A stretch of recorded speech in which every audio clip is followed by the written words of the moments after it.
Ladies and gentlemen, welcome back to the channel. What is going on, guys? It has been way too long since I've been able to sit down here and have some time to stream with you guys. I think we're definitely going to make up for it in this stream because I don't even know the official time en route. I tried to do a test flight on this and then I ended up using time acceleration. I think it's probably going to be close to 5 hours total time. Now, hopefully we might be able to trim that down a little bit. And I also need to turn down a fan that's in the background. Hold on one second.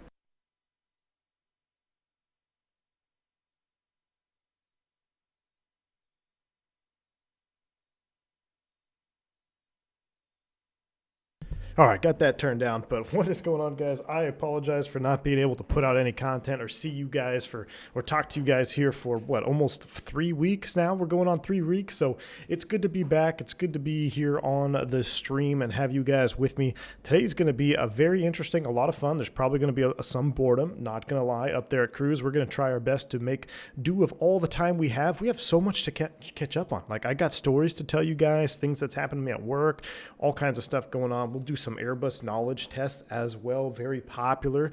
We're going to be talking about that once we get up at Cruise. So I hope you guys are ready to settle in for this. A couple shout outs. Christian, man, sorry you got the COVID, dude. Hopefully everything will go well with you. Hopefully you guys will make a speedy recovery and that you will feel okay. Hopefully, do you have your smell and taste? That was the worst thing for me personally, was losing, well, no, I shouldn't say that, but the most annoying thing is the smell and taste, because that still lingers. I mean, it's been almost a month now, or about a month since I've had COVID, and the smell and taste is still not 100% back. I'd say it's about 50% there. So hopefully get better from that. Team Vodka, what is going on? Good to see you in the chat. Your distance was 345. Beautiful. Hopefully we can do that. We're going to get this thing. We're going to take a lot of gas for the Mach 2 flight. We're going to be doing a lot of burning on this one. Scott Rashley, what's up, man? Good to see you here.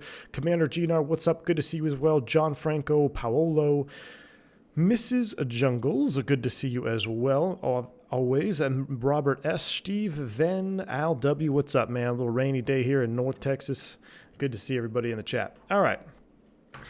Brian Rosner, what's up, man? He says, hey, everyone, excited to have you back, and nothing is boring with you, man. Well, thank you. I appreciate that, Brian. Very much appreciated. Today's going to be interesting. So first off, let's admire this beauty that we have right here. Okay, this airplane is just beautiful looking. I wish I started the stream about 5 minutes earlier, because the sun was just eclipsing over the top there, and it was really cool to see the sun coming up over the buildings there in Honolulu. But we've got a lot to set up. We've got a lot to do here, so I'm going to try to be with you guys in chat here, but when we do the checklist, I've got to really focus on the checklist, because it's very lengthy and there's a lot that you can mess up. So here we go into the cockpit here. Let's go ahead and start the basic stuff here with the aircraft. Flight preparation. I'm going to go here, fuel manager first, so we don't forget to do this. I'm going to go ahead and load up the fuel. Supersonic flight is what we want. We want more gas here for supersonic, and we also have to be careful of our landing weight. So we're pretty much taking full fuel. We're going to do 2,800 miles in supersonic flight approximately, and that way we have a little extra gas in landing. Now, the one test flight I did with this, on the approach, I was very close to max landing weight, but I ended up having to do 2 go-arounds because I can't land this airplane for some reason. I'm just really struggling with this airplane. I did 3 test landings, and they were all absolutely garbage. So I don't know what's going on. I'm going to have to test that. Hopefully we don't crash it when we get there after a 3-hour plus stream. But we're going to take almost maximum fuel here. And as far as payload, I need to hit apply. So we're going to go apply. And then we go back here, flight preparation, a fuel manager, payload manager. We're not going to take a lot. We're going to just take a little bit here. And you could see 0 fuel weight, 87, max fuel weight, 95. Aircraft gross weight is 182.7. Maximum roll rate is 186. Max takeoff, 185. So we are pretty close to max takeoff weight there. We've got about a 3,700 mile range with no headwinds. There is headwinds, so hopefully everything will pan out for us here. Christian says, I still got my smell and taste. Smell is a bit wonky, but it's because my nose is stuffed. I hear you, Christian. Well, that's good, man. Hopefully you get some meds and you can get over that, kick that thing to the curb. SimBrief leaves you less than 5,000 kilos in Tokyo. Not sure how that's going to end up to. Yeah, Team Vodka, I'm not sure. I think it's going to depend on wind up there, winds aloft. So we're going to have to carefully monitor it. But let's go ahead. What's the flight time, Flyboy? I'm anywhere between 4 hours to a little bit more depending on the winds. So let's go ahead and start the first checklist. We're not going to do the external or the safety. We're going to start with the preliminary cockpit. So we're going to come over here to the side panel, and we're going to go ahead and technical log is checked. Ground power is not totally modeled yet, but it's basically, we're going to go battery 1, battery 2, and it would be this switch here is what you would turn on. And we'll go ahead and just leave that off for now. I'll leave it in test. So we got main batteries on. And what I'm going to do now is I'm going to come over here and we're going to get some lights here in the cockpit. It's pretty gusty out there right now. I don't know what's going on with the flight instruments. Everything seems to be getting a little bit wonky. Let's go ahead and brighten up the cockpit here. Let's get some overhead lights. The sounds on this airplane are very weird. There are some sounds that are really loud, some sounds that are really quiet, so I'm going to try to be adjusting the sounds. In fact, let me pull this up, make sure they're all turned up for you right now. But some things are really loud and some things are just really quiet, so hopefully that will not be too much of an issue. Let's go ahead and get the instruments up, panel lights up, flood, corridor light. Let's get all the lights on so we can see what we're doing as we tackle this one heck of a monstrous panel here. Wojtek, what's up, man? Coming in with the $10 Canadian. I appreciate the dono, man. He says, I wish I can stay watching, but life is what it is. Must go, but we'll watch in the evening. Wojtek, hey, man, I appreciate you stopping by. Thank you so much for the donation. I appreciate your support. Hey, we're going to be streaming for a long time today, so maybe you'll be able to catch something of the en route or something, or maybe at the very least, always watch the replay of the landing. Hopefully we don't ball it up in Tokyo. Are we expecting a cruise climb around flight level 600? John, so the one test flight I did, I ended up going about 55 for a little bit, and then because of our weight, and then we ended up going, I think, all the way to 60. But it was almost like a step climb. I'm trying to figure out which light I'm trying to turn down. I want to turn down these. There we go. I want to turn down that one a little bit. So it was almost like a step climb issue, and the real Concorde did the same thing. It kind of varied on weight and wind. It had a block altitude, so we're going to try that. Will Phibbs, there's a really good FT Sim sound pack for it. Well, now I'm really depressed because I did not know that. I would have loved to install that, but we're going to have to rock it now. Main batteries on, equipment bay and cooling, so let's go ahead and start there. 1, 2, 3, 4, 5, 6 is on. That is set. Oxygen panel, so we're going to come all the way down here. We're going to flip this up and, oh, come on now. There we go. Oxygen panel is on. Drain mast heaters up to the overhead. Drain mast heaters check set. We're going to leave them off for now. There's an out of the checklist. We're going to turn them on. So they're off for now. INS, 1, 2, and 3. We are using X-SEVA today. So what we're going to do is we're going to go align 1, align 2, align 3. And then we're going to pull up our SEVA. All right, and we're going to go into standby, and we're going to go to pause, which is our position, and we're basically going to get our position off of Honolulu here. Now, I wonder if I can get, is there actually a gate chart here with Charlie Fuller? Let's see. Donut, what's up, man? Thank you so much for the $30 massive bomb. I appreciate it. He says, hope you didn't forget about the donuts there in the galley. Welcome in the back. Donut, thank you so much, man. Did not forget about the donuts. Thank you so much for your support. We've loaded them up now. We got a $30 bomb of donuts. We're going to need every single one of those donuts to take us all the way to Tokyo. It's going to be a long flight. I appreciate your support. Thank you for that donation, sir. Did I level off in the cruise? I ended up leveling off for a little bit, Will, if I recall, yes. So, in fact, I was about to do this stream like 2 weeks ago, and then I got called on a trip, and I'll talk to you guys all about that. So, C4, this is our actual position. So, we're going to use C4 for our pause here. So, we're going to go position north, which is 21.19.7. Okay, insert followed by west 157.55.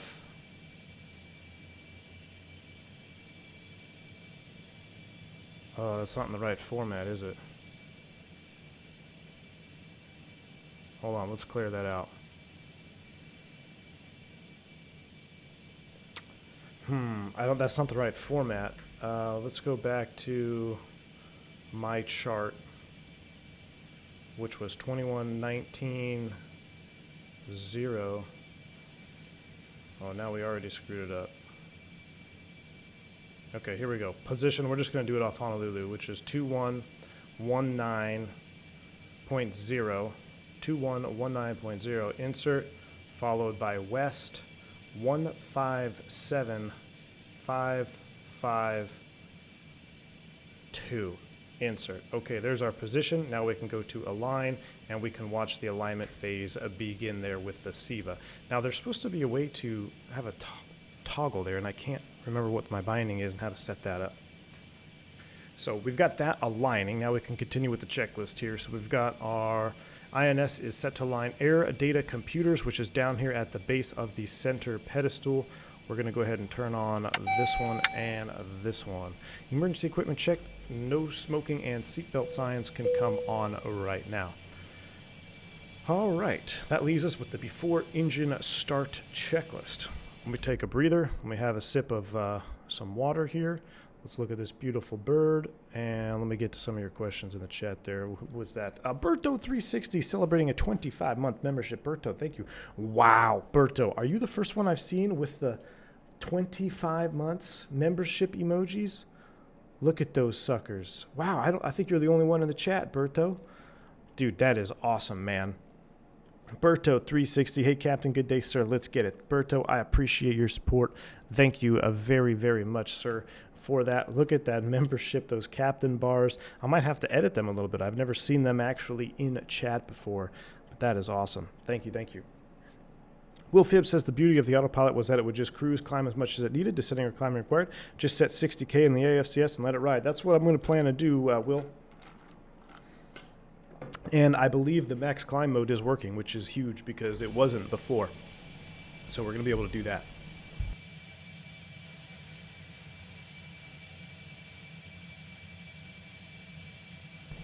All right. Where were we here? Another checklist to do. Master CBs before engine start. And you know what? Before we do that, let's do the rest of the programming with SIVA. Let me go ahead and just get our waypoints loaded up here. So that's going to continue to align. I'm going to come back to waypoint mode.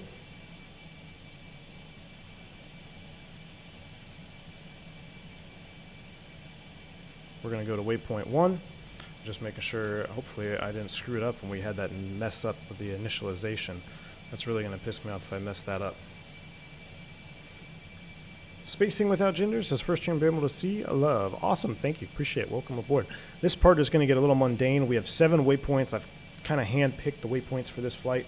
You probably would have a lot more if you did this in real life, but I didn't want to sit here programming waypoints the entire time. So I've spaced them out about 1,000 miles apart. We're going to start out. Waypoint 1 is going to be Lima India Hotel, which is actually a VOR, which will be able to make sure we're going the right direction. So here we go, north. So we need to go. Oh no, there we go. North. Waypoint 1 is 2157.9. Insert, followed by west 15920.2. Insert. Waypoint 2 is Dog Eef, which is going to be located at north 2315.5. Insert, followed by west 16351.3. Insert. Waypoint 3 is November Quebec Mike, which is actually Midway Island, I believe. So that would be another waypoint we'll be able to verify. North 2812.2. Insert, followed by west 177.228. Insert. All right, now we're going to go to waypoint 4, which is 34E60. Basically, that's where it is. So it's located at north 34.00.0, followed by east now, east 160.00.0, insert. Waypoint 5 is going to be Seals intersection, which is located at north 3519.3, insert, followed by east 14559.7, insert. Waypoint 6 is the VOR over there in Tokyo, which is north 3442.7. 3442.7, insert, followed by east 13924.8, insert. And waypoint 7, of course, is Haneda. Am I saying that right? Haneda Airport in Tokyo, located at north 3533.2, insert, followed by east 13946.8, insert. Done. Whew. All right, so we got all our waypoints in there. We're going to go back to waypoint 1 here. Let's go ahead and see what our desired track is. See, oh, it is aligning. We're at 55. Beautiful. So the alignment process is still going on. Let's go ahead and hide SIVA. All right. Will says if you're just starting off in the Concorde, then yeah, it's a good way to get introduced, but there's still some quirks and inaccuracies. No doubt it's fun as hell. Yeah, there's actually a mod, I believe. I can't remember what the name is to make it a little bit better. But yeah, it's still very much in probably development phase. I don't know if I hope they're still working on it, but there are definitely some quirks to it. All right, let's go ahead and work with the before engine start checklist here. Let's get this out of the way. So master CBs, here we go. Let's go ahead and get these on. Get this on.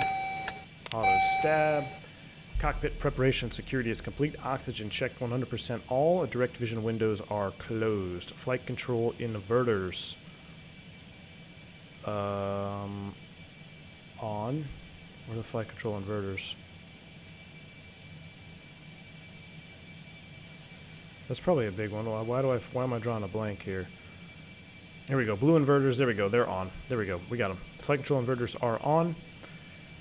Flight control augment system should be on. Anti-stall is coming on. There we go. Rad INS switches. So let's go ahead and set this up. We're going to be on. Let's take a look at the departure procedures here. I wanted to do, was it Molokai? No, I don't want that. I want to go, we need to go west. The Honolulu 2 basically has a right turn to intercept, and then we can turn out from there, I guess. We might just end up doing that one. But that doesn't really get us going in the right direction. Keola. Let's see what we got. There we go. That's kind of better. But, you know what? We're just going to basically heading.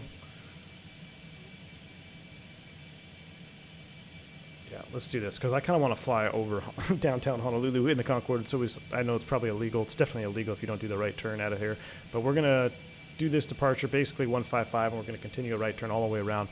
And then we'll go directly into INS mode for Lima India Hotel, I believe, right? So if we look here, yes, LIH VOR is 13.5, so let's go ahead and dial that in. That's going to be our first waypoint. We'll be going rad INS to that waypoint. Definitely the most difficult part is the landing, I agree. This airplane is very temperamental. All right. So we did that. Rad INS is rad. Instrument transfer switches, they are all set. Altimeters, that is a good point. Let's see what we got here for current weather. in Honolulu. I know Active Sky is working right now. 254, 3008 on the meter. That seems to jive. 3008 is set there. And do I not have a secondary altimeter? I know I do somewhere. Oh well, 3008 is set. What are the winds? 040 at 8. So technically we could take off. No, we need more runway. We have to use 8. We're going to use 8 left for departure. We need the runway, 12,300 feet. I don't think we can do 4 right. So we're going to do 8 left, right-hand turnout, a little bit of a crosswind on takeoff. Shouldn't be a problem. Audio panel comm 1, so let's go on, and that is set. Move this little thing out of the way here. Nav radios set. So we've got 13.5 is set there. Brakes are park. Nav lights as required. We could probably turn those on. Let's go ahead and go nav lights on. Throttle masters, a main alternate. So we're going to go off to alternate. Checked. Ground hydraulic checkout, which is yellow, yellow off. So if we come up here, we should see a yellow, yellow off is set. Fuel heaters, auto. Here we go. 1, 2, 3, 4. Engine recirc valves are shut, which are down here. Secondary air doors take off with reheat, aka afterburners. We are definitely going to do that here. So with reheat, they need to be in the auto position. 1, 2, 3, 4 is set. Batteries on normal. Before engine start checklist 1 is complete. Now we go back to the INS. Blah, blah, blah, blah, blah. Okay, that's all set. So what we need to do is pull up our SIVA yet again. And there we go, 05. That's the highest accuracy available. So we're going to go INS to a nav mode. And let's go distance time. First waypoint is about 88 miles away. That seems about right. So that's good. We'll go ahead and hide that. And then we'll put the remaining INSs into nav as well. 1, 2, and 3. Set. Subscriber. It's a lot to set up here. Thank you, Steve Smith, for the subscription. Welcome aboard. Okay. We're working our way through this here. So our INS is set. ASI, bugs, and pitch. We're going to come over here. I'm going to set... oops, sorry. No, I don't want that. I want you to go back to 0, essentially. Pitch index, we're going to come up to 15. Fuel flow bug set, clock set, throttle lever indices set, briefing stated. Okay, so for the briefing, this is what we're going to do. We're essentially going to turn right on a heading of 155. So I'm going to set 155. And we're not really going to intercept this, but I'm going to set it anyway. 125 is the course outbound. We'll probably relatively quickly go into INS nav after departure once we're stabilized, so we won't play too much of a role here. So we've got 155 set. It's going to be a right turn. Our initial altitude, we got no ATC online, so I'm just going to go ahead and set 60,000 feet for now. 60,000 feet is set. I think that all looks good. It only took 3 hours to cross the Atlantic, but it took 4 hours to start up. All right, here we go. Where are we at now? So 0 fuel weight and CG. I kind of looked at all this. Let me go back here. Aircraft. Yeah, I know it's too heavy. V speeds. There they are. We're too heavy for safe landing, obviously. Looking for VREV. That's nope. VR is 182 knots. Everything is off. All right, that's the status. There's our fuel. We're set for ground fuel. Engines are all green. Center of gravity looks good. Doors and ground. Let's go ahead and get rid of the catering. And I want to do aircon and GPU. I don't know why that disconnected. We're going to close that door up. We're going to close up the service doors as well. Beautiful. All right, so we can go ahead and get rid of that. Takeoff data checked. Start clearance obtain. Door lights checked. Master warning. So here we go. Let's go through the master warning test.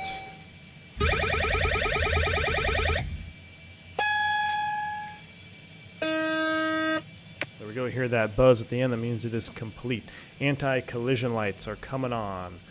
It's starting to get real, folks. Anti-collision lights are on.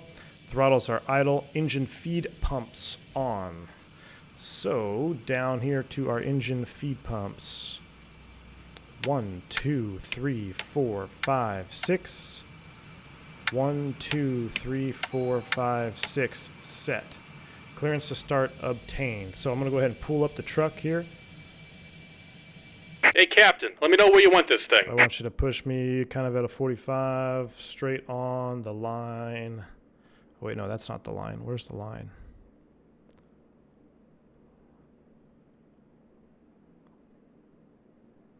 How about right there? Let's see, let's do this. We're going to go kind of like that. And then like that. Perfect. Great news, Captain. Your tow's coming. All right. Before engine start, checklist is complete. Door lights. Cool. All right. Next checklist. Bleed air source available. So if I recall, they used air, right, to start engines, start one engine, and then they would push back and then start the remaining engines. So I know I think this is a low pressure air. We're just going to kind of simulate that it's high pressure air. I'll disconnect it after we have engines started. But other than that, I think we're just about ready to go. We got our anti-collision lights on. The sounds are definitely funky on startup, so just kind of bear with me on that. If it gets too loud, let me know. It will get loud during the start sequence. All right, bleed air source available. Cross bleed, 3, 4. All right, looks like the doors and hatches are closed and we're ready to connect. Open. 1 and 2 open. And a bleed valve supply. Here we go. They are all open, checked. Okay, so we're going to start 3 and 4, and then we are going to push back, and then we'll start 1 and 2. Okay, I don't believe the Debo is modeled yet. N2 RPM 60, I'm just looking at what we have to do after engine start. So basically, N2 RPM, 12% high pressure, open, engine shutdown checked, 67 check, inform ground, finish with ground air. Yeah, so they did use ground air, hydraulics on. Perfect. Welcome aboard, Captain. Right start, Tow's engine connected, 3 and bypass 2 at the pins gate. inserted. Thank you, Will. Go ahead and kill the parking brake when you're ready to go. Then use crossbleed for 1 and 4. Ah. Okay, we'll do 3 and 2 at the gate then. All right, so he's connected. We're ready to go. You guys ready to start engines? I'm getting nervous now. Let's come over here to the engine start sequence. Engine 3. There it is, the open light. She's moving right about 7%. There we go. Engine 3 on.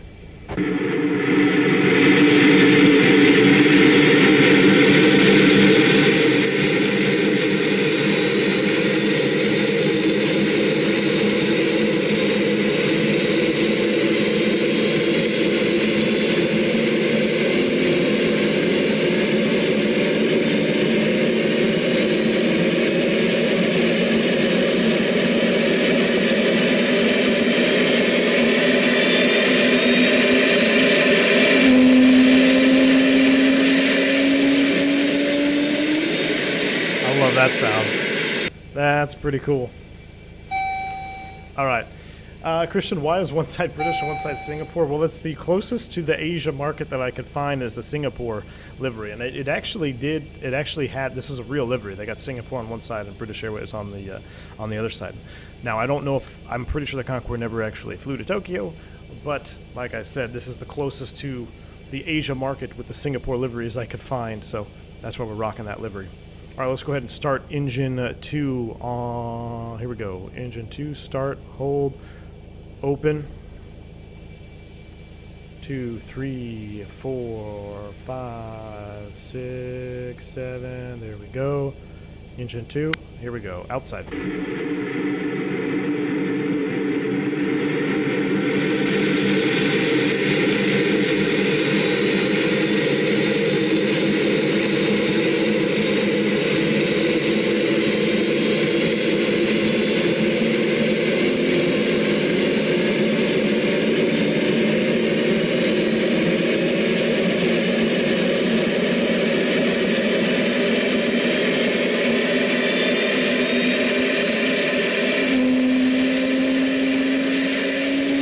That's pretty sweet. I like the startup sounds. I'm not gonna lie, the startup sounds are pretty juicy. All right, so we got 2 and 3 on the line. So let's come back over here. We're gonna go all the way to our electrical panel. I'm sorry, hydraulics first. So 2 and 3 are online. Electrics.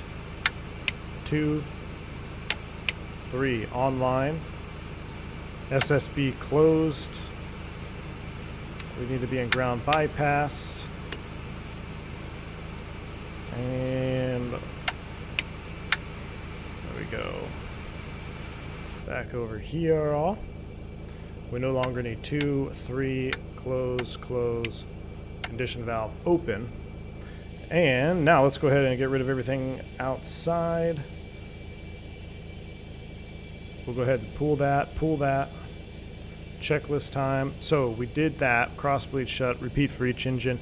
Before pushback, ground bypass, electrical SSB closed, shed galleys on, water heater on, taxi as required, inform ground crew, pushback when ready, flight control, deflection checked, set nose visor.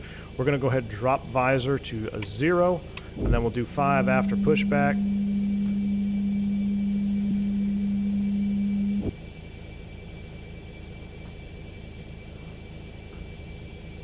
Just looking at my flight controls there. Okay, cool.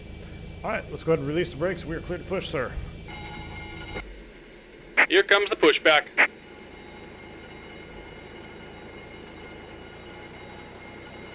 How am I doing after COVID? I'm doing much better now, man. It's I still don't have my smell back. I'd say it's probably about 50 to maybe 70% back. But there's certain things that I just cannot smell at all or taste at all. But then there's other things that I can taste totally fine. One of which is very weird, barbecue.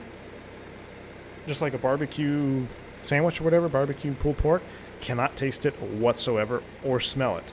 But then there's other things that I can smell and taste semi-fine, so it's so bizarre.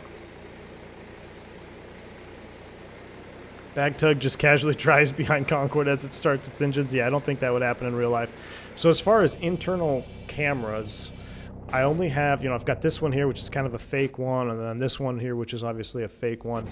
Now, let me go back over here to, whoa, sorry about Trace. And the reason I did that is because, this is a pressurized cabin for supersonic flight. The windows are extremely small, so there's really nothing you can see. Now, what I'll do is I'll set up one more camera angle. Maybe over here is kind of the only realistic one if you had a small face and could stick your head in here. Like, I don't even know what you want me to do. Like, we can just do it like this. I'm trying to make it semi-realistic. Alright, so I'll set that camera view. We're continuing the pushback here. We got a truck trying to drive under the nose. Miss Jungles says I'd be gutted if I couldn't taste pulled pork. You and me both, Miss Jungles. You and me both. Bourbon? Scott. Yes. Thank you. I can still taste bourbon, thankfully. Now, it's weird. It tastes a little bit different. It tastes off. I still enjoy it. But to be honest, I think I've had one drink since I've had COVID. Just, I don't know. Because everything is off a little bit with the smell and taste, I really try to take it easy on any beverages. I did have a couple Guinnesses last night, which they tasted pretty good. I will admit that.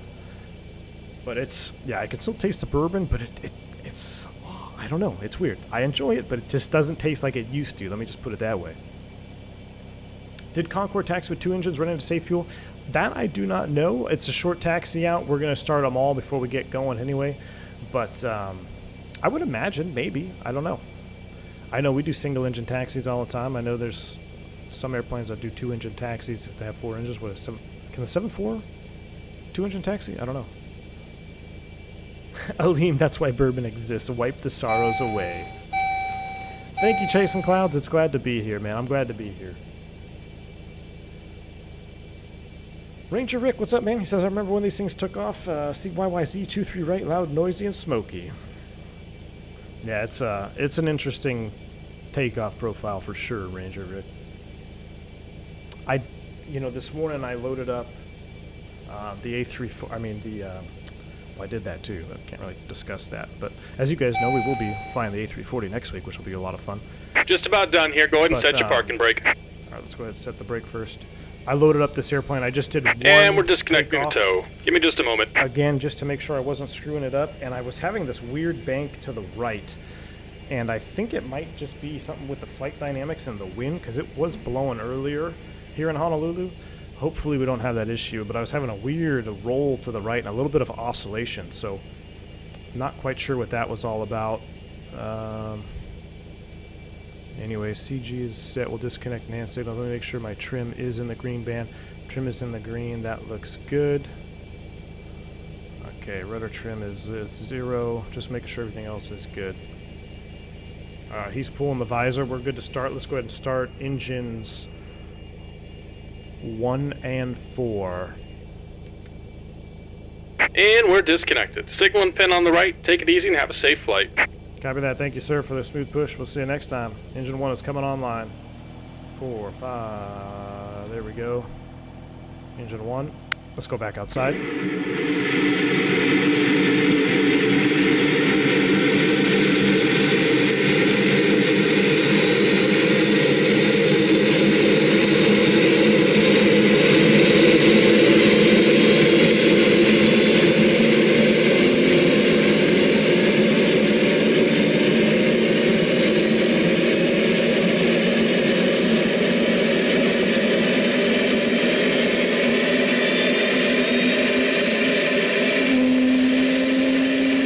204 watching with 90 likes. Let's bump those likes up for that engine start, huh? Bump the likes up for that engine. Whatever it is, whale sound it makes. Freaking awesome. But see, then it drops out, so I don't like that. That's the sound pack that does that. But okay, we got engine 1 started. Let's go ahead and start 4. Last one, here we go. Starter valve open. It's like that, 7-4. Starter valve open. 2, 3, 4, 5, 6, 7, 20. Coming up top. Engine 4, last one. Here we go.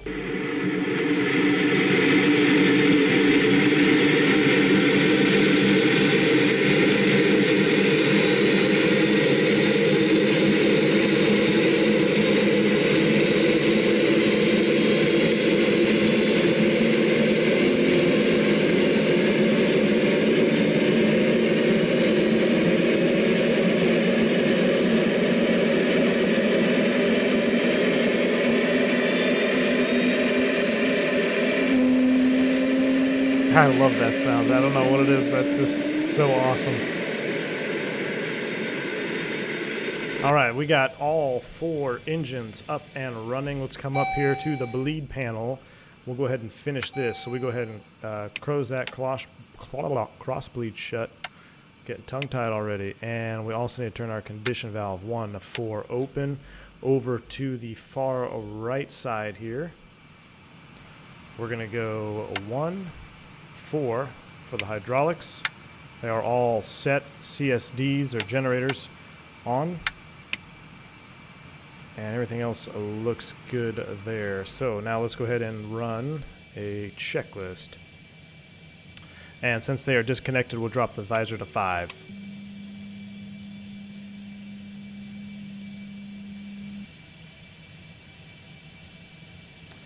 Okay, here we go. Before pushback, we did all that. Before taxi, 1, 2, 3, 4, nose wheel steering check. Flight controls AFCS trim checked. Engine anti-ice off. Engine control schedule 2. Fly over to the left. Check. Brake fans on. Engine idle switch low. Engine idle switch is down here. Low. Stall warnings tested and off. We'll simulate that. Engine feed pumps all on, which they are. Hydraulics checked. Electrics checked. Ground bypass. Inform ground. Yep, we did 5 degrees. Brakes, instruments, blue lights checked for takeoff. So, blue lights, do a quick flight control check. That looks good. Oops, hit my microphone there. Gonna have to fix that. That is set. Okay, next. Taxi. CG fuel transfer set. Engine rating mode to takeoff. So, engine rating mode to takeoff, which is up on the overhead, excuse me. So, engine rating mode all up to takeoff, which it is.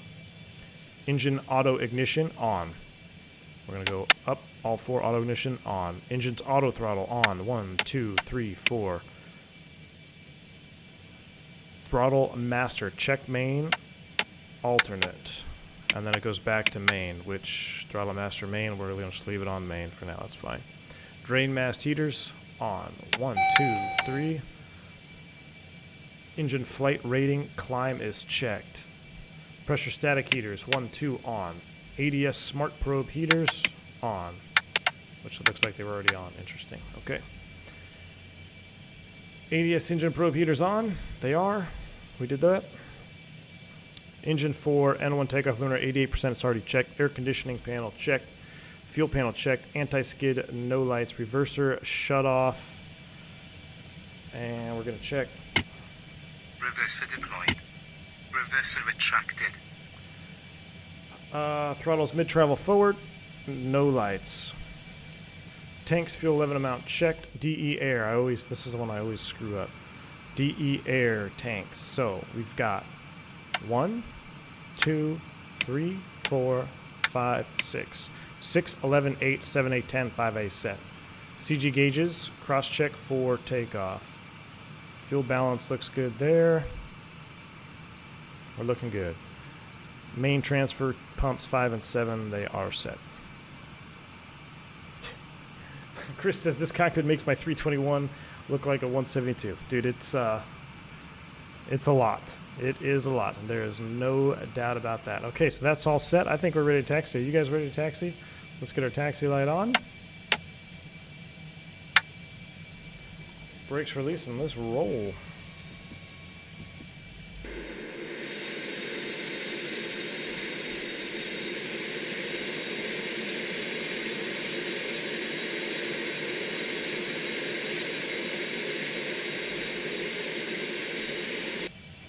Alright, here we go. Nose wheel steering is working, just my microphone. Alright, we're going to take it all the way out to full length on runway 8 left for departure. Did the Concorde fly into Kitech for promo? Did the Concorde fly into Kitech? I think it did, didn't it? I'd have to look that one up. I don't know. I do know that we will be taking the 7.4 into Kitech, which I can't wait to do that. But this whole Asia Pacific tour, we're going to be doing a couple of things. Once we get into Tokyo, it'll open up the stream. And it's been hard for me because I haven't had the time to do a long stream like this. So there's been a couple of days where I could have done a quick stream, but I don't want to break from the from the Asia Pacific tour. So once we get to Tokyo, we'll be able to do short flights. We'll be able to fly the Airbus again. I haven't done just a regular old Airbus stream in so long. I really want to get back to doing an Airbus stream for you. And then, of course, the next week, you guys get to see publicly for the first time the A340 from Tolis, which I'm under NDA. I can't talk about it. I'm not going to say anything about it other than I can tell you that you're going to see it on this channel.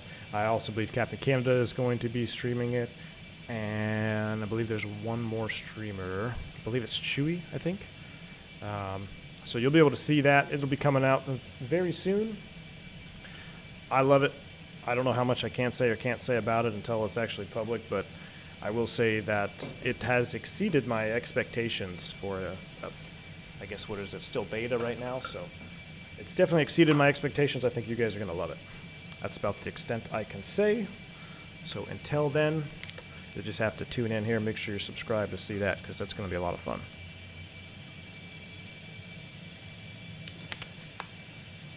But yes, and of course, Jakarta engine mods, I want to be flying those again. This is going to be a whole new world for me over here in Asia. I've never really flown my sim in the Asia Pacific realm of the world.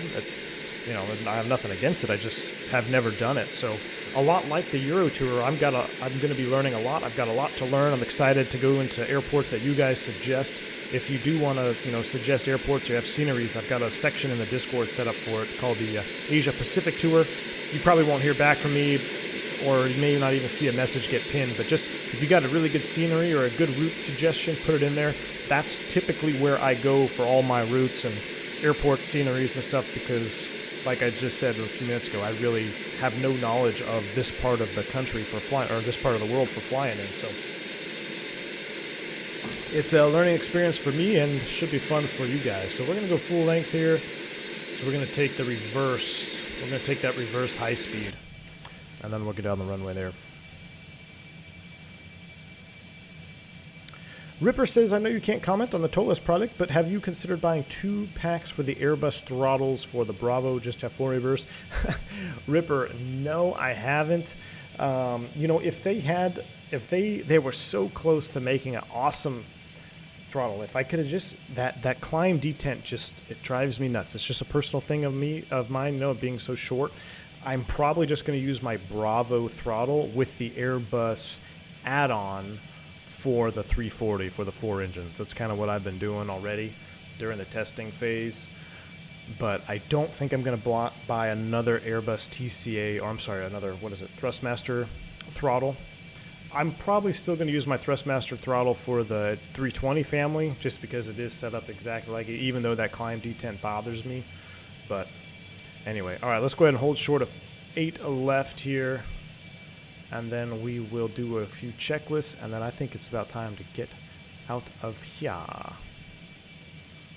I'm gonna go ahead and, whoa, wrong button. Set the parking brake. All right, what do we got here? Before takeoff checklist. Landing lights as required. We'll turn those all on as we take the runway. Transponder, I did not set. I don't even remember where you are. We don't really need it. We'll go transponder on. I can't imagine we're going to get any ATC out in the middle of nowhere Atlantic. So we got 2000 set, altitude reporting on. Brake temp warning lights checked. Master warning, clear inhibit. We go. Inhibit on. AFCS autopilot values. Okay, here we go. We're going up to 6,000. I don't need the flight director for takeoff, right? I got my pitch index set. Don't need the auto throttle. Manual throttle, so we're looking good. Okay.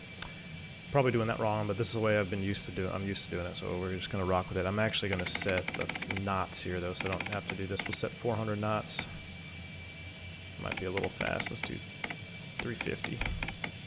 Set. All right, takeoff monitor. Armed. Oh, reheat switches. Selected. Pitch index set, a radar, takeoff complete. Before takeoff, after takeoff, climb rate, gear, engines, QNH, airspeed and pitch, fuel trim to flight, external lights, visor. So that's what we have to worry about is the after takeoff checklist next. That looks fine. Let's go brakes off. 3, 2, 1, now. No, not quite. Not quite, FO. You got a little excited on me there. All right, here we go. Let's do a little Concorde theme music, shall we?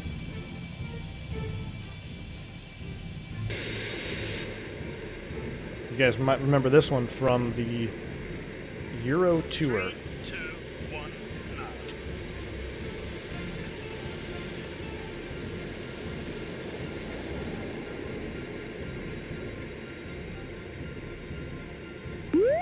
Subscriber ahead. Look up.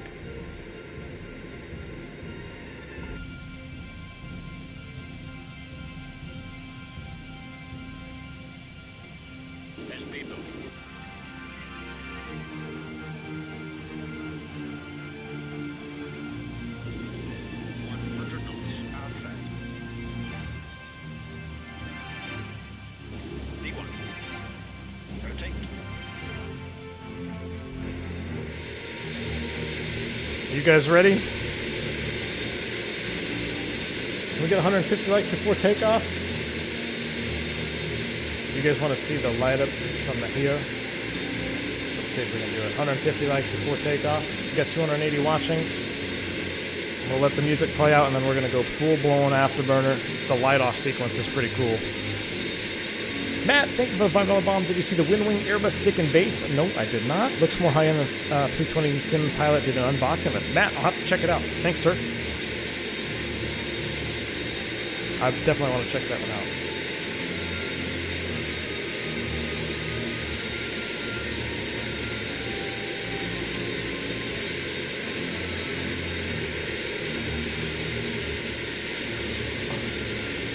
Thanks a lot for playing the Concorde thing, Jeremy. Thank you so much for making it, man. This Concorde thing is just epic. 152 likes. We are ready. Be a friend, tell a friend. Here we go.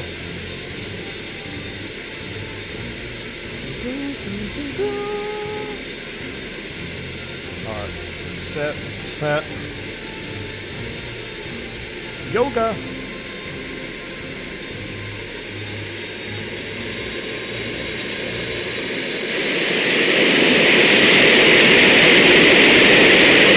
Oh my gosh, I'm bleeding from the ears. Here we go.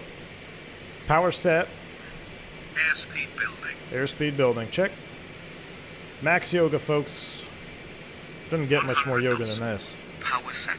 Check.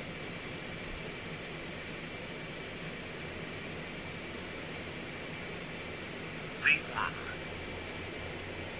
Rotate. Up we go. V2. Nice and easy. Putting a little bit of forward pressure on the stick. Positive climb. Gear up. Gear coming up.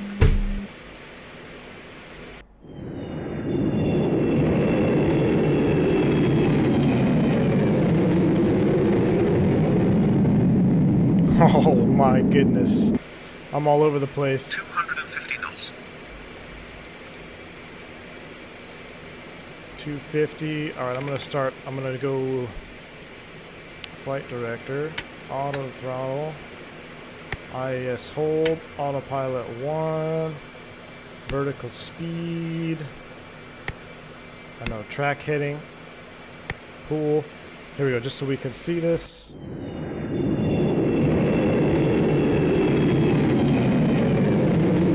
Gosh, that's amazing. Noise. Okay, let's go ahead and kill the 3,000 reheats. feet. Let's go ahead and lower that vertical speed a little bit. I'm going to go INS and INS nav. We're going to start turning to Lima India Hotel. We don't need you anymore. We don't need you anymore. We don't need you. I do need this. Lima India Hotel, the VOR.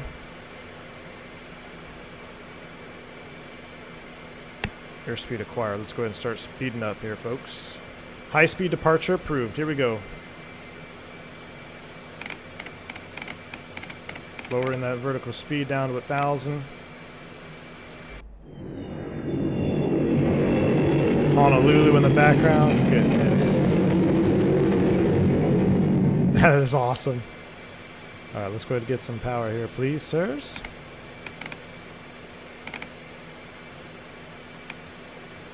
Let's go ahead and we need to do a couple things. Aircraft, flight engineer, fuel trim for Fuel flight. trim to flight.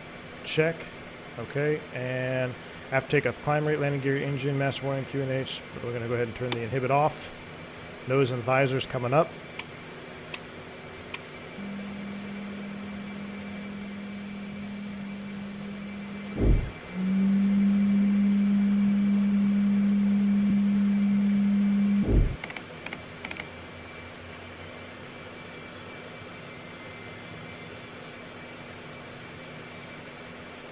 Come on now. Now she's building. INS is coming around. 88 miles. We're looking good. Here comes another flyby.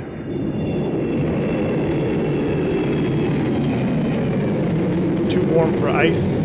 Don't need to worry about that. Airspeed building. High speed climb approved. We're accelerating through 290 knots now to our target speed of 350 knots set by the auto throttle. Once we get through 10, we don't need to worry about noise abatement. We're going to do a climb check out here for optimum 0.95 to 280. And then we'll do our supersonic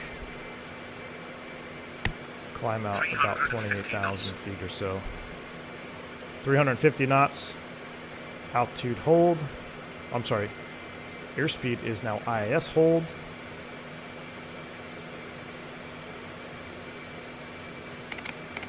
Let's go ahead and crank it up. How about 370 knots? We'll do 370.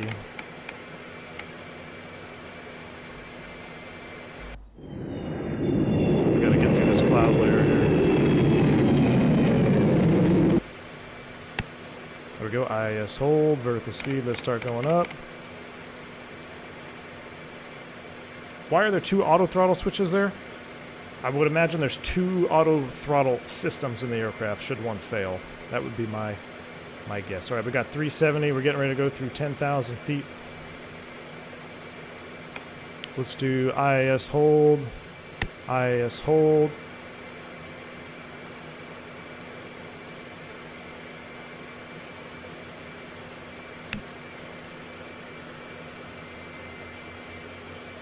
Climb mode should be an IIS. Why are we descending? Go back to vertical speed mode.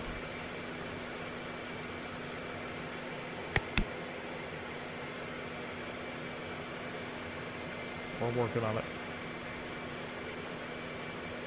I guess we are heavy. We gotta take it easy. Subscriber ahead. Up.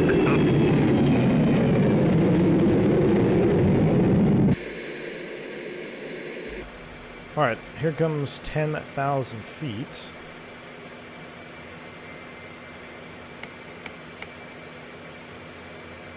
There we go, breaking through the tops now. Alright, let's go ahead and kill the lights on the overhead. So we can go ahead and extend and retract all those. Taxi lights can come off. No de-ice needed. How are we looking with our SIVA INS? 10,000 feet. We are 69 miles distance. 9.4 on the minutes. That seems about right. I gotta figure out my binding for that. That's gonna really bother me. Lima India Hotel 13.5. DME1 shows 67 miles. And what did SIVA say?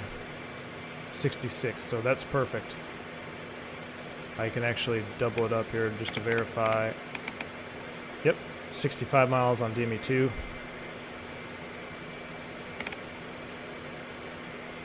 Alright, let's go ahead and keep accelerating here. We're going to do about 390. Acquire that. Why are we descending? I don't want to hear that. No, you don't want to hear that. Yep, we got maximum dry thrust selected. We're looking for a 0.9, what is it? 0.95 to 280. So we're basically going to ride our Mach overspeed warning until we get out of there. Now we should be able to do a max climb. I thought she would ride it on her own. Let's try that. So what that's going to do is it's going to push the thrust all the way up. I'm going to turn you off. I'm going to push this thrust up manually. All the way up. And, well, see, this did this to me one other time. That's why I've kind of been babying it in vertical speed.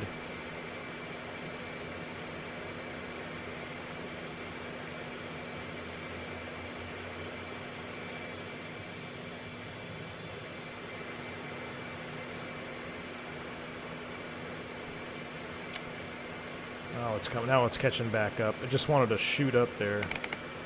No longer need the pitch ladder. We'll get rid of that.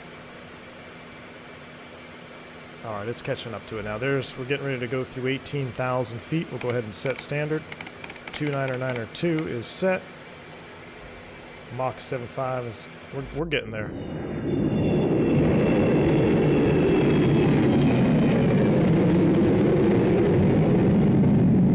Oh, man. Alright, let's do an aircraft status check here. Make sure everything is good. Aircraft status... 20,000 feet. Too heavy for safe landing. We're looking good, though. Wind's off the nose at about 13 knots. Alright, our Mach's coming back up. But you know what? It's not doing what I want, so let's take over manually. We're going to go vertical speed. We're going to keep the thrust in manual there. Basically max dry thrust for right now. We need to get about 9.8 Mach here in the climb out.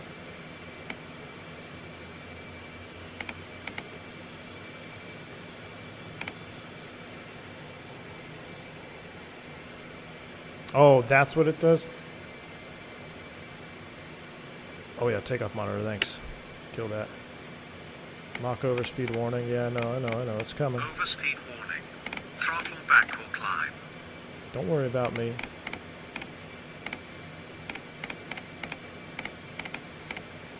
Mach overspeed warning. Throttle back or climb.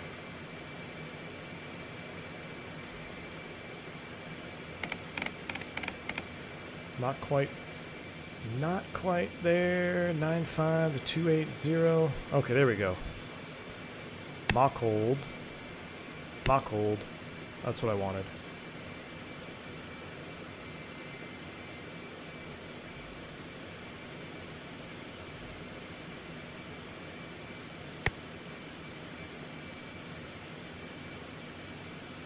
Alright, so we're a little bit faster than I want to be. It's coming back down. There we go. Alright, now we're cooking with gas.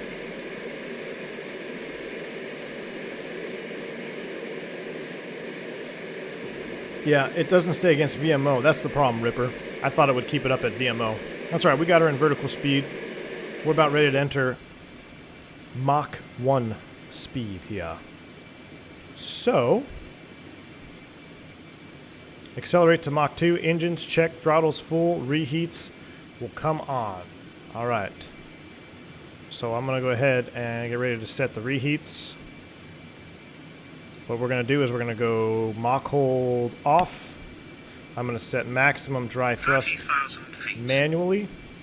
I'm going to play our theme song. And we are going to get ready to light off one more time.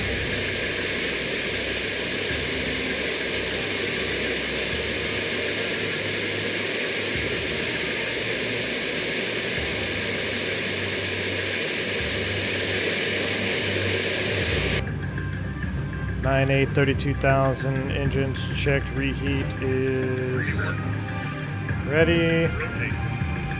You guys ready? 3, 2, 1.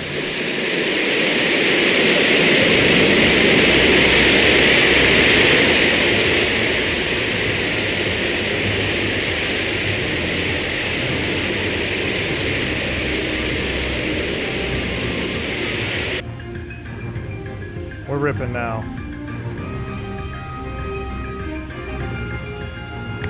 I'm gonna go vertical speed.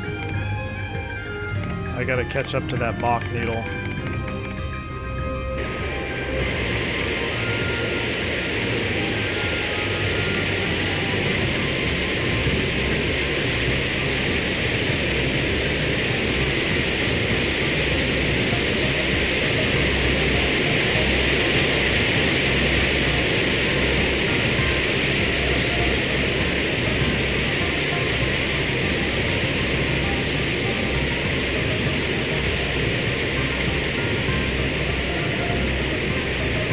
That is straight juice right there, my friends.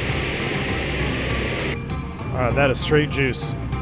I'm going to lower this all the way down. We got to catch up to that Mach needle. We're going to be behind climb schedule. We're going to go all the way down to 1,000 feet per minute here. I need to bump this. These two needles need to be almost matched. That's what you're looking for.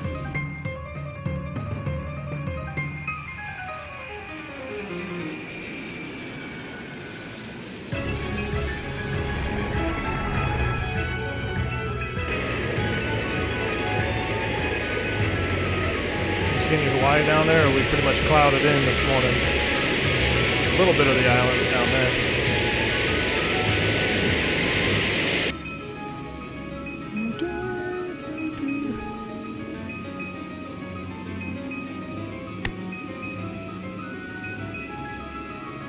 Alright, she's going to drop it down. Let's try the max climb mode again. The problem is it's probably going to descend.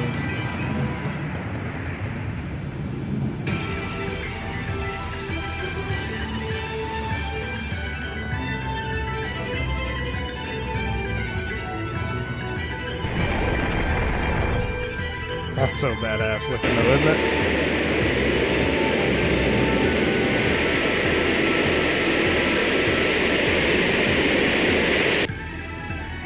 So she's pretty much leveled, she's accelerating.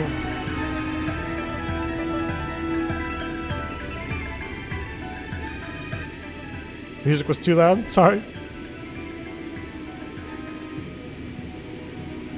I just can't get enough of these flybys.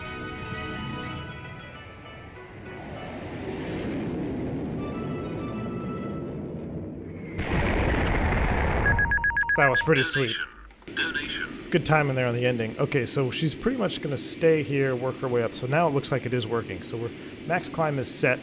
Throttle's full, reheats on, engines check climb rate, anti-ice as required above 1.7 Mach. We will close the reheats. Right now we're looking good. All right, let's go back into the cabin here real quick. Oh, that's kind of a cool shot.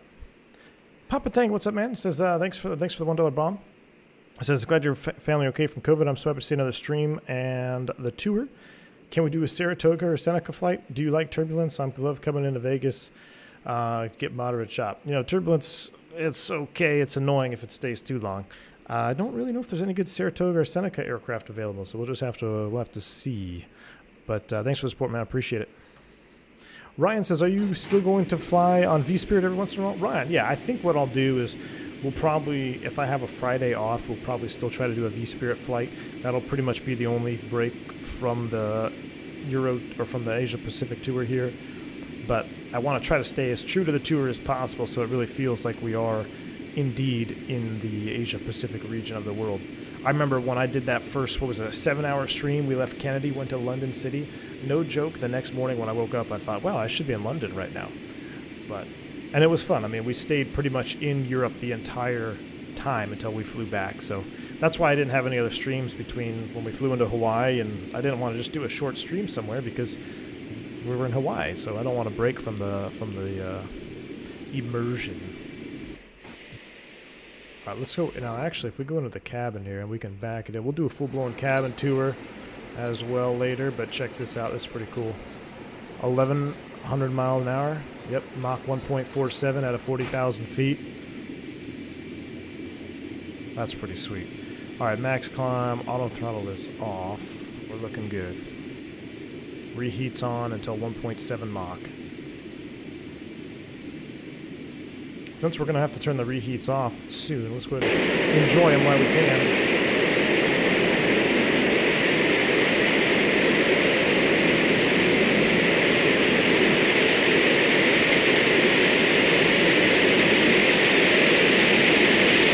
Oh, my ears. My ears.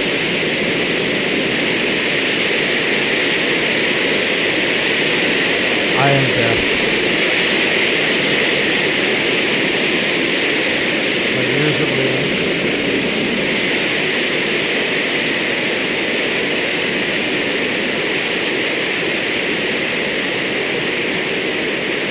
A little bit better now. I mean, you don't see that every day. I wish, you know, one thing I do regret is I wish I paid more attention to the Concorde when it was flying. You know, something I kind of just took for granted, I think. Maybe not even took for granted, just I didn't give it the attention I should have. There's our last bit of land we're going to see for a long time. All right, 1.7 suggests reheat off. We'll go ahead and kill it. Reheat should be off. Confirmed. And preparing for Mach 2 checklist. Okay, throttle's full checked. Engine reheat switches. We did that. We're still accelerating to Mach 2.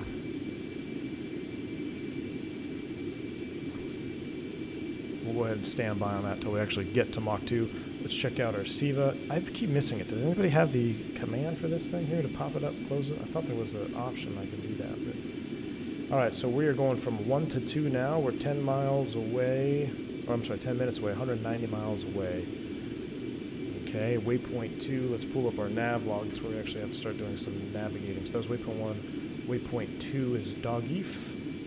And then from there it's NQM, which was 14.6, which I don't believe we're going to be able to tune in for a while. Oh, no, there it is. 171.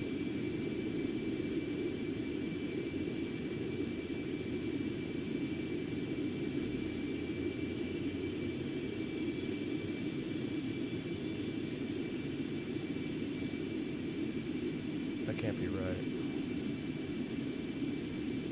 No, it's tuning something else, because see, we're getting further away from it. Okay, that made me nervous.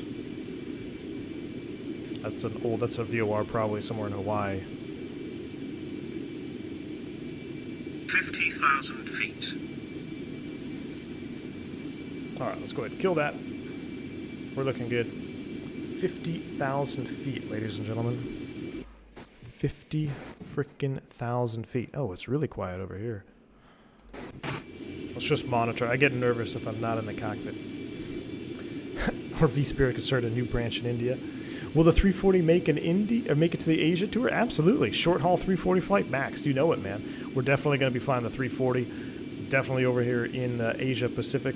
I think there's some really good liveries for it as well in Asia, right? Wasn't there... What's that purple... Wasn't there an airline that was a purple livery, or purple-ish livery? It was in Asia on a 340? I can't remember. No, not Doggy Ripper. That's it's definitely a VOR from back in Hawaii.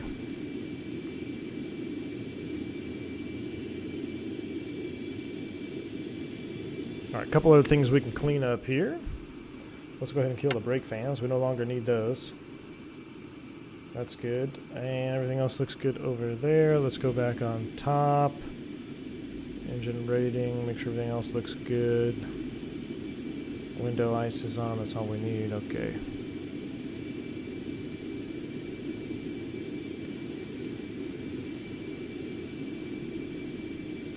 Ryan says, have you heard of a couple airlines are bringing the 380 back? No, I did not. Ryan for demand. I did not hear about that. That's pretty crazy. Singapore, Asia Pacific tour. Oh, we were definitely going to get down there. Thai. That's probably what it is, Ripper. I think it was the Thai 340. All right, so like you guys said, we should kill the heats up here, right?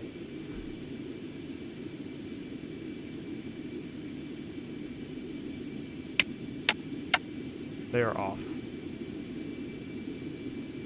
Pressure static heaters off. Subscriber ahead. Look up. Passing Mach 2. Train mast heaters off. We're still in climb. We're looking good. No warnings. We are passing a Mach 2 flyby.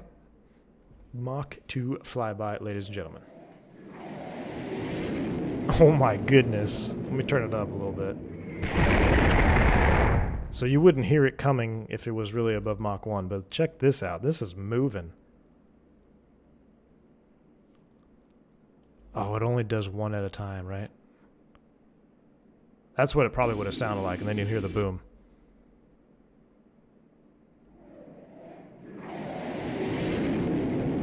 Holy shit. Dude, that Concorde is... We are moving, ladies and gentlemen. We are absolutely moving. I think Thai purple. I think it was the Thai. Alexandria, what's up, man? Member for 3 months, a celebration. A nice, thank you, appreciate it. Appreciate your support for 3 months, man. Says hello, V1. What's up? Cool stream today. Hey, Shaka, man. Thanks for tuning in. Thanks for your support. 3-month membership. I really appreciate it. An Air Asia 320 or 330. We'll definitely fly Asia 320s. You know what's good is I think a lot of the Asian operators on their 320s they run CFM motors. Good thing Carta is working on the CFM engines, but you didn't hear it from H. All right, we're 53.5. Now, what Concorde will do, if she does it correctly, so it went into max cruise. Okay, so it's essentially going to do what it needs to do here, block altitude to hold max, or to hold Mach 2, right? So this is going to stay illuminated until we ever reach 60, if we ever reach 60,000 feet. But right now, she's pretty much set to do what she needs to do to stay above Mach 2. So let's do our Mach 2 checklist. City reheat switches off, or I don't know why I say city, but yeah, reheat switches are off. Fasten seatbelt sign, we'll go ahead and kill that. You're now free to move about the cabin. Good, because I'm about to use the lab brake. No smoking sign can come off as well. Anti-ice as required, so that's where we were going to get to it. But all the heaters are off, so pressure static heaters, smart probe heats, drain mass heaters are off. No need for anti-icing, that's all off. We can verify that as well. Engines are checked, fuel checked, so we'll do that. And then we have a decelerate to subsonic checklist. We'll leave it there. So let's do an aircraft status check here. Here we go. Fuel, we've got 77 tons remaining. We've got about 2,800 miles. We're definitely too heavy for a current landing. Engines are looking good, 102%. We're at 54,000 feet, 405 knots at Mach 2. Good night. Fuel trim is set for flight. Here's our fuel flow procedures, trim tank, feed tanks, main tanks. Everything is looking good right now. We are in flight confirmed. Engine status.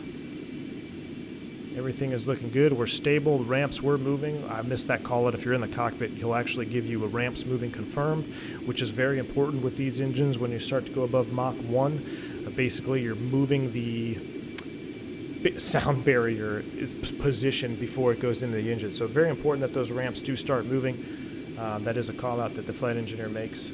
As far as center of gravity, we are in limits here. That looks good. We are looking really good. We don't need to worry about doors and ground. So our checks are completed. And you can see these are the ramps here. You see these inlet ramps? So those are what they have. And actually on the flight engineer panel, there is a gauge ramps. Yeah, so you can see their percentages from 0. We're about, what is that, 60%? AirAsia and Cebu Pacific are everywhere across this region. Both CFM operators, ANA, have Pratt & Whitney nails. Lauren V. Well, that sounds amazing. Glad we're headed over here. It's going to be a really fun tour. ANA going to receive the third 380 in mid-October. Wow. Have I flown the 340 in real life? No, I have not. I have not flown the 340 in real life. I don't even know. I'm trying to think if I was ever on a 340. I want to say I was, but I can't remember. I think it was a 7.4. I don't know. I don't think I've been on a 340 if I'm trying. I think it was a 7.4 I'm thinking of. Smoke 'em if you got 'em. Team Vodka. Yes, sir, man. Steve says, my COVID head can't make sense of anything you are doing, but still enjoyable. Steve, you got the COVID too, man? Dude, I hope you have a speedy recovery. You know, I noticed a severe, I wouldn't say severe, but a significant brain fog as well when I had COVID. And actually post-COVID too. It just, everything was, I'd say some random stuff, but it made sense in my mind. I don't know, it's weird. The whole COVID thing really can mess with you. All right, so let's just verify here. We are distance time, 29 miles to Waypoint 2, about a minute or so from there. What's our winds up here? 095. Oh, 95 knots out of 014. So at least it's a crosswind. We can verify that. Desired track, 286. We're looking good. Let me go back here. Cross-track air. Really nothing. Let's spin it all the way around track ground speed. We're 286 and 1162. That looks good. So we'll keep it on distance time for now until we cross this waypoint. Then I'm going to take a quick lab break because I've had a lot of coffee this morning and I'm going to need a lab break here. But everything else looks good. I guess what I'll do is I'll turn down that exterior noise. Let's park it outside for a minute and enjoy the views.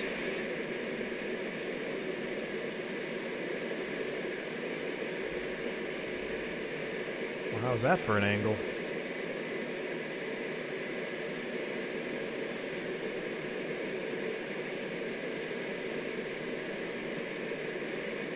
I think Kalimata's coming out with a Concorde V2 with more in-depth systems, with like moving the fuel around. That's pretty sweet. Okay, there's our waypoint. Wow, look at that roll. Good night. I don't think we're supposed to turn that hard, are we?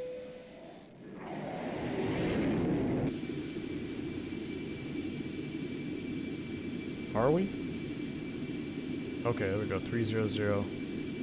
Made me nervous there. Blue Bear, welcome. Thank you for becoming a member, my friend. We're still headed westbound, so that's good. That just seemed like an aggressive turn. Exclamation point, welcome, Blue Bear, for information on your new perks. Welcome to the channel, dude. Glad to have you on board. All right, so yeah, we're at that max climb mode, max cruise.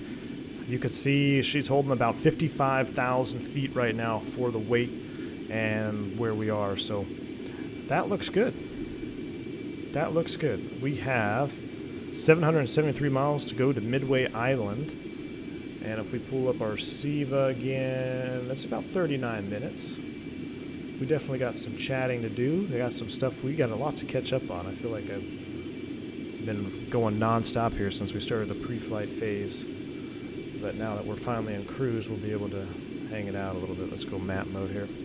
Jeremy said, did I see the 777 flight factor getting a massive update? Jeremy, yes, I did. I know there's a lot of people that are super excited about that. Hey, this is no shade or disrespect to anybody who likes 777. I just, honestly, it's not one of my favorite airplanes. I don't know why. It never got my excited juices going, you know, about the 777. It's a beautiful airplane, no doubt. 777, what's it, a long range or EX, whatever it is. Beautiful bird. I really have no issues, or I have nothing negative to say about it. Just personally, I never really got excited about a 777. You know, if I think of the 757 or the 747, 727, those airplanes all got me excited. 777, I'm like, really? It's like a 76 on steroids. And the 76, I feel the same way. Like, I feel the 75 is cooler and more fun to fly than the 76, at least in sim world. And then the 777 is just a longer range 76. So, no disrespect to Flight Factor, the 777, and I'm sure they're going to get a lot of good feedback, and a lot of people purchase that airplane because we do need long haul airplanes in X-Plane. So I think it's awesome that it's coming out to the platform. I'm sure I'll get it. I'm sure I'll fly it. But to be honest with you, and I'm saying this not just because I'm an Airbus guy, I am more excited and I will fly the 340 more than I would the 777. So, and honestly, I even like the 350 over the 777. That's all. But yes, I do know it's coming out. I think it'll be pretty sweet. Alexandra, what's up, man? Thank you so much for the $55 donation. I appreciate that. It says, I am wondering if one day I am going to listen to my kids saying, hey, Dad, remember when you guys used to cross the ocean on 350 at Mach 80? How could you stay that long on an airplane? Oh, man. Yeah. Who knows? You know, with the, what's that? The Concorde V2, essentially, that's coming out. And United apparently ordered some. I mean, it's just I think it's all smoke and mirrors right now, but yeah, I can't imagine doing this flight at the 80 Mach. It'd be a long flight, my friend. But thank you, Alexandra, for your support. I really appreciate the donation on the channel. Awesome. Thank you so much for that. Did I set the chrono vodka? No, I did not set the chrono. Goodness. I don't even know where the chrono is in this thing. Oh, actually, it automatically starts. See? As it should. Perfect. Elapsed time. Really? 1 hour, 18 minutes? Wow. All right. Pedro, welcome to Private Pilot. Welcome aboard, my friend. The 777 got preempted by the hype about the 380 and 78 that started out around the turn of the millennium. Yeah, Lauren, that might be it too. You know, the 78, I would even say the 78 gets me more excited than the triple for some reason. I don't know why. I don't know why. I can't explain it. Did I know last year the 74? Yes, I did. The last 74 is being built this year. It sucks. MD-11 by Rotate, definitely excited for that. 340, we'll have a world tour planned, max. 340 is going to be... I'm just going to say this. I am excited for you guys to see that 340. You know, it's going to be a lot of fun for a lot of you. That is true. And it is what's cool about it too is that it's really Tolus's first, what is it, full, like it's Tolus everything, right? There's no subcontractors where someone did something else. I believe I read that in one of the press releases where it's their full in-house airplane, their first one, right? So totally in-house, everything Tolus. And I've been impressed with it. Can't really talk about it, other than I can tell you that I'm impressed with it, and you'll probably be seeing it here next week. So I'm excited for you guys to see it. I really am.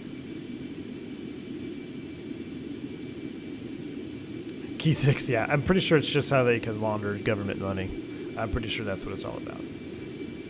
Oh, 1 hour, 18 minutes since I loaded the plane. Oh, well, I didn't set it then. Great. So what's this chrono down here doing? This says 8 minutes, 8 seconds. Surely we've been airborne longer than that.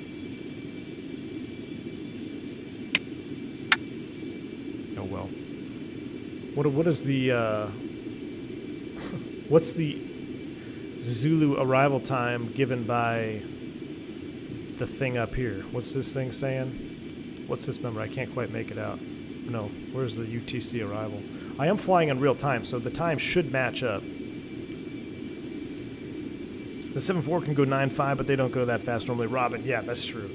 You know, they can bump it up, and I'm sure they're burning a hell of a lot of gas doing 9.5 Mach. No doubt about it. I'm going to sync my heading bug here as well. Let's pull this back around. But I really do have to run out and use the lab, so I'm going to set that up. Perfect. And here we go. I'm going to be right back, guys. I'm not taking a full-blown break. I'm just taking a lab break here real quick. I'm going to come back. I'll update you on some stuff with work, and I'll update you on my current scheduling situation, and then we'll talk a little bit about Airbus, and then we'll probably take a break, and then we'll get back into it. We'll probably do an Airbus quiz at some point, and I might throw on some of the older podcasts, and of course we'll talk about the next podcast coming out. So, be right back. Give me 2054Z. Okay, cool. So that would be Aviator Trav. What's up, man? Thank you. Glad to be back, my friend. So that is 2 hours and 30 minutes from now, according to that. Right? 2.5 hours from now? I would be very interested if that holds true. It'd be very interesting if that holds true. If that holds true, that's pretty exciting. I was thinking it was going to be a lot longer than that. But let me get a good view here. Let me go back to shift 6 view. Whoa, sorry about the ears. Let me spin you around. Zoom it out. But I want to get that sunrise in there. Actually, we don't need the sun, do we? What side do you want to be on? That's pretty cool right there. 2054. So 2.5 hours, really. That can't be right. Vodka, have you ever, you said it took you, 3:45? I don't know. I mean, if we're moving that fast, that'd be pretty good. All right, let me take a quick lab break. Where's my lab break thing? Yeah. Just give me 2 or 3 minutes. I'll be right back.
V1 AFK, time to talk about helicopters.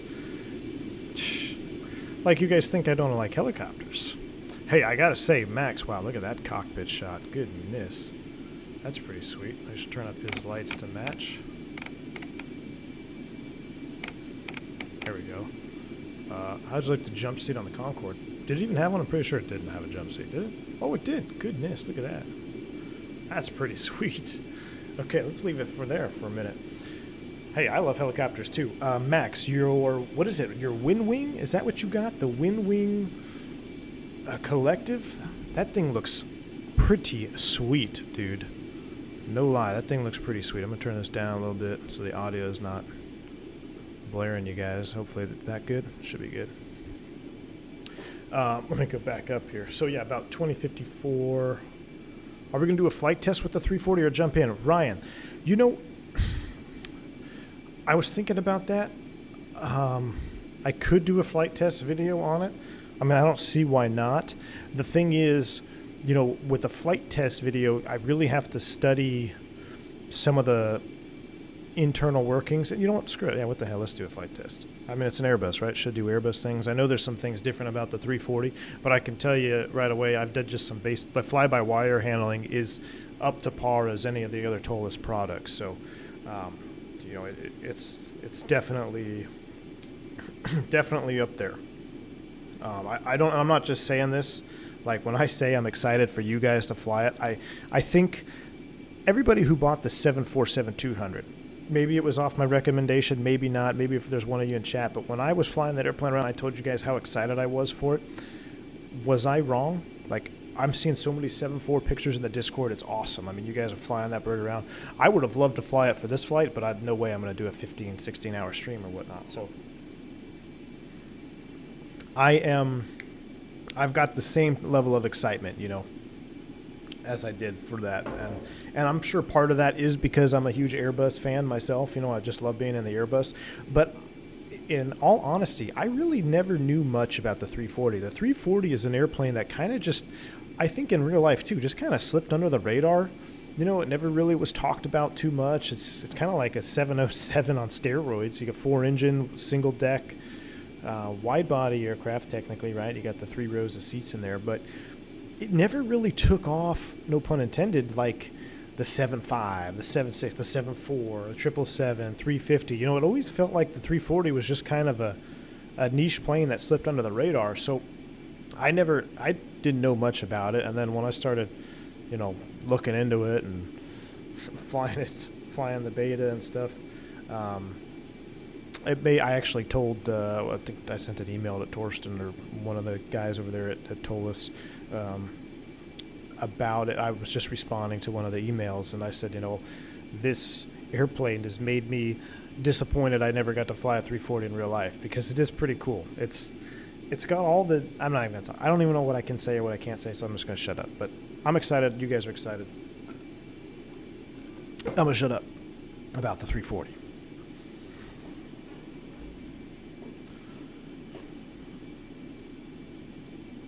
Just been testing the new Wind Collective and have to say it's superb. Awesome, Max. I have not tried the Volanta flight tracker, Ryan. A lot of people talk about that. I've heard it from multiple people saying you should try the Volanta flight tracker, but I didn't. I haven't got into that. That's kind of a fake view here off the engines. Let's go back outside, shall we?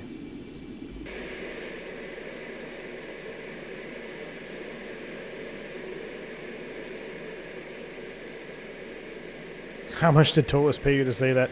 They didn't pay me anything, AstroJew.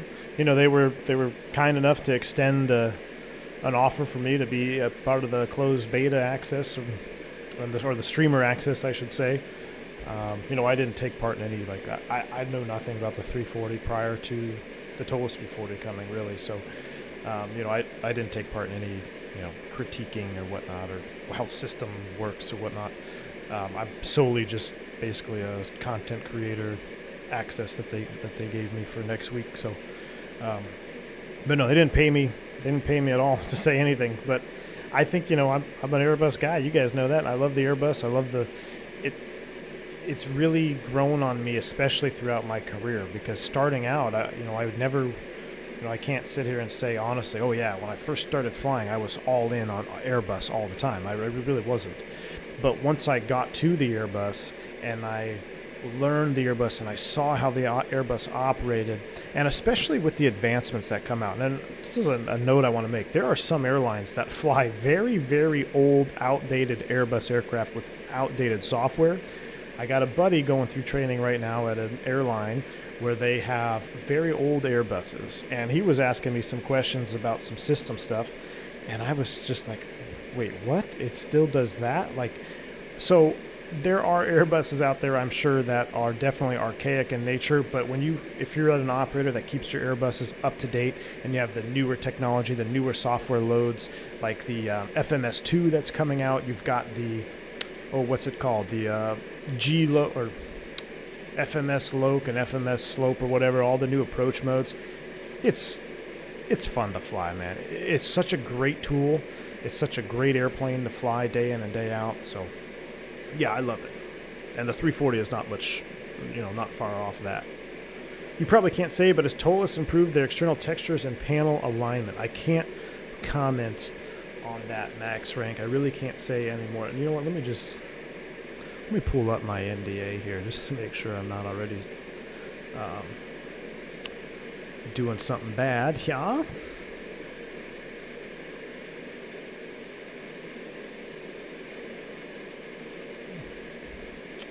Let me pull it up here, because I really don't want to,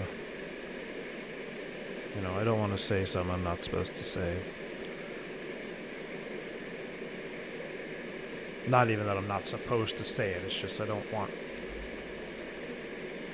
to break an NDA or make anybody upset. Where the heck is it? Oh, it helps if you're in the right email. That definitely would help.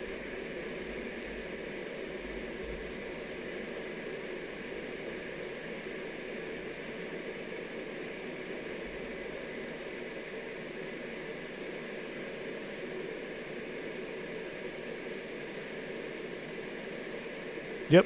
Yeah, I can't really say much other than that I can stream it next month or next week, and I'm excited for it. All public communications, blah blah blah. Yeah. Yep. Yeah. So I'm not going to say anything else really.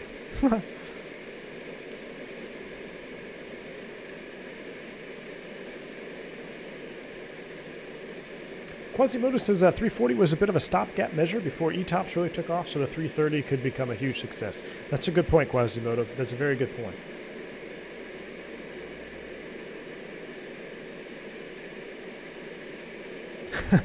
The 340 could only be more underloved if it was somehow a triple engine Airbus. Could you imagine a triple engine Airbus?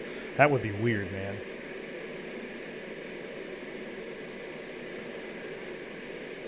Jeremy, yes, I did. EIS-1 Airbuses, they are old school, man, and I don't know. So my friend that is training on it right now, he was quoting me some stuff from an EIS-1 manual, and I'm like, there's no way you guys are EIS-1 software. And I think I don't know if they still operate some. Where I fly, we don't have any EIS-1 aircraft, but I did see a little bit of that at the very beginning. But no, as of now, I don't fly any EIS-1 aircraft. We still have some lingering CRT displays. We still have CRT display aircraft, but those are, when those screens go out, they end up replacing them with, whatever the non-CRT is. Max, Jeremy Harvey says the Dash 8 is getting closer to release. I saw pics. Okay, the Dash 8 is I'm super excited for that as well. There's so many good airplanes coming out to X-Plane 11. I don't know. What a time to be a flight simmer, right? I mean, we've got the FlyJ Sim, the 340, the 7.4 just released. We've got X-Plane 12 on the horizon. You've got PMDG coming out for FS 2020. You've got the Phoenix coming out for Microsoft Flight Sim. You've got, what is the other one that I just saw? Somebody posted a link. What is it, the Saab? I think there's a Saab coming out for Microsoft Flight Sim. What a time to be alive for flight simulation enthusiasts. I mean, it is literally all coming at your face, within a reasonably close time frame.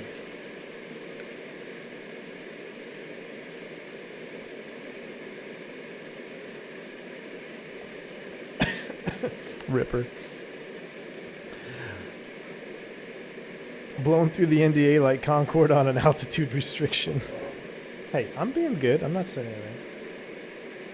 It's very, it's LCD. Thank you, Quasimodo. Am I excited about the Apache release, Miss Jungles? Yes, I'm about ready to drop a freaking... try to get a collective like Max Rank did here. The Apache is a sweet helicopter I am super excited for. The only other helicopter I'd be more excited for would be a twin Huey, like a Venom. But I don't think that'll ever come to DCS. But yes, I'm very excited for the Apache. Matter of fact, there's a couple of pilots that I fly with that... or I guess one of them that I used to fly with when I was a first officer. He was the squadron commander for an Apache outfit in Iraq, and he was the second Apache to cross the berm into Iraq in 2001. And let me tell you, I mean, he had some stories. You think I've got stories or cockpit confessionals? This gentleman, what he dealt with flying that Apache around, the stories he has, it's absolutely incredible. And it's, you wouldn't know it. You wouldn't know how much of a badass this guy was until you really started talking to him about it, because up front at face value, he's very soft-spoken, just an older gentleman now, a nice guy. You wouldn't know how much of a real badass this gentleman is, and he's a good friend of mine to now. I still look up to him as a bit of a mentor, especially when it comes to things with the airline and just situations that come up. So good friend of mine, definite badass, and he had some really cool Apache stories. And matter of fact, if you ever watch Apache gun videos, or you see that any of those videos from the camera, from the chin cam there, you probably have heard his voice, because he definitely has some videos out there. He didn't release them, of course, and in fact, he is not too happy that they're out there, because he has kids growing up, and I guess when they were little, he saw they asked him about it, and you could imagine how that conversation would go. But yeah, very excited for that. Let's go ahead and check everything out here. We're doing 2.0 Mach, systems check, SIVA, how we doing? Man, we are crushing the distances, though. Look at that. We're only 17 minutes from 2 to 3. So waypoint 2 to 3. We're going from die fog then, I believe, to 1, 2. Yeah, we're going to Midway. So Midway is 327 miles out. Beautiful. We're actually going to have to cross the Avitab map, which is something I've never done. We're going to have to rotate it over. We're getting towards the end of it. Things are good. Concorde is doing Concorde things. Excuse me. Yeah, it looks good. We'll come over here. Let's go ahead and hop over here. This wing view here. A310 from Microsoft Flight Simulator. Yes, Christian. Yes. ATR. That's what it is, Christian. Thank you. Thank you. Chris Run, thank you, man. Welcome back. Yes, it's good to be back, man. Good to be back. It was a long couple of days there where I just couldn't stream. So about that, I posted in the Discord, maybe you guys know, but when I had COVID and the whole family had COVID, I mean, it was just a crapshoot for everybody, because not only was I sick, but the wife got sick, then the babies got sick, right? So when the kids get sick, it's awful, man. And if you're a parent, you know what I'm talking about.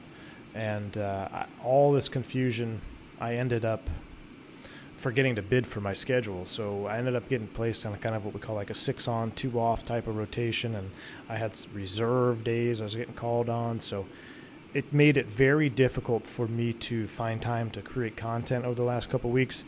I mean, because even if I have 2 days off, I would get home sometimes at midnight. By the time I'm home, it's 1 or 2 o'clock in the morning. And then I have to do laundry, unpack, repack, do dry cleaning for my uniform, and spend some time with the wife and kids, and then I'm back out the door. So it just really didn't allow any time for me to get to the computer, to the office. So that's kind of why I fell off the face of the earth there for a couple weeks. I'm actually going back to work tomorrow, and then by Tuesday I'll be back, hopefully, and that's when you guys will probably start to see whenever I think they already told us that the streamers can stream next week, I think on Monday or somewhere around there. Whatever day, if I'm home, we'll do a test flight at the very least, or we'll do a short haul stream, but I'm excited to show you guys. Jeremy says, so if an Airbus is EIS-2, does that mean it has LCD panels? Jeremy, not necessarily. It's just a software within, right? So the screens can display pretty much whatever software load they want. I don't know if that's true. I don't know if the scope of saying whatever they want to display they can display, but as far as my knowledge knows, even if it's a CRT screen, you can still display EIS2 software on that screen. It's very much just a screen at face value, kind of like how you change your computer monitors out. And we have some aircraft that still have those the CRT displays, but they still run the EIS2 software, so it can do both. Now, I would say most of them are out. The worst part is when you have the MCDU that is CRT, because I've mentioned it before, with the way sometimes the sun can come in and reflect here, and you can't even see anything on your McDo. It just looks black because of the reflection, so pretty annoying to fly. I'm hoping a lot of people are excited to do short Porter airline hops in the Q400 from Detroit to Cleveland. I'm starting training as a ground controller on Saturday. Lauren, that's awesome. Are you going to be a ground controller in Detroit or Cleveland? Or does it, I guess you'd have to be in one or the other, right? Or is it for VATSIM? In Airbus, does the APU switch on? Yes. Yes, you don't need fuel pumps for the APU in the Airbus. That's correct.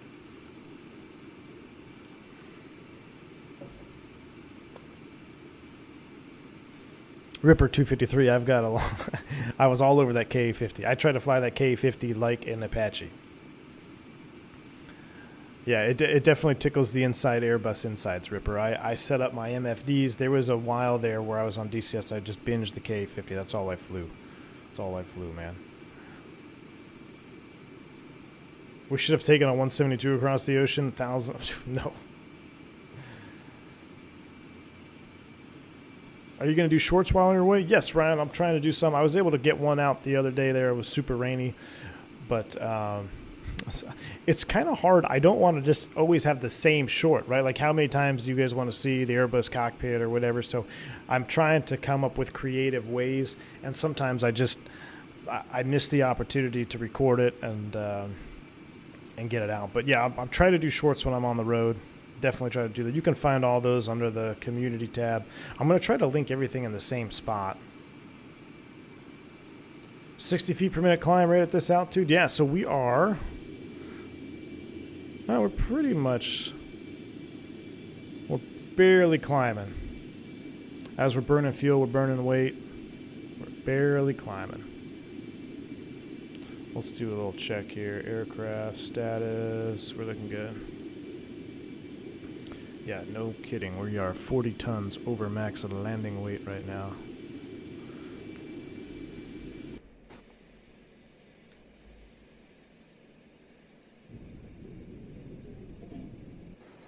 We'll have to do a cabin tour here in a minute.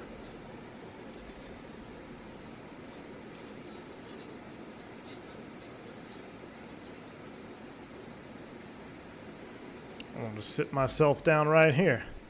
Minus 57 outside. How's that for a boring view to stare at for a few minutes?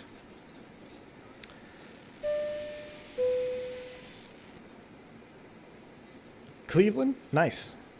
XP72, what's up, man? Welcome to the stream. Glad to see you, man.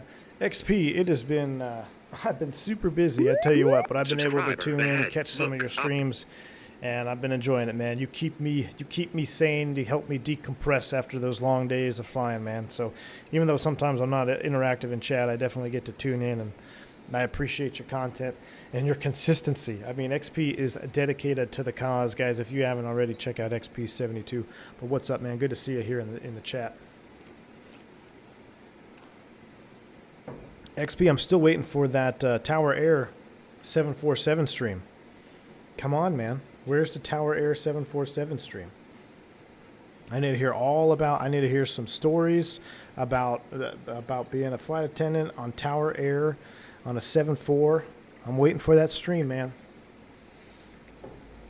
Carlos says, I have doubt on a 19-20-21 is normal to arrive to gate with 300, 350 degree brakes. It's normal to use manual brakes rather than auto. Carlos, that is very reasonable to arrive at the gate with between 300 and 350 degree temps, especially if you use an auto brake setting. So medium brakes, unless it's cold AF outside, you're probably always going to have hot brakes by the time you get back to the gate. at least 300C, which trips the sensor, right? So unless it's super cold, use medium brakes. I mean, it gets on them hard. They heat up quick. You're probably going to have a hot brake for a little bit. Low will depend on the weight of the aircraft, whether you're in a 19 or 21. It's very possible to use low brakes in a 19 that's very light and moderate temperatures. If you click them off around 80 knots or 100 knots, that you may be able to avoid a hot brake ECAM. But I would say it is much more common to have a hot brake ECAM with an auto brake setting in the Airbus. It just happens. Oh wow, that's kind of a cool shot. Look at that. That's pretty badass right there. So don't think it's unrealistic at all, because it definitely is. I find the toeless brake simulation and temperature simulation very good. I know there's been some complaints in the past about, oh, that's just too hot. These brakes get too hot. Honestly, I've never sat down and looked exactly at charts and graphs and which airplanes heat up, but I will tell you from my personal experience in flying the aircraft, I really have no objection at all to how toeless brake heat hot ECAM pops up. I mean, I think it's very consistent with the real airplane. It's just how it is. I don't know why Airbus has this issue with brakes. I don't think it's an issue on Boeing aircraft. I think a lot of it has to do with the carbon disc brakes as well, as opposed to like a steel braking system. But it does, they do heat up. They do heat up quick.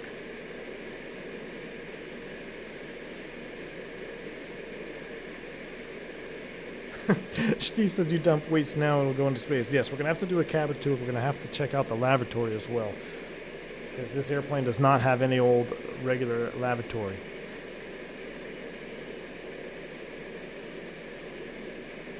When is the flush? Can we see a flyby? Sure. Here it comes. Mach 2 flyby. Look how fast this airplane's moving.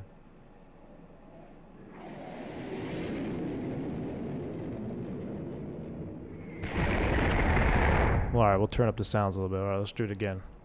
Another flyby. Here it comes.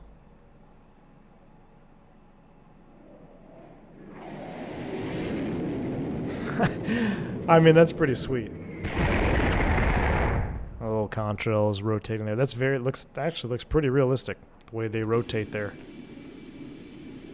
All right, back to that juice view. That just looked cool. I don't know, something about that profile just looks really cool. Tower air blast from the past. Yes, sir. Tower air stories coming up. I can't wait, XP. I can't wait. Mike McLaughlin, welcome to the channel, man. Exclamation point, welcome for your new perks here at the channel. Glad to have you on board, man. Most recently, all members get access to the shorts, so you can kind of keep track of me when I'm out on the road. As far as podcasts go, I try to release a podcast every couple months for you guys, for the members. And I know I'm like, I don't know, 2 months behind or 3 months behind. I'm going to try to get one out. Like I said earlier, the time has not been there. So I'm definitely going to start working on it probably after the stream, really. Maybe I'll be able to edit it on my Mac and get it out on this next trip. But the podcast will be coming back. And we'll discuss the 340 in that as well.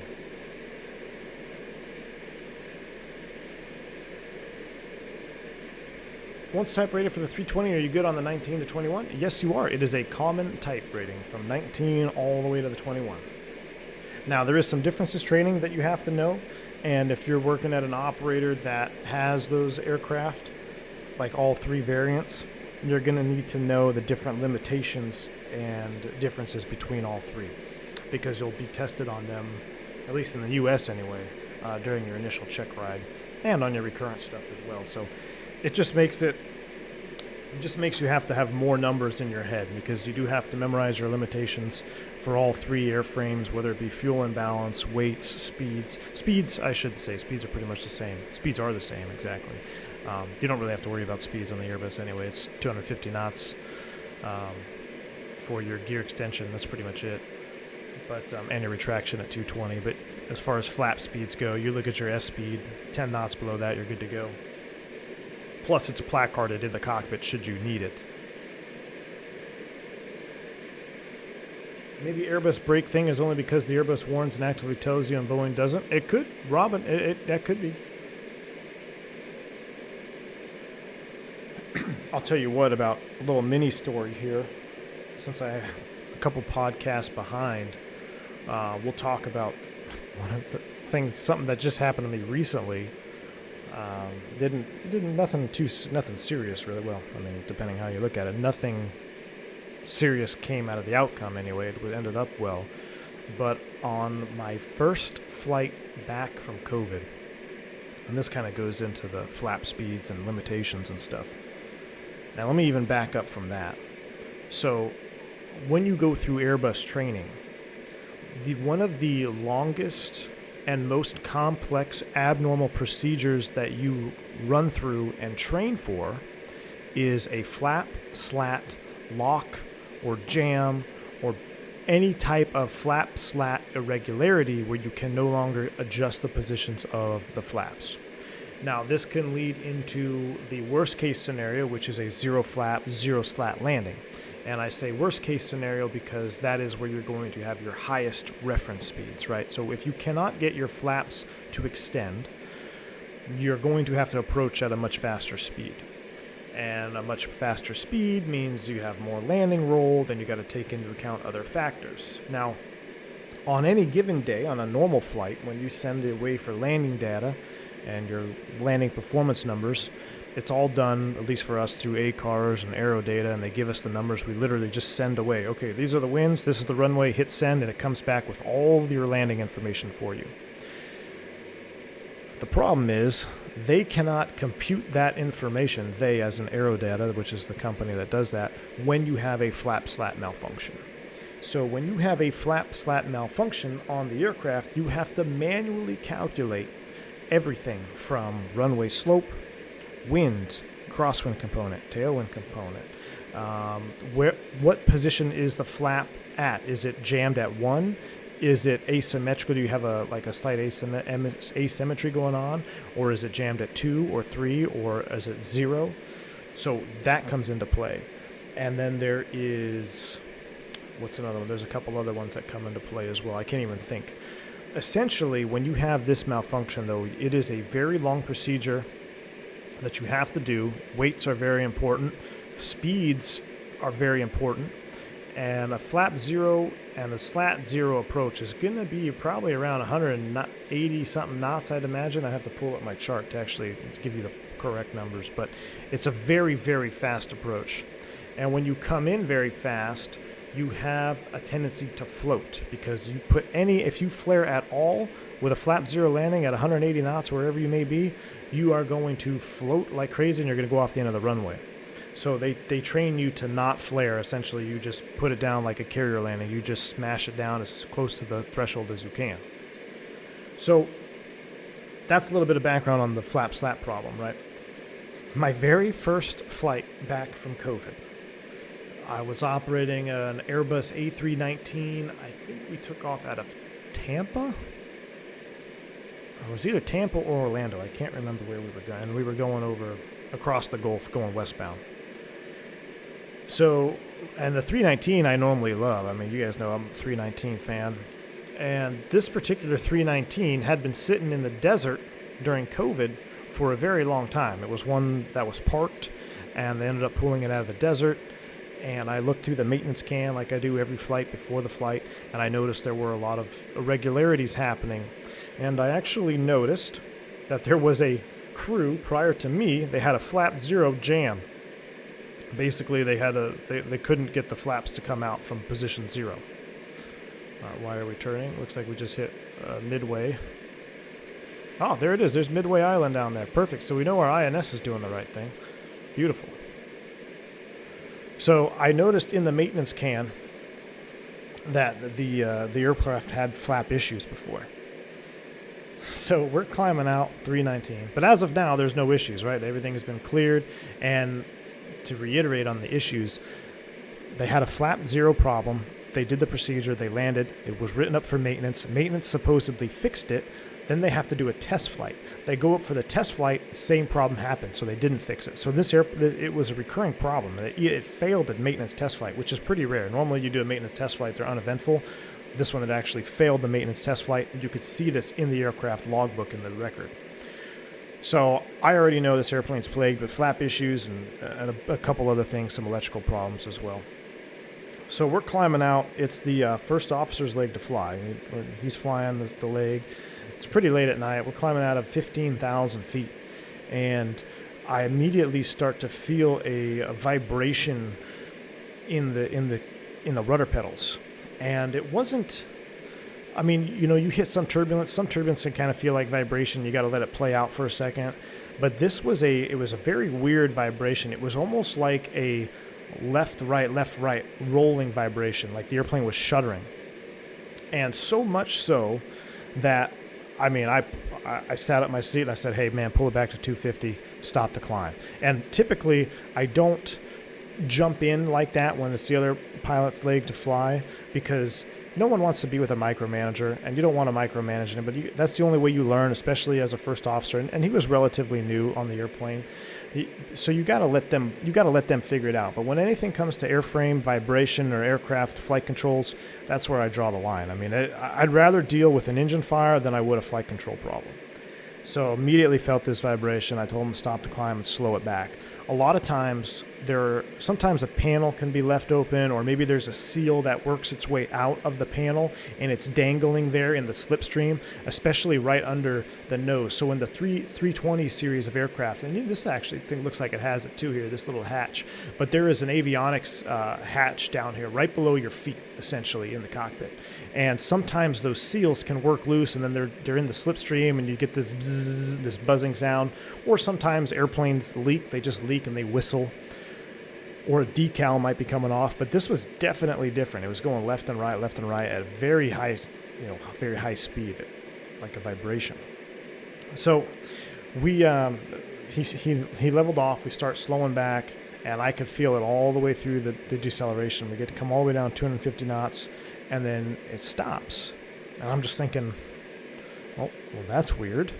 So I said, okay, let's try 10 knots faster. So incrementally started speeding up, and I was ready to return back to the field. I mean, I was like, if this thing vibrates at all, we're headed back, because you don't know if you've got a rudder issue or a yaw damper issue where you're going to be having a yaw damper fail and you're getting into the Dutch roll and all that kind of stuff. So it was severe enough to the point where I was ready. If I felt anything at all, I was going to declare an emergency and return the airplane back to Tampa or Atlanta, whichever one it was. And we start speeding up incrementally, 10 knots at a time. There's no vibration. There's nothing there. I'm like, all right, let's go ahead and start climbing. Nothing there. And I'm like, what the heck was that? Because we definitely felt it. So at this point, I'm going back through the can, and I'm talking to dispatch through 8 cars, and they get back to me, and they're talking about how there was a rigging issue on the right wing flap.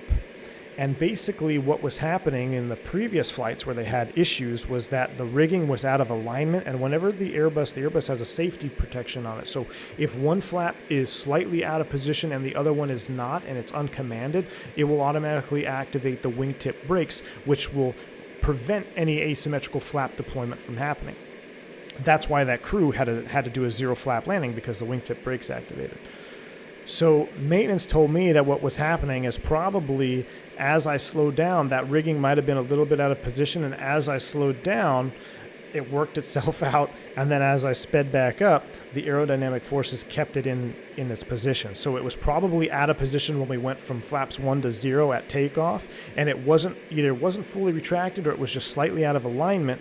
And then when we slowed down, it was able to adjust itself, I guess, and then we sped up, and the aerodynamic forces kept it in whatever. And that's just a very layman way of explaining it. But I still rode up the airplane in cruise. I said, hey, man, okay, I'm going to write this airplane up. We had a pretty significant vibration from 15,000 feet in the climb, slowed down, it went away. So now, during the whole flight, we have to, I'm thinking, okay, we're probably going to get a zero flap. Our flaps are probably going to be locked for our arrival. So we start doing the flap, zero slat landing procedure. It took us about, I don't know, 20 minutes or so going over it, went over it 2 or 3 times. Basically came down to we could only land on one runway that was long enough. The other runway, which we would have preferred to land on, wasn't long enough when you factored in the wet landing distance because it was raining at the airport. Now, the other problem was that the only runway that was long enough for us had no ILS. It was NOTAMed out, so we'd have to do an RNAV approach in there, flap 0. But long story short, the flaps came out, everything was fine. Maintenance took over the aircraft and they worked on the rigging again, and indeed it was due to something with the rigging on the right-hand flap mechanism. But I just remember going over the Gulf at midnight, first flight back from COVID, thinking this is all I need right now. Is that what I'm going to do? A zero flap landing. It's my first flight in like 3 weeks, and I'm with a new FO. It's raining, and we're going to do a zero flap, zero slat landing. I'm like, what freaking luck is this? But anyway, it worked out. No issues. We prepped ourselves. I'll actually pull up that checklist here in a little bit, and we can go through it. It's pretty wild, pretty extensive. So that's just kind of a little bonus cockpit confessional since I haven't had any podcasts for y'all in a while. That's just kind of a bonus one. That just happened to me a couple weeks ago. So, all right, we're still doing a very slight climb. We're at 56,450, still Mach 2. Things are looking good. I think it's time for a cabin tour, shall we? I know I missed a lot of your chats there. I was just telling that story, but I saw XP's chat. He said, I've seen a ground crew physically fan an Airbus hot brakes. That's pretty funny. Yeah, you got to get it below 300, man. So, all right, let me go through that. Would you rather have Supersonic 7.4 or Supersonic 3D? Supersonic 7.4, definitely. All right. Let's do a little cabin tour, shall we? Full-blown cabin tour time. So, you guys have seen the cockpit. This cockpit's pretty sweet. And it actually stretches, right? So, I think this gap is not here once you land. And that's why, is it here? I forget one of these panels, one of the Concordes that's in the museum, the last crew to fly it, he stuck his hat in the gap. And then, as you know, now it's stuck there. And you can see it because when they landed, the airplane is never going to fly again. The aircraft shrunk back to its normal size, and the hat is stuck there. So that's pretty cool. Anyway, all right, let's hop out of here. Ooh. Welcome aboard. All right, there's really no sound here. We don't want to touch any doors because that makes me nervous. Pretty weak cabin, nothing there. No drinks. What is this? Is this our lavatory? No lavatory here. I know we used to have a lavatory. We're going to keep on going. Here's your first class seats. Pretty narrow, 2x2. For those that have seen the Concorde in real life, you'll probably be surprised at how small the cabin actually is. But, I mean, when you're doing Mach 2 at 56,000 feet, you got to have some sacrifice somewhere, and it's definitely in the size and the leg room. Maybe not necessarily the leg room, but just the height of the cabin, the width of the cabin. So relatively small, 2x2 seating here. Flyboy, we have it set. Depending on our weight, we may or may not hit flight level 600. So we're kind of in a max climb. All right, here we are, mid-cabin. Ah, yes, the lavatory. What's that? It makes me nervous. So here we are. Here's our lav. Frosted mirror. Do our business. And uh-oh. The supersonic flush.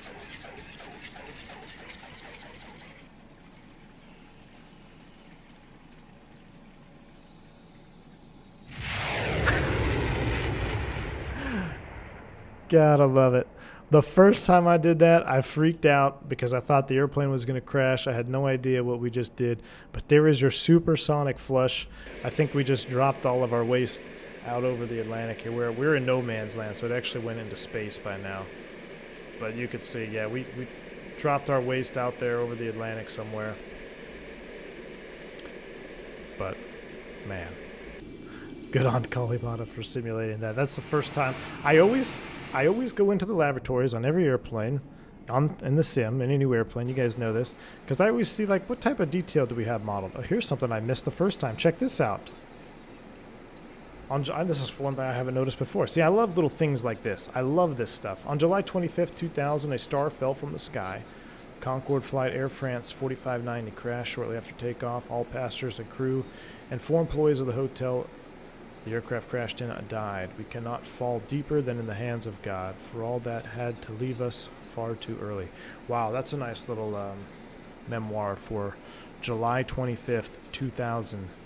Air France 4590. Wow.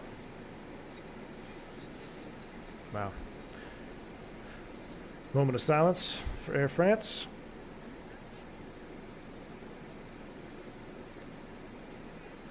Steve Venn, now the flight is complete. Yes, sir. So there's your supersonic flush.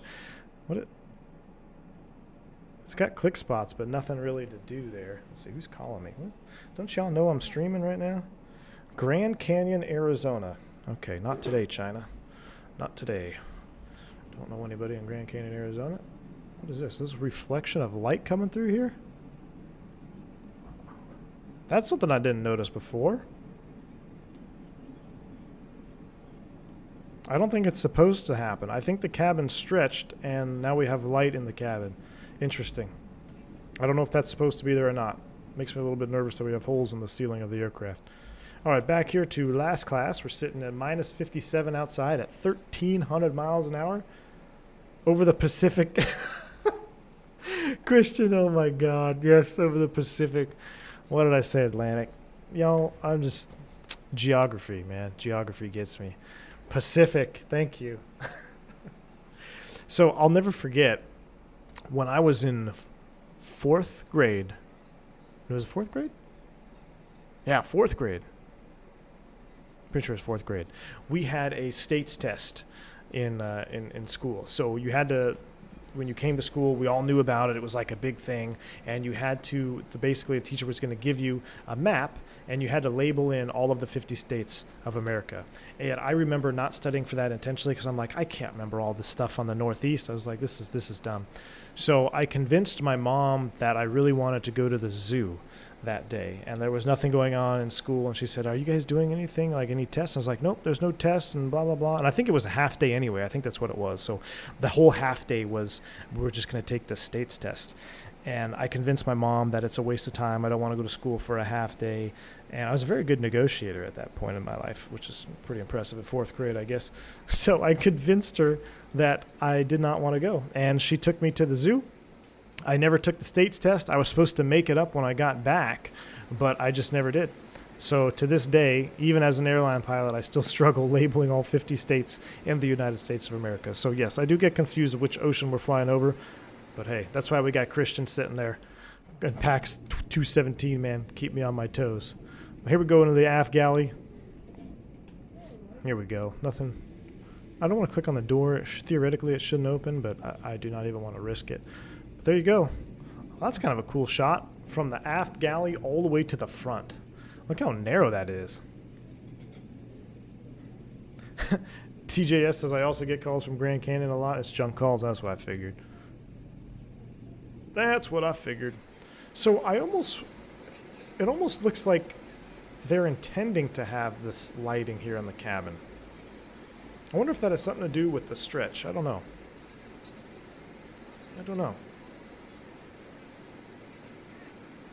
The weather around Hong Kong is crazy. Typhoon. It was just to the south. Yeah. Oh boy. Hopefully we don't have any typhoon issues going in there. All right. So we know this lavatory is the one that you should come to. Oh, there we go. We'll close the door. All right. There we go. Much better. Close that up. Is there anything else on the seats? I'm trying to see the seats.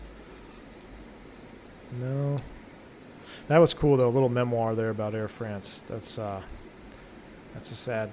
sad day. July 25th. Now let's come back up here. We got to do some checks here pretty soon. How are we looking in the SIVA right now? Okay, we're going from waypoint 3 to waypoint 4, so that means we left midway.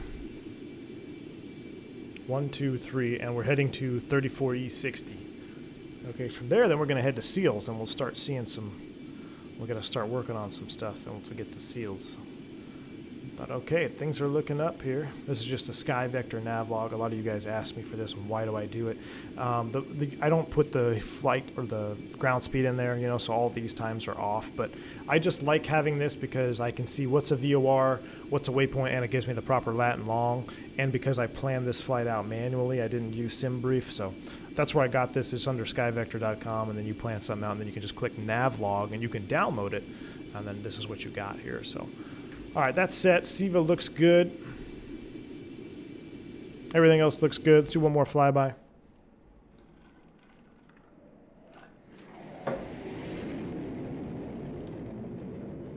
How do I remember that? I can't remember what I ate for breakfast yesterday. Remember stuff from 4th grade. Yeah, I was so proud that I convinced my mom that nothing was going on. I remember. I was like, yes. I succeeded. All right. Let's turn this down a little bit. Yes, sir. Close you. So we're going to start flying into the night. Hopefully we're not going to be landing at night. I didn't think about that because we're flying away from the sun.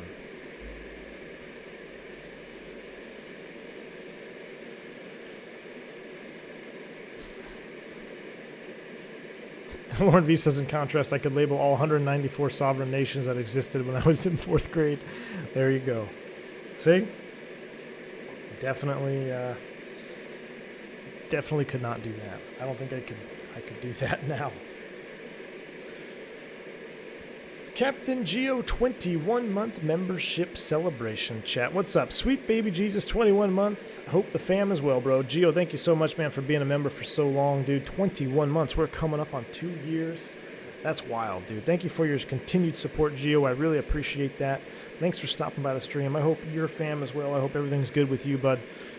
Appreciate you stopping by and saying hi, man. What a support. 21 months. I appreciate that. All you members, all you members that have stayed members, even in times of drought. I mean, this year has been really, really tough on the V1 channel for sure. It started with the move, last fall, and then not having proper internet, and then trying to stream with frame drops, and then going into weeks, months of no content.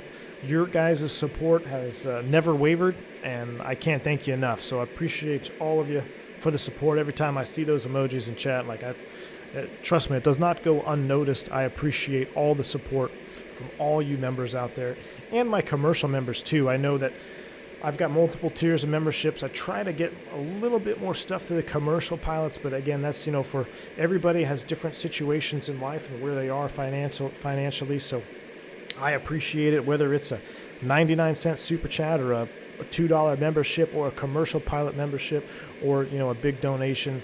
I really truly do support all of your guys' support on this channel. I really do. Thank you. I am going west. Yeah, we're flying away from the sun, so it's going to probably start getting dark, right? I didn't think about that. So we took off at 9 in the morning local, I think, right? Maybe even earlier than that. What's Hawaii? 6 hours, 5 hours? Maybe 7 a.m.? So, yeah, I didn't think about that. We are faster than the rotation of the Earth. The sun will set in the east today. Quasimodo, yes, you're right. So that's what I'm thinking. Uh-oh. Nothing like making a landing more challenging than doing it at night. Douglas Phillips, it seems like you got a brutal flying schedule lately. Thank you for all you do. Douglas, yeah, man, it's this month, the last couple of weeks have been pretty tough.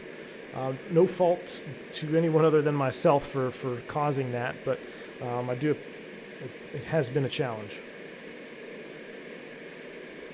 Not to mention, when you forget to bid, so what happens is if you don't get a line, which if you don't bid, you're probably not going to get a line. It just depends on what you have set up. If you're really smart, you'll have a default bid. So if you forget to bid, it at least defaults to something basic, which you could set up to just be like, give me some type of schedule like with line. And when I say line, I mean that's scheduled trips instead of reserve. If you don't have a default bid, you're probably just going to get reserve. And when you get reserve, that means inherently it's not necessarily a bad thing depending on where you work. Some airlines are better than others. Some airlines being on reserve is absolutely terrible. But some airlines, it's not bad. People actually bid reserve. And, you know, when I was a first officer, I would bid reserve all the time because I wouldn't really fly that much, and I would get the exact days I wanted off, because as your seniority grows, you can be a very, very senior person on reserve, but maybe middle of the pack to slightly above 50% on the total seniority-wise on the FO side or the captain side, whichever seat you're in. So if you bid down to reserve and you're senior, you can get any days that you want off. You can pretty much mix and mash your schedule around, and you may not fly that much. But when you just have no bid at all and it just gives you reserve, basically what happens is it's going to put you on reserve at the worst possible time, which is probably like a 3 a.m. report time or a late night one, which is basically red-eye reserve. So I had a little bit of both, actually. I had like a 10 p.m. reserve and a 3 a.m. reserve. But now that I'm on reserve, not only are you not have a schedule where you know where you're going or not, but you're probably going to get the trips that nobody wants to fly, or the trips that, like, yeah, I'm going to call out sick for that one like 3 hours prior to showtime. And then guess who's getting a call at 3 o'clock in the morning to go fly down to Mexico or wherever? That would be yours truly. So you do play a little bit of Russian roulette when you bid reserve for the types of trips that you get. But when you have absolutely no bid in your settings and it just gives you exactly what the company needs, you're probably going to fly every time that you're on reserve, and you're probably going to get the worst possible trip. There's a trip that is in the open time pot, we call it right now. I can see what trips are in there. That has a very, very awful day two that I really do not want, and it fits my reserve time period perfectly. So I'm fingers crossed, I'm praying that I don't get that trip tomorrow. But it's looking a little bit grim right now. But that's a little bit about airplane bidding. I know someone had a question in the Discord about, you know, what is bidding like and how does seniority work? But, you know, we could get into that if you want. It's kind of specific to where you work, but the general rules are kind of the same, at least in the U.S. I don't know how European operators do it. You know, I don't know. I'm sure they have different work rules and stuff, but it's 4:30 a.m. in Tokyo right now. Landing estimated just before 6. Might just have light. Thank you, Lauren. Okay, so might have light. Maybe we should slow down. Andy, what's up, man? Welcome to the stream, dude. Glad to have you aboard, Andy. I'm going back in the chat there, guys. Sorry, I know I'm scrolling back. Gio says I got the green light to go after the PPL, bro. Been gathering info to get it done the right way. Hey, Gio, dude, that is awesome, man. I'm super happy for you. PPL, that's going to be a lot of fun, dude. If you have any questions, if you want to, you know, just talk to me about, you know, maybe some books that you want to get or whatever it is, or you have any questions at all, shoot me a DM, hit me up on the Discord. I'd love to help you out, man. That's awesome that you're going to tackle that challenge.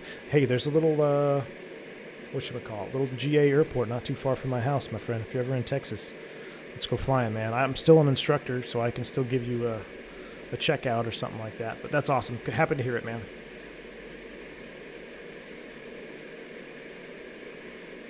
Quasimodo, yeah, the Concorde is a real time machine. Definitely is. Out of interest, do you fly the 321? And is the Tolis 321 accurate representation of it? Yes and yes on both accounts, my friend. Captain Alex, thank you for the $7 bond, man. I appreciate it. He says, which is better, the Tolis 319 or the Flight Factor 320? And keep up the amazing work. Captain Alex, thank you for the super chat. I really appreciate that. So, better is, I think, a term that is subjective to what you want in an airplane and what you're looking for. So, I recently did a video where I compared the Flight Factor and the Tolis. And let me see if I can pull up a link. I'll give it to you here. I'm gonna pull up this link. Whoa. So check out this video, man. And then you might be able to make a better decision. Okay. My personal opinion, I enjoy the Tolis aircraft over the Flight Factor. Now, I didn't initially. I think when the Tolis first came out and the Flight Factor was out, I think it was pretty much easy to say that 320 was ahead of the Tolis in far functionality and things. But over the years that the 319, 321 has been out, I think it has surpassed the level of the Flight Factor. Now, there are still some things that Flight Factor does better. Don't get me wrong. I don't want to, this is not like a bashing Flight Factor or anything like that. I'm just saying, in my personal opinion, the way I like to fly and what I look for in an aircraft, I personally enjoy the Tolus a little bit more than the Flight Factor. Now, if the Flight Factor had some things that the Tolus has, then I might have a different answer. But as of right now, you're pretty much stuck with a CFM non-sharklet aircraft in the Flight Factor. Now, when Carter releases, which he just joined the stream, when Carter releases his CFM motors, which I don't know if I'm supposed to announce that or not. You were posting pictures in the Discord, so I don't think it's a secret anymore. I will definitely probably be flying the 320 a lot more because I just got to throw on those CFM motors from Carter, and we're going to rock with it. But anyway, that's kind of my opinion on that. Check out that video. Hopefully it helps, man. They're both, either way, look, they're both good airplanes. They're both fun to fly. I don't think you go wrong with either or, but that's just my opinions. Just says, flying back from Expo, ground crew disconnected the ground power before the APU kicked in, and it's like, oop, they pulled an XP-72 and forgot the APU, and flight attendant was that. Oh, man. That's awesome, dude. Yeah, so I've done that. We've all done it. Any pilot, any captain has been there. Most recently, I did something that was, well, I didn't do it, but it's actually pretty dangerous. I was sitting in the cockpit, and the ground guy came up, gave me some load sheet paperwork, and he said, hey, can we pull the ground air? And I said, yes. Now, the APU was running, and in the narrow body Airbus, depending on what mod you have installed, which is a whole other thing, I'm talking real life airplane, different mods for packs and air cycle kits and stuff, you're not supposed to run ground air, like low pressure air from the jet bridge, air conditioning air, and the APU bleed at the same time, because you can get some chattering in the valves. So what I had set up was I had the APU running, but the APU bleed was off.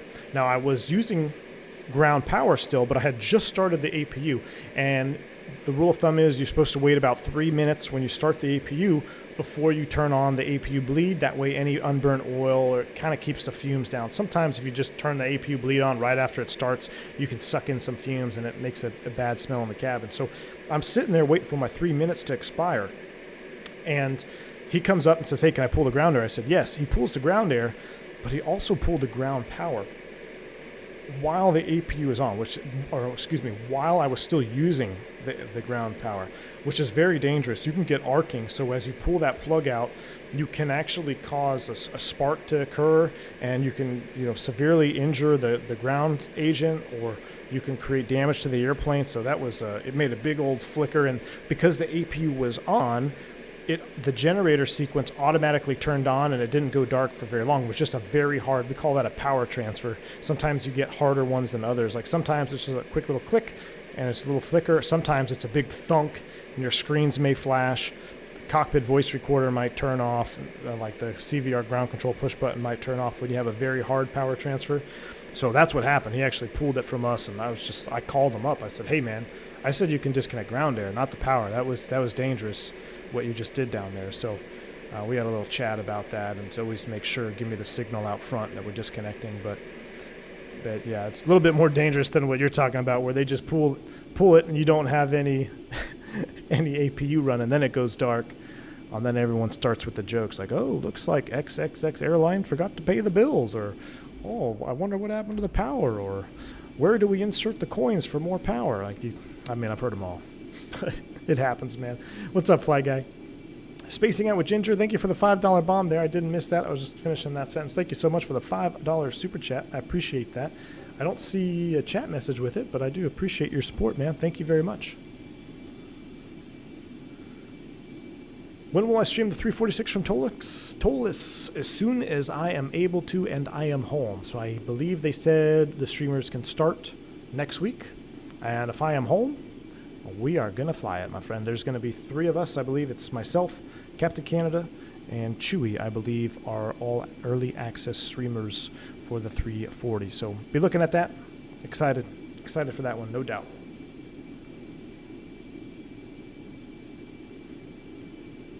Christian, how long have you had the dreadful COVID right now, man? How long have you been out sick with it? And has it been? What about your temperature? You've been dealing with any temps? I know I was dealing with 104 fever in and out constantly for about 5 days, man. It was brutal. until I got some medication finally. But it's so weird, man. Some people, we don't have to get into a whole COVID discussion now, but you know, some people it really knocks them out, and others it's like they never even had anything wrong.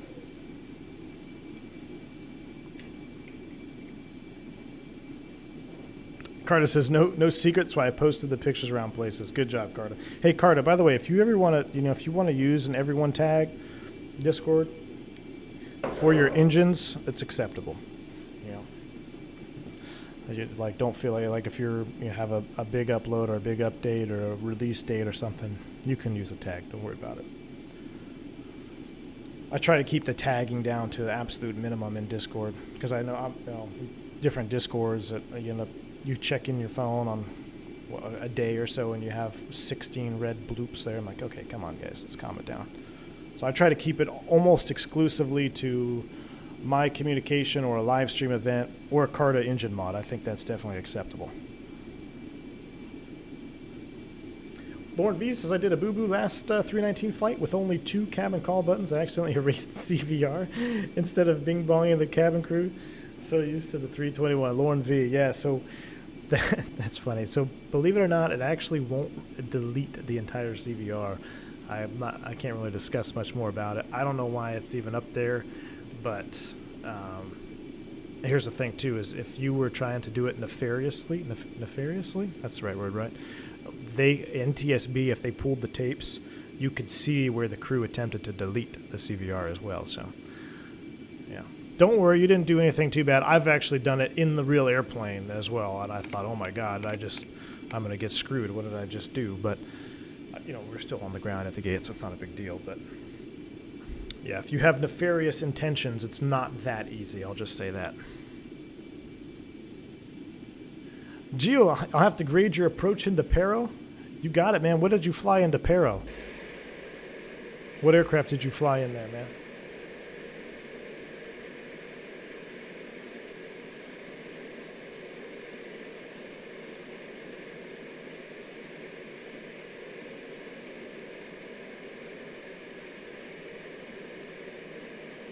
Spacing Without Gender says, V1, I'd love to get my PPL, but can't cause my eyesight.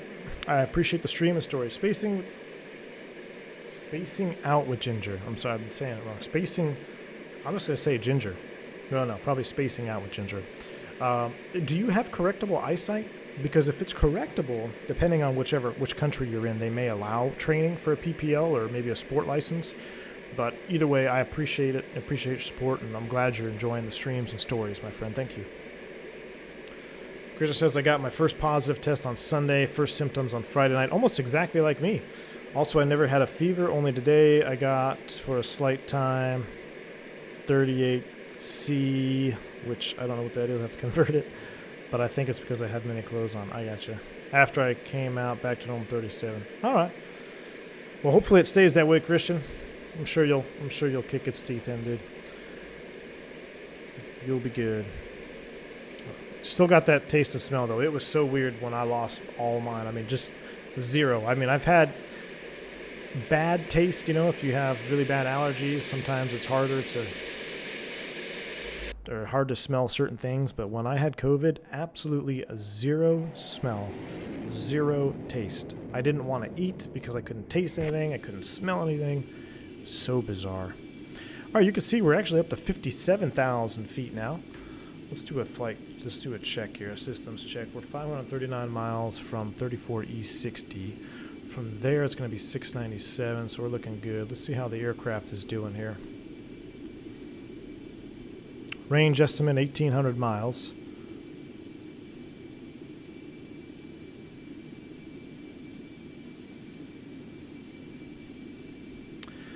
I'm starting to look at the fuel. I'm actually starting to get a little. If we got 1,800 miles range left, we should be okay, right? If we got 1,800 miles, we're 530 miles from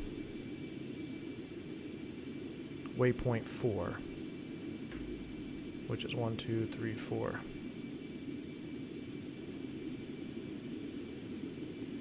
From there, it's 900. Okay, yeah, so we're good. We're okay. I think we're okay. Let's say it's 7, call it 1,000, call it 1,100 miles, so we should have at least 700 miles of fuel left if we need it. Matter of fact, we might actually be a little bit heavy depending on what we got, but I think we're okay.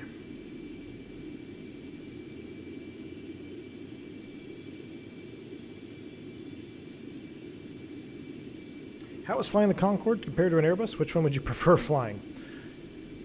Well, that's interesting. I would definitely love to experience flying the Concorde.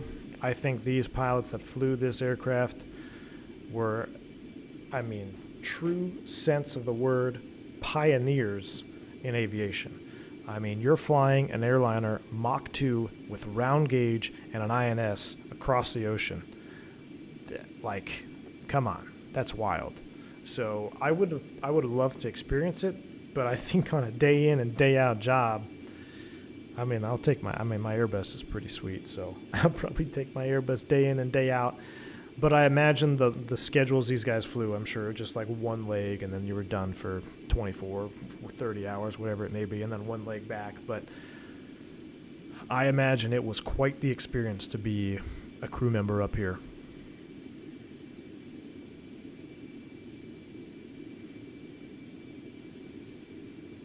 It was right on final when you hit it. Uh-oh. Ryan says in the 319, if you have 2 X's across the PFD, what law are you in? You are in alternate law, my friend. You are in alternate law. So something is not right if you got the amber X's up there.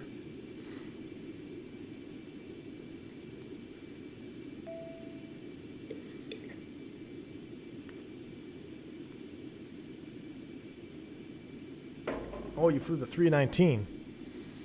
Quasimodo says we still have 500 to... Oh, so 1,600 miles. Oh, my gosh. A critical oversight. Quasimodo, you're right. So, let's see. Let's call it... Let's just say 60.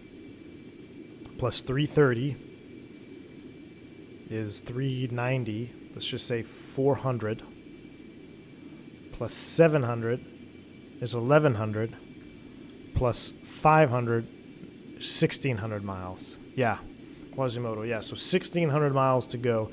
But here's the thing, too. On the fuel status, I think this is at our current burn, right? So once we start our descent, this should hopefully be a little bit more. That's what I'm banking on. Otherwise, we're going to be coming in on fumes, which could be interesting in of itself. But I think this is based on our current burn, right? I don't think this calculates the descent fuel being less. You can see here fuel is burning on schedule. We're looking good. Pulling from those trim tanks. Flight engineers doing all the fuel. Center of gravity is staying within limits. We're looking good. I'm going to have to get lunch here at some point. Everything looks good. All right.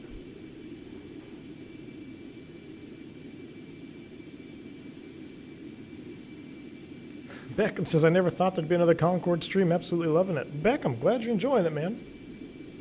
Glad you're enjoying it. It's very unique, that's for sure. This stream is one that I've been like kind of hesitant on. I needed to refresh my mind. I don't know. I probably started up the airplane 3 or 4 times as practice just so I can get the checklist down and find everything. I mean, just look at this panel back here. There's a lot. There is a lot going on. Very similar to the 7.4, but I think the 7.4 is even more so logical, I guess is the word. This just seems, you got weird stuff like DE air tanks, and you got your ramps for your supersonic flight, you got your secondary air doors, you got weird stuff that I'm not familiar with. The 7.4-200, while there is a lot of stuff there, a lot of it is what every other airplane has. I mean, you got bleeds, you got packs. The most complicating part, I think, on the 7.4-200 is the fuel management, which I botched up on our way to Hawaii. So I'm definitely no pro when it comes to the 7.4-200, but you do have to manage the fuel manually. And I think if this airplane had that, it would be even more of a challenge. I think somebody said that's what they're working on is sort of have manual fuel management. Did I carry a jerry can today? No, man. Yeah, Paval, yes, I checked the lavatory, man. We had our supersonic flush again. Steve says I'm 5 days in with COVID. Definitely a crap sandwich. Good thing I can't taste it. Steve, man, I'm sorry, dude. Hopefully you'll get over it, Steve. It's such a weird virus, man. I can't even really. I mean, if I mention like how I was treated, this video will get removed, so I can't even get there. But I was in a pretty much a downward spiral with COVID until I received a medication, and then it immediately stopped and turned all my symptoms around. I got better within, I don't know, 48 hours. My wife, when she came down with it, she took the same medication that I did, and she was over it in 48 hours. Her COVID lasted 2 days. So, but due to censorship and whatever you want to call it, I can't really discuss what treatment I received, but I hope you kick it, man. I'm sure you will. Just hits everyone different. My friend had it just the other day. He's like, he didn't even know he had it until he had a little bit of a sniffly nose and he had an antibody test. And he's like, yeah, I had COVID. Wow. It's weird for me to hear that you're going to get lunch when it's 10 p.m. here in Europe. Yeah, that's the difference. It's 10 p.m. already over there? Wow. I guess so, yeah. It's 2:41 here, local. Lauren V says fuel management will be important in the 340. I have no idea how the fuel system works on the long-haul Airbus, but on the 321 XLR, it works pretty well automatically, yes. You know, I still haven't, which is sad, I really should have, is I still haven't done a proper 321 XLR, like fill it all the way up and use the ACTs. I don't think I've used the ACTs yet. Excuse me, I think on our Hawaii stream we did just the LR version.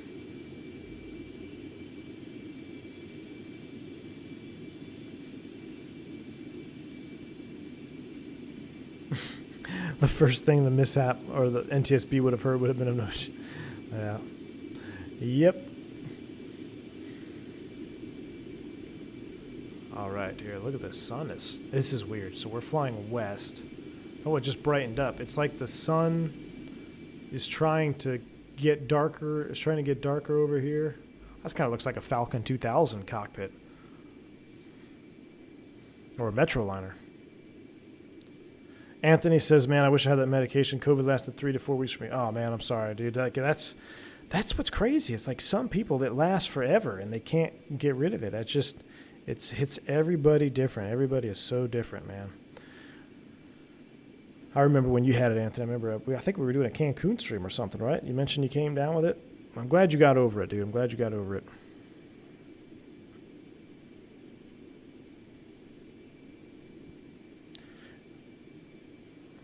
The 340 fuel management is automatic enough. Yeah, it's, I guess I can't talk about it. Sorry. I would assume that it's relatively automated would be my assumption. Aspiring Aviator says, I remember waking up to watch my 320 stream. Wow. Yeah, that's what's crazy and cool about this streaming is, you know, I start a stream maybe at noon my time, but people all over the world, you guys are all over the world, you tune in at different times. It's cool. It really is a unique way of sharing a passion with someone. Flight simulation, it's like, yeah, I'm having breakfast, or somebody, I can't remember who, one of the streams like, yeah, I'm having my coffee and breakfast, and I'm thinking, what, coffee and breakfast? It's almost dinner time, and they were out way west somewhere. So Supersonic Concorde, yes sir, Marco. How long is the flight? Good afternoon. You know, I can't give you a good estimate of our ETE, but if you look up here to the Zulu arrival time, that should be accurate to what we're doing here, because we are flying in real time. So right now I'm showing our current Zulu time is 1943. And I believe it was 2050, right? Was it 2050 on the stream? Let me look that up. Let's see. I've never tuned into my own stream before. Yeah, we're showing 2053 Zulu arrival.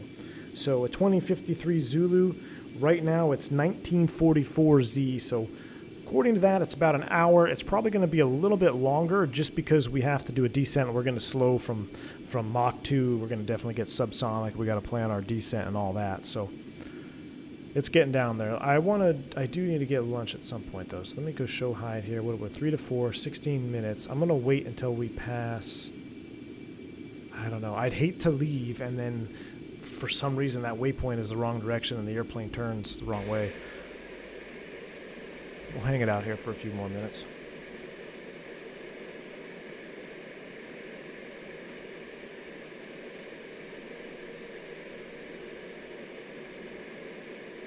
Let me pull up my, let me get my iPad real quick.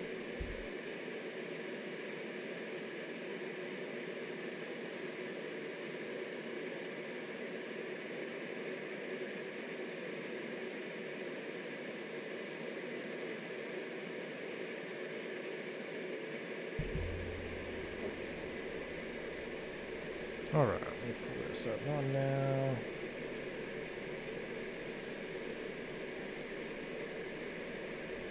One hour and 30 with the stars, says Team Vodka.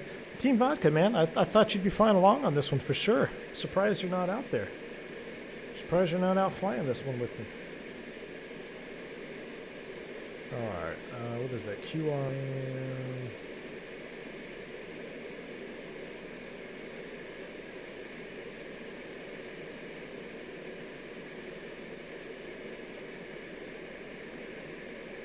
Trying to pull up a chart here in my iPad. Ginger, $5 bomb. Thank you so much. Ginger is my nickname. I have been told my vision can't be corrected to 2020. Sorry to hear that, but I appreciate your $5 bomb. Appreciate your support. So that's why you can't get can't do the flight training. Man, that's tough. I'm sorry to hear that. Hopefully we can satisfy a little bit of that itch though here on stream, doing some flying here on YouTube and being able to interact with you and everyone in chat. So I appreciate your support. I guess I'll stick with the Ginger as the nickname. Look at that Singapore Airlines there. That's pretty unique. I bet there's some of you that didn't know that that's an actual real livery, huh?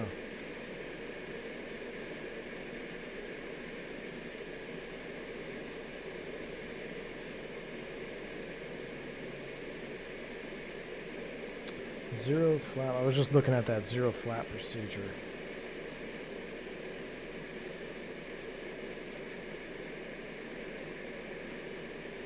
It's a landing distance procedure. That's really long. Anyway, all right, let's see if I can pull up some Airbus quiz stuff here. Airbus quiz.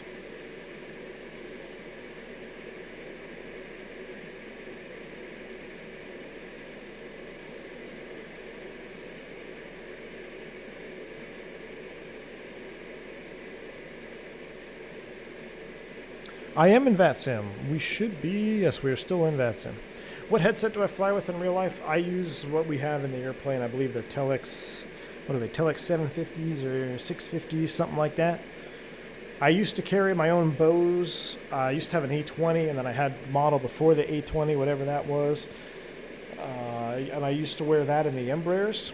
So the 170 and 190, I used to wear a Bose headset, and then of course I wore the A20 Aviator for a little bit, and then when I got on the Airbus, I just used the onboard headset. There are guys that still bring their own headset, but I just wipe it down with a Clorox wipe, and I put my own little mic muffs. I carry my mic muffs with me, a little bag of mic muffs, and I just stick that on there so I'm not getting any COVID lips on the microphone. But yeah, I just use, I believe it's a 650. I don't know. It's not the fancy Telex. It's whatever the cheap Telex is. But above 18,000 feet, we go topless anyway. By topless, I mean take our headsets off. Vodka says, I thought I had to take the 321 as P-chair from Guam to Haneda, but my 321 asked for activation for some reason and told us it wasn't. Interesting. Uh-oh, that's an interesting one, Vodka. Plus timing the arrival would have been hard, definitely. Phenom doesn't have the range. Oh my god, especially a FedEx Phenom, dude. That's still burned into my. I have nightmares about that airplane. When we're flying into New York and you had a FedEx Phenom.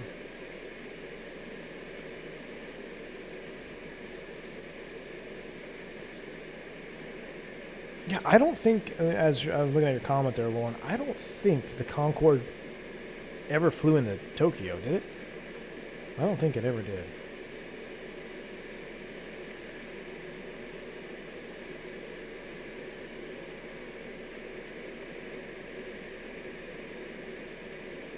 A cicada you got updated from business for free? That's awesome, man. Anytime you can get that free upgrade, it's pretty sweet.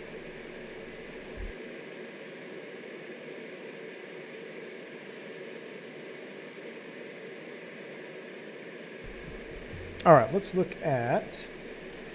What do we want to talk about here? Let's going to do some Airbus quizzing. I like doing this. You guys seem to be a fan of this. I think we should go back in the cockpit. Should we stay in the cockpit? What views do you guys prefer? You know, sometimes I feel like I'm always sitting in the exterior view, but then it's like, well, don't you want to see the cockpit? That's kind of a cool view right there. Wow. What about the Spirit Phenom? No, I don't think I saw a Spirit Phenom. What airplane did somebody paint in Spirit livery the other day? You guys were posting in the Discord. Oh my gosh, what was it? Was it the I almost want to say it was a helicopter. Somebody posted an image in the Discord a while ago. A Spirit paint job, so it was all yellow. And the airplane that it was on, it gave me nightmares. I can't remember. I have to think about it. We need that Falcon. Christian, definitely. Definitely looking forward to that Falcon. That's one, too, that I'm very excited about. I mean, there's just so much coming to the platform. I can't wait. TU-144 did, but not the Concorde. Tokyo, there was a partnership between Aeroflot and JAL. Okay. One of my favorite first officers, he used to fly for Aeroflot, I think it was Aeroflot. IL-76 cargo. He has some freaking stories. Right wing front view. Right wing front view. Right wing. Oh, so sitting out the wing on the front? Really? Let's see, where is it? This one here? It's really quiet. Concorde did fly to Tokyo one time. Really? See, the problem with this view is there's no noise. I'm going crazy. Let's go back up front anyway. Let's pull it back to the jump seater view. Oh, now we're starting to see the sun setting. That's crazy. Let's come back a little bit.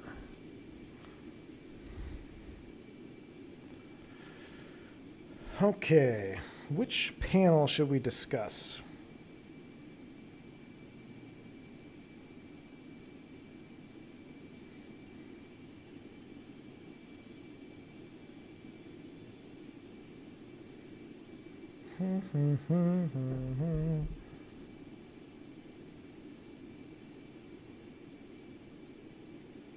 I'm looking here through my Airbus quiz information.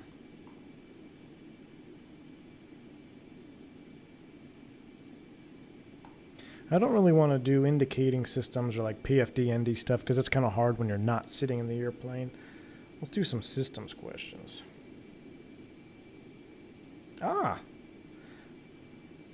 Okay, this is interesting. I don't know if we've gone over... I think we have. Okay, so during a takeoff roll, this is a good one. We can discuss this one for a minute. So during takeoff, you guys will notice whenever you're flying your narrow body Airbus, and even in the 340 and even the 330, and I want to say even on the 310, pretty much standard across all Airbus, when you hit takeoff, you get a little message that pops up on the ECAM. And it says, takeoff inhibit. So basically, this is a message to the crew saying that there are certain items inhibited to go off during the takeoff roll. We call these nuisance warnings, right? So anything that's not important is going to be limited. It's going to be inhibited during the takeoff roll or landing phase for that matter. So the crew doesn't do anything abrupt when it's not necessary. So if that's what the takeoff inhibit does, what are some warnings that will come on that are not inhibited from the takeoff inhibit mode? So V1 Toga thrust, takeoff inhibits on. we're going down the runway. What are some warnings that are not inhibited from the ECAM system? That's a good one. This is actually a good check ride question. I actually have I've got a training event coming up in November, I believe. I got to check my schedule. Let's see. My bid for next month should be out soon, so I'll be able to see. But I think I'm actually going into the sim next month in the early month. So you have a due month, and then you can go a month early, and then you can do what's called grace late, which is a month late. So I'm actually trying to get in on the early on November, so I don't have to worry about it over Christmas time. So I may be going into the sim. So this is a good question. What are some warnings not inhibited by the takeoff inhibit? Flyboy says, my brain gets confused when in the front right wing view because it looks like it's behind the wing. Yeah, it does. Engine fire, that's a big one. Right off the top, Brian Rosner. Definitely, if you guys have watched my check ride streams where we do a V1 cut or an abort, engine fire is definitely one that's definitely one that is not inhibited. Airspeed, no, but that's something I want to talk to you about because there's a new memo that came out that I'm having to adjust my methods as well.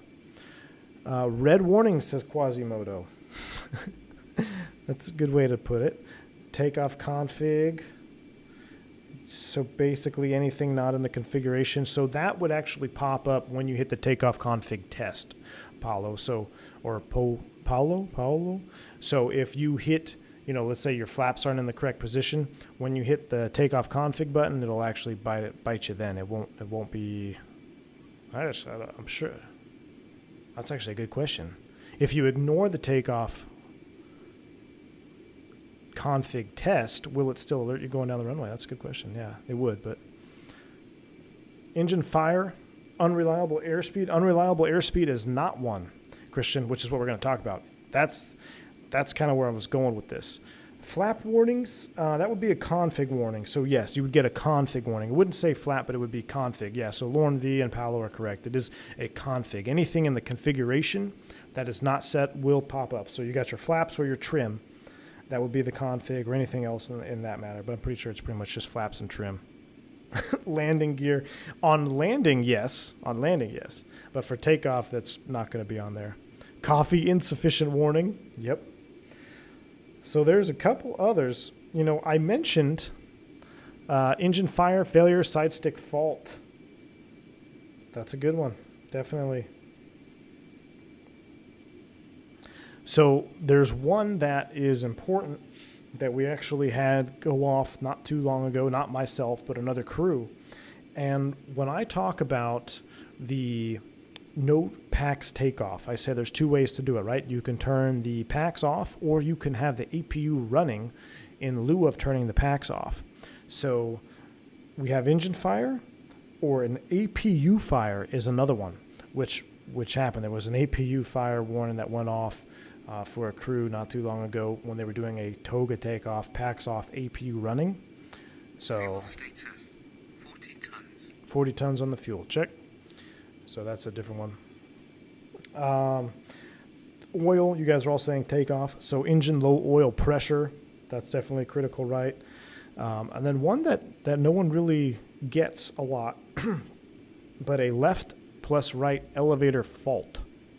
So if you get an elevator fault, it's probably a big no-no. Not going to be getting off the runway, so that'll pop up.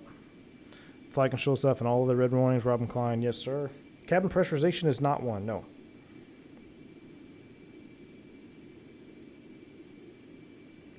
But yeah, you guys got all the big ones. You got all the takeoff config, the engine fire failure, oil, and elevator faults are other ones that you got to get. There's also a FWC fault and an autopilot off thing as well. But pressurization, but we're talking for Airbus, so yeah, no pressurization that won't get you on the takeoff roll there because it doesn't know, right? If you're on the ground, the cabin's theoretically not pressurized, so there's no warning. Now, it'll go off once you start climbing out. You'll get a cabin high for sure, but not on the takeoff roll. So that's a good question. But what I wanted to talk about is where we were getting at. Christian mentioned it. He said unreliable airspeed would be a warning, which it, believe it or not, is not a warning. So with COVID, we'll go into a little bit of a background here of this problem. There's a new problem surfacing with the Airbus that, okay, that's cool.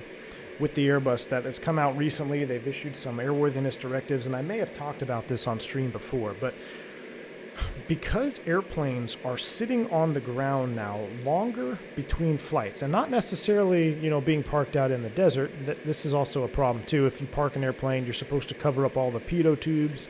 That way nothing gets in there, and then when it comes back to service, it goes through rigorous amounts of testing to make sure everything is operating normally, right? But that's not really where they're finding the problem. Airbus did a big study on this, and what they found is that aircraft are now, since COVID is a thing, are sitting at the gate longer between flights, anywhere between 2 to 6 hours, maybe 8 hours. So not even fully overnight. They just have, instead of flying every other hour, the schedules are so far and few between that they're sitting at the gate unprotected with no pitot covers or anything like that. So what's happening is Airbus has realized, or Airbus has noticed, a large uptick in unreliable airspeed events on takeoff. Now, this is across the whole Airbus fleet, 330, 340, narrow body, 350 even.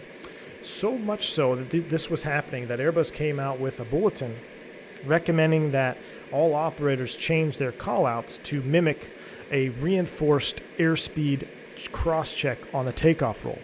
So for the last however many years I've been streaming the Airbus on this channel, you guys are familiar, you hear me say 80 knots, thrust set, and then check is pretty much the call. And then there's really no audible call at 100 knots. I normally say neutral by 100, but that's not a call out. That's just a mental note like, okay, release the side stick pressure at 100. And then the next audible call from the pilot monitoring would be V1. So you only have 2 audible calls on the takeoff roll. At least for me personally, at my airline, it's always been 80 knots and then V1. And then the pilot flying would say check and then taking off.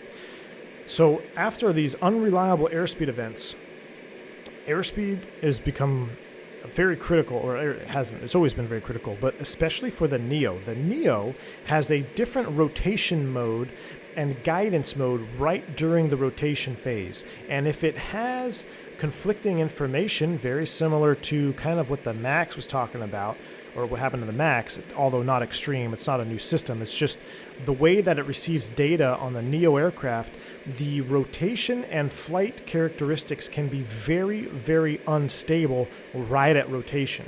So Airbus has noticed a trend in unreliable airspeed events and some wonky takeoff profiles in the Neo that have unreliable airspeeds, that they came out with a new bulletin that suggests that all operators do the reinforced airspeed cross check, I think that's what it's called. So now, going down the runway, we have multiple calls. It's at 80 knots, the first call is made from the pilot monitoring, which is thrust set at 80 knots. At this point, for me as a captain, I am looking at my PFD airspeed, I'm looking at my ISIS or standby airspeed, and of course I'm checking the thrust to make sure that the thrust is indeed where it needs to be. Whether we're doing a flex takeoff and it's at 1.4 EPR, whatever the EPRs are, I want to make sure they're matched up. Now, the addition to this is at 100 knots, the pilot monitoring will now say 100 knots, at which point the pilot flying will say cross-check. So now we have thrust set at 80 knots, 100 knots, cross-check, V1. So now we have 3 callouts, audible callouts on the takeoff roll, which this is interesting. There's some interesting human factor element to this because as a captain, you guys know, going down the runway, my hands are on the thrust levers, whether it's my leg to fly or the first officer's leg to fly. So my whole career on the Airbus, I've only heard 2 things on the takeoff roll: 80 knots and V1. So when I hear that second audible call, I always have a tendency to remove my hand from the thrust lever, right? Because it's like 80 knots, okay. The next call is V1, and I'm taking my hand off the thrust levers. But now that we have 3 audible calls, it's been hard for me, not hard for me, but it's definitely been a challenge where I've had to make a conscious effort to keep my hand on the thrust levers at that 100 knot call, because you got to remember 100 knots, you're well below V1 still. And I got to try to train my mind now to ignore the audible cues and instead focus on the airspeed cues. Now, Airbus has also issued, if there is any variance above 20 knots, they give you about a 20 knot buffer, which I've seen airspeeds indicators off, 10 knots or so. 20 knots is pretty large, but they state anything 20 knots or greater, all the way to V1, is an automatic abort for the captain. So no more is it, okay, a high-speed abort, we're going to keep going even if it's above 100 knots, but below, V1 where we might keep going. They have came out, or Airbus has come out and said, hey, any deviation 20 knots or greater all the way up to V1, you need to abort the takeoff. So there's been a huge emphasis on this we call it an emergency ops bulletin, really, which has changed our takeoff profile, or at least our call-outs anyway.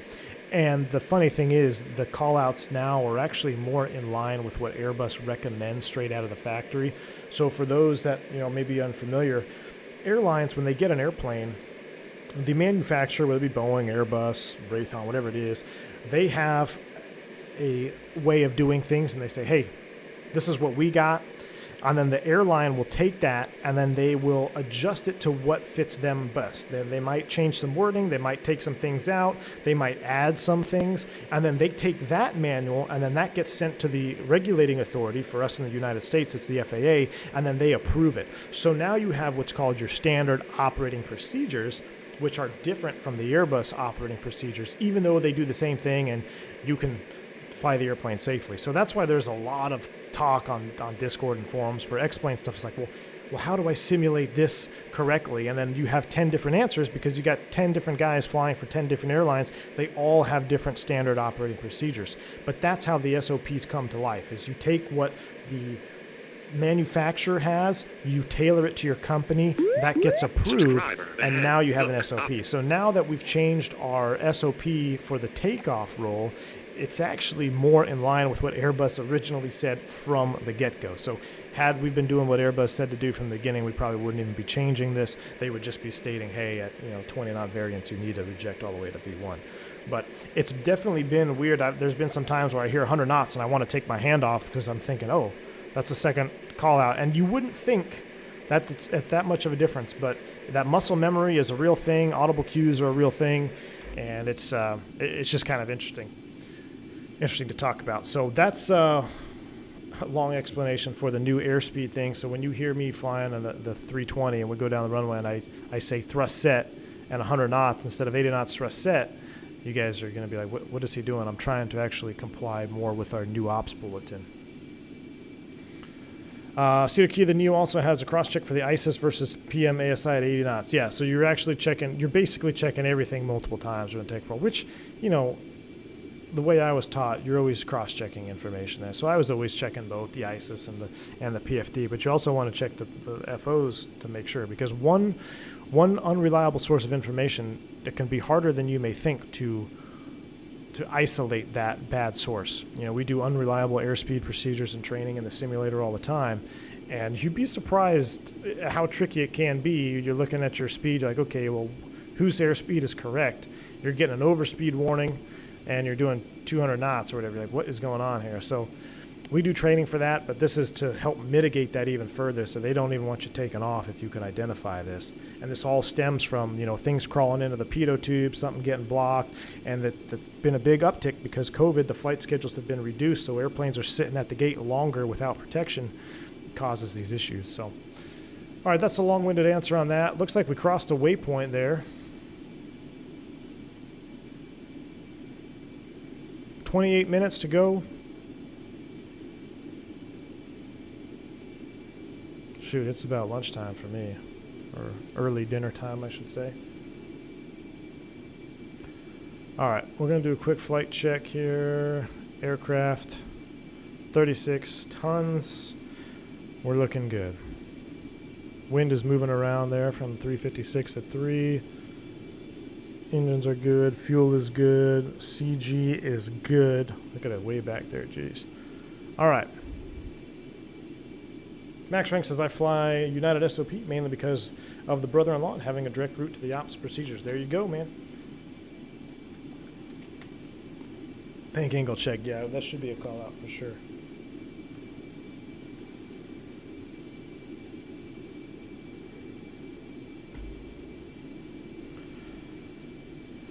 Didn't know that about the Airbus. Always thought it was 100 knots cross check, then V1 rotate.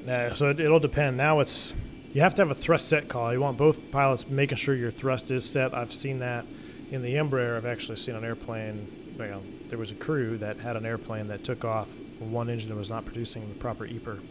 They missed it on the takeoff roll. It came around fine, but make sure your thrust set. And you got to cross check 100 knots or 100 knots cross check.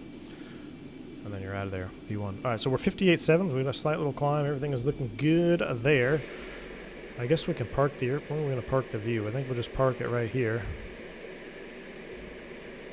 What am I going to do for 30,000 subs? We'll cross that bridge when we get there, man.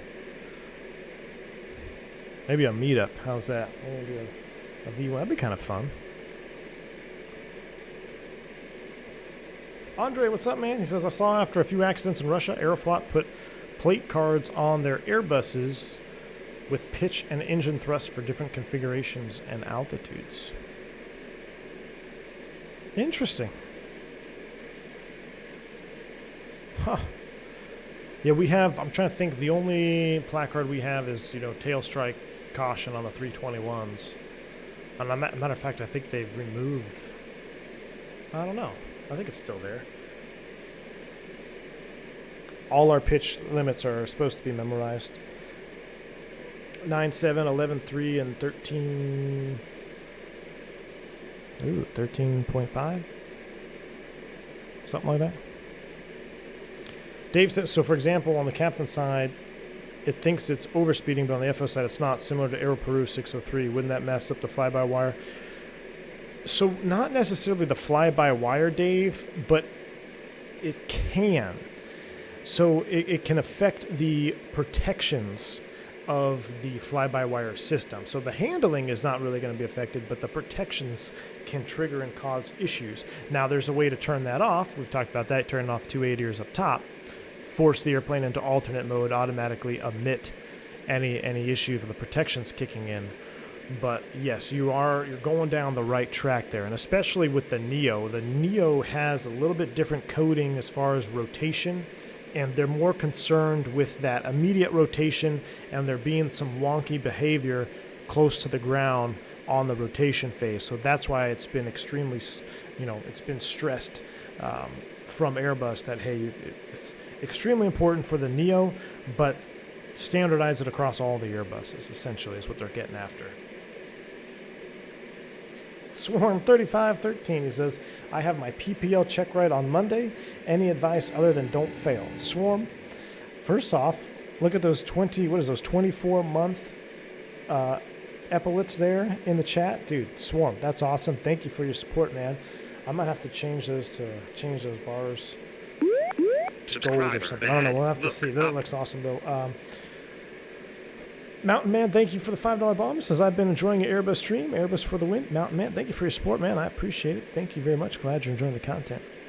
Swarm, I'll tell you what I've told everybody else that asks when they're about to go for their private pilot check ride.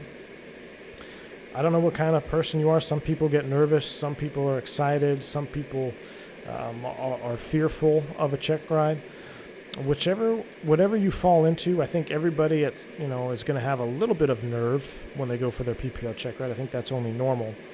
And the biggest piece of advice I can give you for your check ride is do not, before I give you the advice, step back.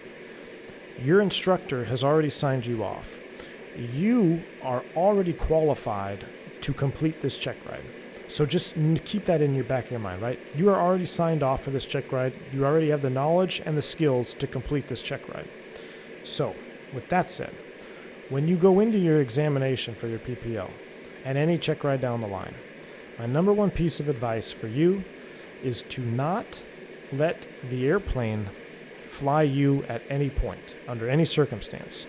For some reason, human nature, we know how to do something. We've been trained on it. We get in the airplane. It's a check ride, whether it be nerves, fear, excitement, whatever it may be. There's a tendency to want to settle. Like, okay, I'm doing my steep turn maneuver. I see the airplane is diverging from what I want it to do, but I'm going to observe it. Do not sit back and observe the airplane do anything that you do not want it to do. So you already know how to fly the airplane. You've already been trained on it. You've been signed off. You're already qualified. Do not let the airplane do anything you do not want it to do. If it's descending 50 feet lower than you want, take action right then and there. It doesn't matter what the examiner is saying. Doesn't matter what the examiner is thinking. You are in control of that aircraft. You are the acting PIC, the acting pilot in command on that check ride. Do not let the aircraft divert from any state of flight that you are not comfortable with. And it may seem small, but I'm telling you, if you go into it with that mindset of, hey, this is my airplane, I'm not going to let it do anything I don't want it to do. If you don't let it do anything you don't want it to do, you're going to pass every maneuver with flying colors. So just keep that in the back of your mind. And, I've seen this as an examiner and as a flight instructor. I've seen students who are more than capable of doing the proper maneuvers and the procedures. And for some reason, when they're in a checking environment, they tend to just let the aircraft settle, or they tend to settle for something that they wouldn't normally allow happen, if that makes sense. So that would be my advice to you. I'm sure you're going to kick it. You're going to do a good job. Keep us updated in the Discord, but that's exciting. Look, you only go for your PPL check ride, once, or you might take it multiple times if you don't fail. But the point is, you only have one check ride to pass. However many times you got to do it, that's on you. But be happy, be excited. Don't be scared. You're already qualified to complete it. So go prepared, show up prepared. Some of the, I've seen things where students show up unprepared with silly things, like you don't have your passport. And I don't know what country you're doing this on, but here in the States, you need a passport, you need your medical, you need your logbook, you need your ID. You'd be surprised how many students show up missing one or two or three or all of those items. So go in prepared, and when you get to the flight portion, you put that airplane where you want it to be, period. No exceptions, and you're going to pass.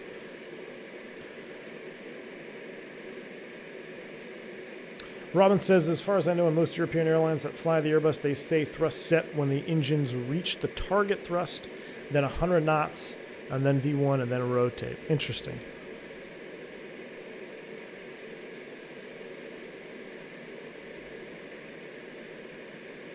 All right, what do we got here? This is showing we're only like 30-something minutes. I may not even have time to take a break. I might just have to go right through it here. Let's see what we got. 20 minutes. That's from 4 to 5. We also have to think about descending as well. All right, so what I'm going to do is we're going to take a quick break. I'm going to load up do the same thing I did last time. I'll load up an old podcast. But I'm not going to go. I'm not even going to leave the office, but I'm just going to walk around and stretch my legs. I'm going to use the lav, maybe 15 minutes or so. Let's see here. I know it played a couple last time. Which one should we play this time? Yeah, we're definitely getting close, Lauren. That's why I'm not going to leave. I'm going to do a quick break here. We already listened to Danger of Crew Mails and all that. Well, I believe it even got to the Kawadi Mundi. So we're going to do... Did we do my near-death experience podcast? Then we'll do that one. We're not going to do the whole thing. It's probably only going to be about 10, 15 minutes while I step away. So I'm going to play this in the background. I'll leave it on the outside view. I'm going to put up the lav brake icon here.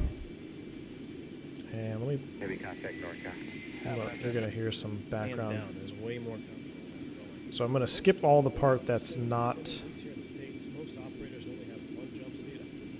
Apart from you guys, this comes from my commercial members who are aircraft. just the Airbuses that we have in there. Blah, blah, blah, blah, blah, blah, blah. All right, I'm going to start it at the safety tip of the day.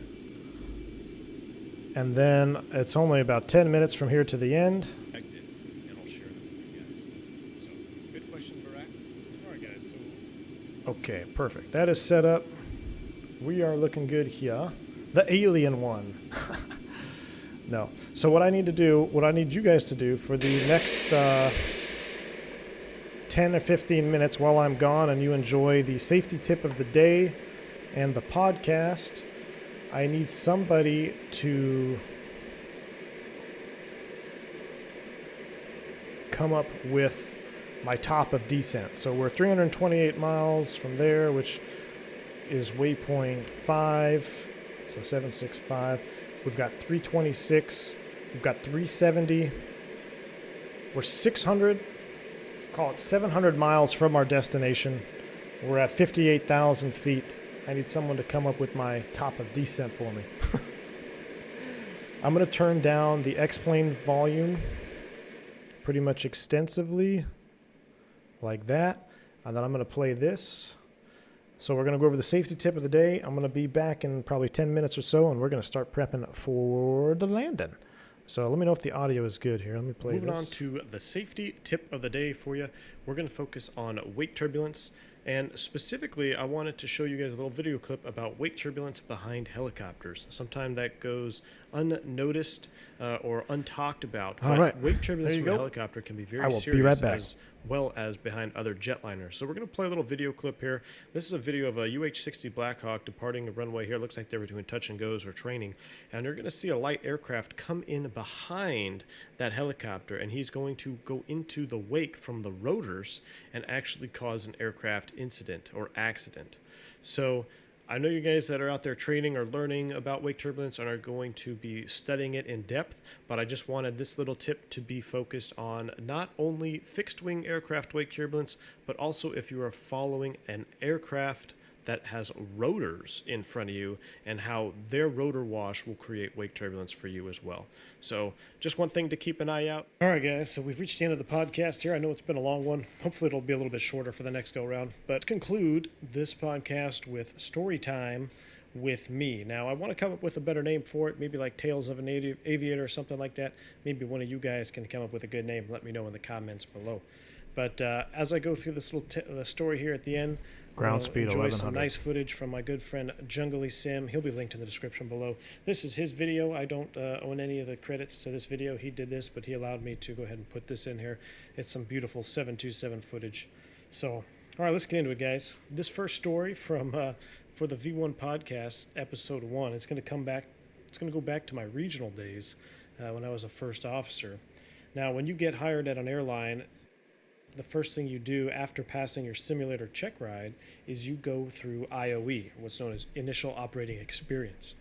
After that, you then get released to the line, and you're pretty much flying with anybody you get assigned to fly with from crew scheduling. So during the phase of IOE, you're with a highly experienced check airman, and you're doing everything that you would be doing normally, but you know, you have that comfort level of knowing you still have a check airman there. He can help you if you have questions. He kind of shows you the ropes.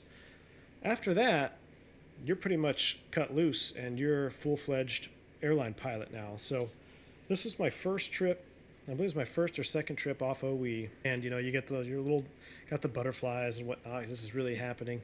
So it was a 4-day trip, and everything had gone really well throughout the 4 days. I really enjoyed the guy I was flying with, and we seemed to get along quite well.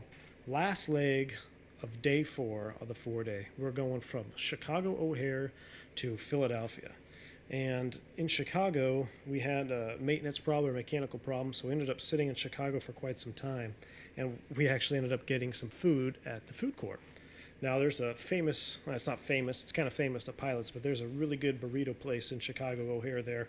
And it was, I think it's called Burrito Beach. And some of it, I haven't been to it in ages. But Burrito Beach has some really good burritos for a decent price there in Chicago. So we all go to Burrito Beach. I go with the healthy option. I get, you know, kind of like a light. I think I get a burrito bowl or something. Captain, he goes all in. He's like, man, I'm getting the beans, the rice, beef, all this stuff. I'm like, more power to you, man. Sure enough, the plane gets fixed. Get in the airplane. We start heading back to Philly, and I noticed kind of throughout the middle of the flight that the captain was very quiet throughout this flight. I mean, he wasn't talking like he normally was.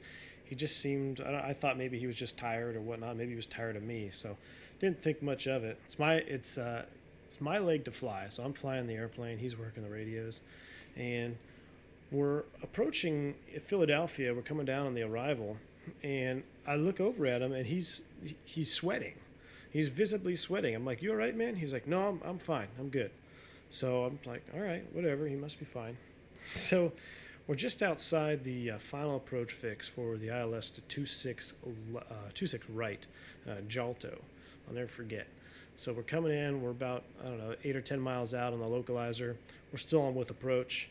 And I'm thinking, all right, here we go, visual day. I'm assuming my landing. It's the last landing of the trip. I'm feeling good, right? We're about 1,500, 2,000 feet. Everything's looking good. And all of a sudden, out of nowhere, the captain looks over at me and he goes, Kevin, I got to take a shit. And before I could even process what he had said to me, he had jumped up out of his seat and basically hit the emergency call button and left the cockpit. You can imagine, as someone who's off their first trip from training, this is our first real trip, and I'm sitting there in front of an airliner within 10 seconds of everything being totally normal. 10 seconds, I'm now sitting in the cockpit of an airliner by myself on the first trip off of training. And I'm about 1,500 feet on the ILS into Philadelphia. So you can imagine my thought process in my mind is starting to run away from me now. I'm starting thinking, okay, I can do two things here. I gotta stay safe, and I gotta not get violated. I don't want to break any rules. So right off the top of my head, I was thinking of our FOM, Flight Operations Manual. It's basically the rules for the airline that you work for, and it clearly stated in there that 2 crew members must be present at the time of takeoff and landing in the cockpit. So I obviously can't land the airplane with nobody else up there because that's a clear violation of the FOM. Number 2, I was like, well, I got to stay safe. So is it safe to go around? It was a visual day. We didn't have the fuel for an alternate, so we didn't need an alternate. So if we go around, we're going to have enough fuel to come back around. Of course we will. I mean, you're dispatched for that, you're planned for that, but you don't have a lot of extra, right? You have your enough fuel to go from A to B, and then your minimum reserve, pretty much, because there's no reason to carry extra fuel. It's a waste of money. So go around is definitely an option. I was thinking, okay, I can't land. I'll probably have to go around. Now the controllers are talking to me. They're like, you know, Brickyard 4614, contact tower. So I call up the tower. He's like, all right, you're clear to land 26 left. And it wasn't just the easy, you know, clear to land 26 left. He's like, hey, you're 3 in trail of a heavy A330. Reduce the final approach speed. S-turns are approved if needed. So I'm like, okay, I'm up here by myself. I'm 3 miles behind an A330, which is creating probably an enormous wake, which we just talked about in our safety tip of the day. And I'm slowing down. I'm doing everything by myself. And now we do it in X-Plane all the time. You know, we start configuring the airplane. But when you're actually in the cockpit doing it by yourself, it's very weird. It's like, gear down. Okay, I guess I'll put those down for myself. It's like, flaps 3. Okay, I'll put flaps 3 for myself. So there I am configuring the airplane, setting up on the ILS. And so I started thinking, all right, if he's not up here at 1,000 feet, I'm going to go around. And pretty soon the Jip Whiz calls out 1,000. So I'm like, okay. If he's not up here by 500 feet, I'm going around. A couple of seconds there. 500. You know, so now I'm really starting to sweat. I said, okay, 200 feet, I'm going around. As soon as we're like approaching minimums, Captain opens the door, he calls me up, he's like, let me in, I'm ready. And, you know, we have a little protocol that we go through and let him in. He sat down and he just looked at me and says, land the damn airplane. So I landed the airplane. Definitely was a eye-opening experience for myself. I mean, especially being the first trip ever off of training in the airline industry. It was one I'll never forget. So definitely had a lot to think about. It was a time that will stick with me for probably the rest of my life. So Anyway, guys, that's it for now. I hope this didn't get too long.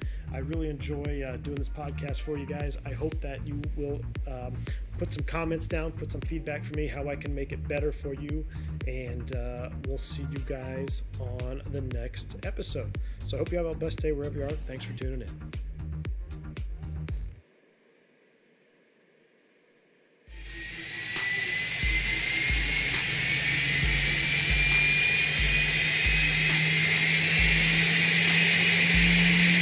What is up, YouTube? Welcome back to the second installment in the V1 After Dark podcast series. This is episode 2 for October 2019. If you haven't already, make sure you check out the first episode in September where I kind of go through an outline of what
All right, here we go. What'd you guys come up with? Descent now? I think we're getting close. Let's see, we're 69 miles, 70 miles from that waypoint. Then it's going to be another, 300-something miles? So we're 70. Hold on, let's go Siva, Haiju, back in. Look at this. We're constantly fighting the sunset/rise. It's weird. Excuse me. So let's check out here. From XAC, and we're going from 5 to 6. So 326 plus 50, so 330 plus 50 is 380. plus, what did we say? 380 plus 50 is 430? 430 miles. We need to start down at like, we got to start down soon. 385 miles? Oh, so the Earth minus 270. Yeah, we need, yeah, whoa, hello. We got to start down, folks. All right, well, we're just about ready to start down. Commence lawn dart mode. Okay, I don't even remember how to descend in this thing. So decelerate to subsonic, fasten seatbelt sign. Let's go ahead and start clearing it up here. This is coming on. That is coming on. Let's do one more supersonic flyby. Master coming all the way up, guys. Enjoy this flyby. Oh, look at this. Juicy screenshots all around.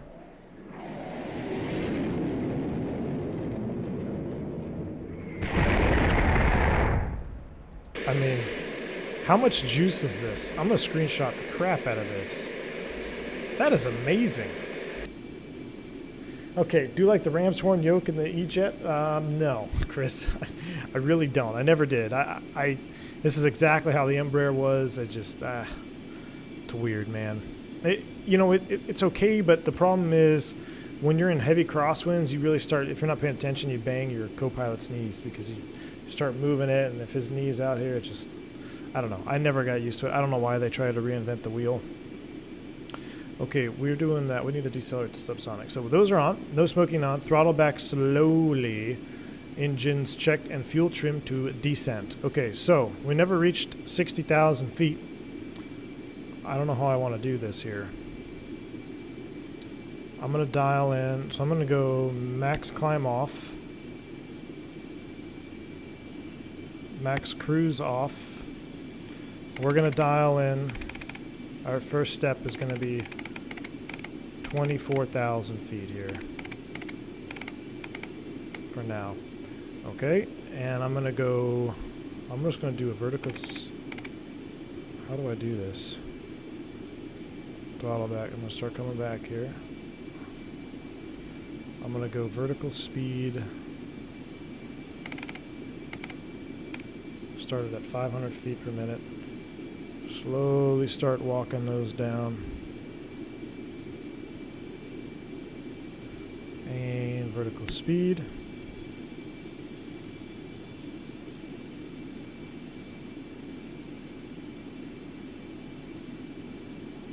In the turn, 1.99, we're slowing down. And we are coming down. Ladies and gentlemen, welcome to top of descent. Oh my gosh, this thing is yanking and banking. Why are we banking that hard to the left? Oh, I think something happened. Current wind. SIVA is showing wind at 0.43 at 8 knots, which doesn't seem correct. But what can I tell you?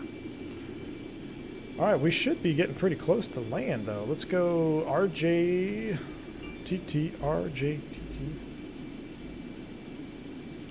What do we got down here? Oh my gosh, light rain showers. Few at 500, broken at 7. Are you kidding me? Broken at 12. Oh my goodness. Remark, I don't know what that means. Towering Q, or no, I don't know. I don't know what this is. 3015. Well, we don't need Honolulu. Let's close that. Let me go back. Oh no, what do I want to do? Oh, maps. Where are we at here? Oh my gosh, we should be close to land. Like, we could probably pick up a VOR here. Go map mode. Almost. Okay, so we need to continue to pick up this descent. Let's go 1,200 feet a minute. Pull up the Arosa 2 Charlie Star. Arosa 2 Star Charlie. Is that what we want to do? Man, you actually want to make me fly a star on this sucker now? Okay, Arosa. There's one. There's Arosa Victor. Arosa 2 Charlie. RNAV. You're killing me, Vodka. You're killing me, man. Oh, hell no. Hell no, I'm not programming that. We're not doing the Arosa. What? There's got to be one. There's got to be a non-RNAV. There's got to be a non-RNAV. Here we go. Arrival holding. Probably going to have to do that. What about the Doyle? What's this look like? Make me load 65 waypoints. Okay, this is an arc. I'm okay with this. I want to do Singo. Let's go back. Let's do the Singo. Can we do the Singo transition off the arc? Let's keep bringing that thrust back. Let's keep bringing that descent up.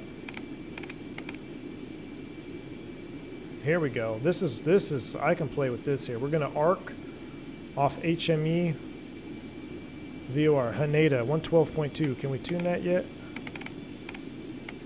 We can do it. I'm down with an arc. We're still outside of range. Yeah, so that probably makes sense. 112.2. That's what we're gonna do. Probably land 3/4 with that weather. This brings us arc in for 3/4 left.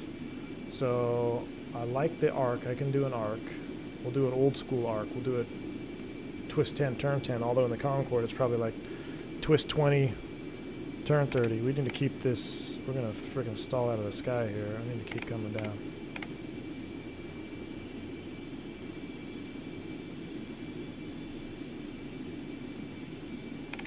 All right, 2,000 feet a minute. We're getting way slow. I mean, I say that we're doing 1.3 Mach, but we're still at 56,000 feet. A real pilot would do the RNAV. Hashtag fake pilot, dude. All right. Program 46 waypoints for the arrival. Okay, so airport, jeez, 10, this thing, look how many pages they have.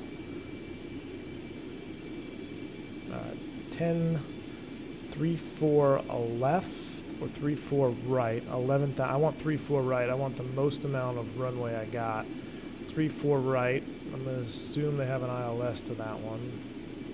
Approach, 3-4 right, ILS Yankee. Or Zulu. What's the Yankee? Yankee comes in off of the southwest. What's the Zulu showing? I think the Zulu is the one I want. Oh, that's a straight in for 3-4 left.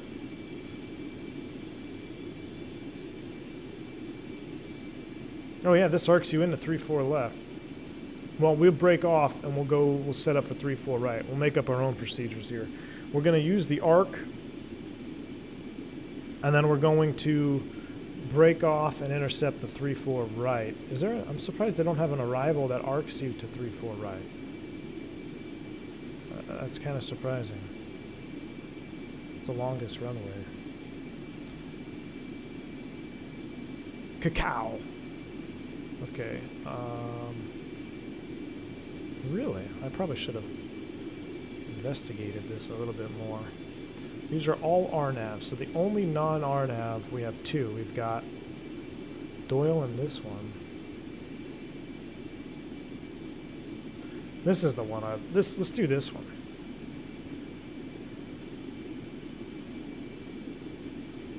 We don't need this one. This one takes you all the way to 3-4 left.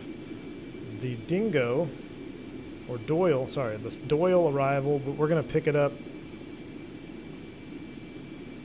Singo and then arc inbound 3-4 right. So we're just going to join this wherever we are. We're going to join the arc 112.2. Basically, this is an arc from the outside. So we're going to join the arc. We're going to join a 22-mile arc.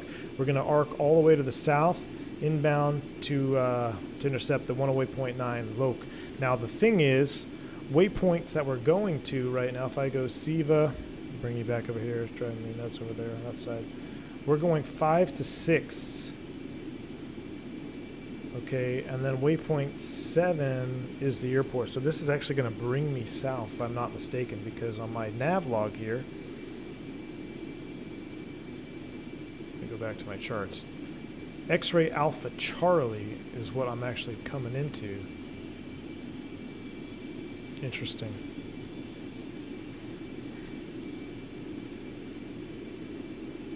A real pilot would do the 55-degree offset LDA for 2-2 or 2-3.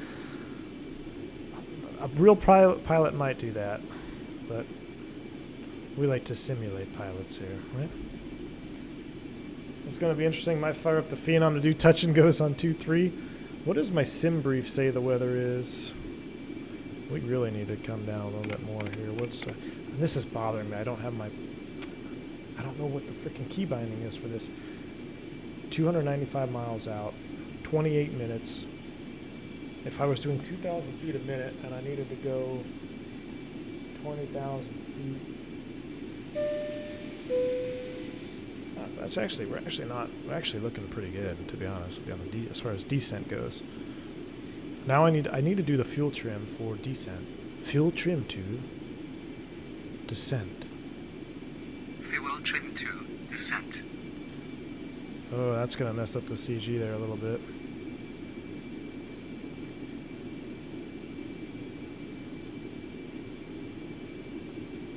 It's moving.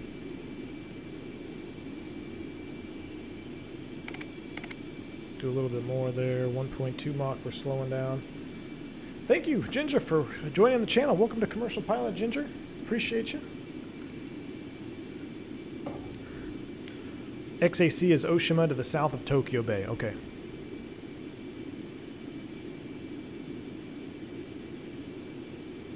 Oh, I was looking at wind. Jeez. Thanks, dude. Thank you, Quasimodo. 215. Wow, look at that. Totally could have had another critical oversight. 214 miles, 20 minutes out. 20 minutes at 2,000 feet a minute, 10 minutes. And then we got 50 miles from XAC inbound. So I think we're okay. What is my...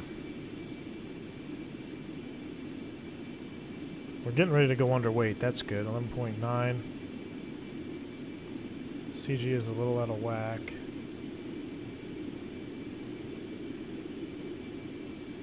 What are you expecting your VAT to be on my napkin math? 172. Well, this tells me VREF is 196 as of right now. But I'll probably be closer to 191, I'd imagine, by the time we get down there.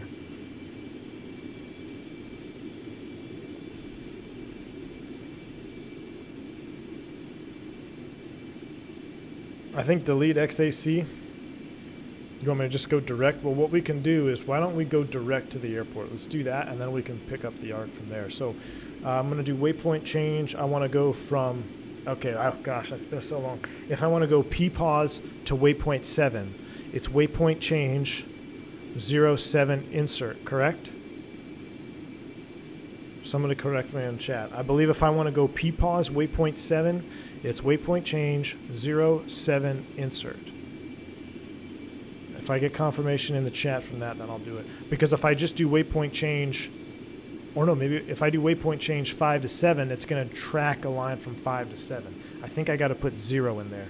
Somebody let me know in the chat. Otherwise, we'll just keep trucking. We still got 20 minutes to go on this heading. But that would help, because then I'll be able to see waypoint 7 direct line distance, and then we can figure it out. We'll only use the INS until we get within range. And then once we start tracking the Haneda VOR, we can do our own thing. We'll pick up an arc and do our own stuff.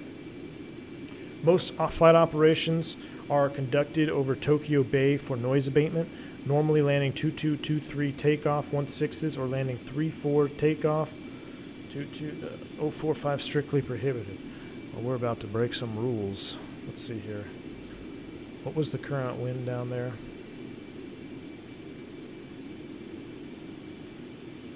This is showing 010 at 11.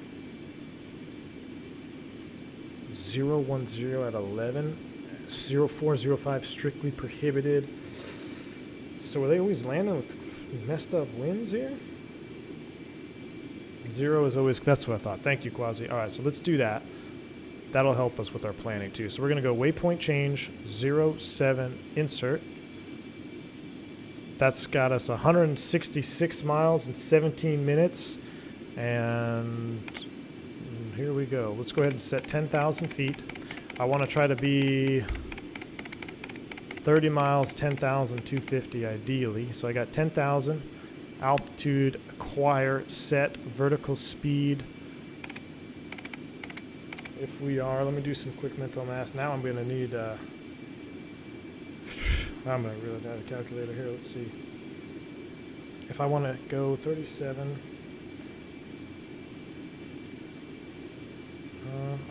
23, 81 miles, and plus 30. is 111. We're 159. So a 3-degree path would be 111 miles out, but we're going freaking Mach 1 still. So if I go 3,500, I think that's going to be good. I think we're looking good now. All right, so I killed the SIVA for now. What else do we got here on the checklist? You can use the third INS and the 742 and just leave. I know, that would be, I wish I had a third INS. Now, it's in here, but I don't use these yet. I don't know if they're as functional as, you know, like the Fellas 74 or the, what's it called, the SIVA. All right, throttle back slowly, fuel trim to descent, approach checklist. We will do all of this when it is time. We are still above Mach 1, but we're going to get ready to turn on our icing systems because, oh my gosh, that is beautiful. I haven't seen my sim like this in a while. Is that not beautiful? We've been flying away from the sun. We've been chasing a sunrise the entire flight. That's pretty cool. Singo at 8,000, Team Vodka. Singo is 20 miles from ITC localizer. Okay, so that would be good. I'd probably throw in Singo. But if I'm landing, what? Throttle back. Oh shoot, jeez. Yeah. Mach over to speed warning. Get off that. We're not over speeding. We're just getting ready to go through the transition there. There we go. We're out of it now. Once we get a little bit lower, I'm just going to go airspeed hold. Matter of fact, so there's the transition, 9.8 Mach. What I'm going to do is I'm going to go 350 here. Check this bad boy out. Make my life easier. Probably not. Telemarketer from I can't pronounce town in California. No thank you. So now we got the auto throttles working perfect. Coming back to 350 indicated. That'll make maths a little bit easier. Wind 350 at 12, the updated. Let me update my active sky weather.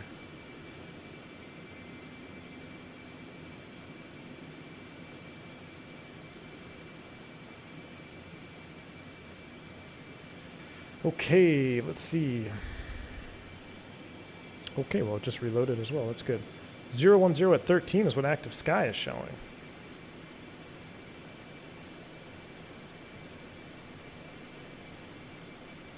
Light rain, mist. Basically, we have no idea what we're flying into. You want me to load the Singo in here itself? Why don't we arc to it, man? Arcing's more fun. Arcing's more fun. Let's see, 12.2. We are 131 miles. We picked up Haneda VOR. Looks like... Oh, man, what I need to do is track... We're actually headed right to it. Is it on the... Oh, it's on the field. That makes sense. So, this is the 147 outbound. So we are on the 110. So we are a little bit to the north of that. So let's arc. At the 147, we're supposed to break off. I think we should arc. I think we should arc, Team Vodka. Look, see, I won't do your RNAV arrival, but I'll arc it for you. How's that? All right, 0.81, 23,000. We're coming down. We're looking good. Mr. Silent, I think it would be. I think it'd be possible. Carter, you're the one that told me to stay away from enhanced skyscapes. You're like, hey, man, X-Plane Next Gen's going to be out in 3 days. Don't do it. I'm going to arc from PPAWS, Team Vodka. So we are, if I'm looking at my VORs right now. Wrong fuel trim. Should I change it? What? What do you want to be on? Okay. Fuel trim to flight. Why does he want to change the fuel trim? So what we are on the, like, what's that, 110 radial? We're on the 110 radial outbound. This is the 147, so we are approximately up here somewhere. So what I'll just do is I'll just join at 22 miles and arc to the southeast. So what we can do is we're going to swap over into manual modes here. So I'm going to sync my heading bug. I'm actually going to go into track mode. So I'm going to pull this out. I want to go track heading. And I want to go rad. Now I need to center up the needle. This is how you join an arc. All right. And now I want to go VOR loc. So now we're going to track Haneda inbound, which shows us now a little bit more accurate. 09100, basically 105. We're on the 105 radial 2, which is coincidentally the 2728285 inbound. So we are, yeah, here's 277. So we're tracking 285 inbound. And what I'm going to do is I'm going to arc south to join. There's transition altitude. I feel like we're getting, we need to level off. Now we're too low. Let's level off at 15,000. Let's go ahead and bring that rate of descent up. 30 at 10 plus 10.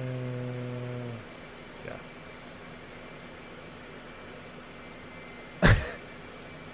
Yeah, I'm gonna arc from Haneda, which is, this is, you could tell this is a arc off of Haneda, HME.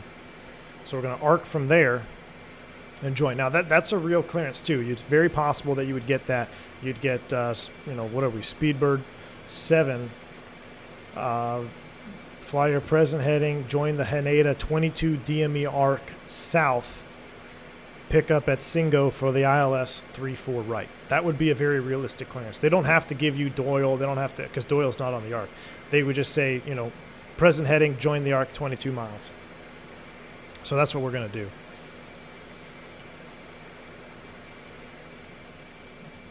But we do have to look at our approach as well. So once we come in here, I'm surprised Singo is not on the 3-4 right. That's okay. Oh, there it is. It's at 4,000. So we want to cross Singo at 4,000, which is a bunch of mandatories at 4,000. So that's fine. We'll slow it on down when it's time. We're 100 miles out at 15,000 feet. I want to be... All right, now we gave up a lot of our gas. Oh, we also got to get our heats back on.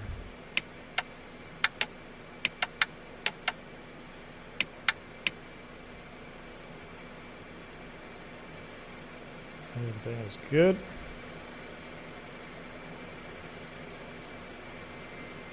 Carter said I said to wait for Expo to see how long we're waiting. They indicated they were going to say a release date is kind of like 6 months away, so it might be worth it for $15. 2 Tons says enhanced skyscapes only $15. X-Plane 12 is probably still 3 or 6 months. I have enhanced skyscapes, so I'll highly recommend it. Well, then I'll probably pick it up.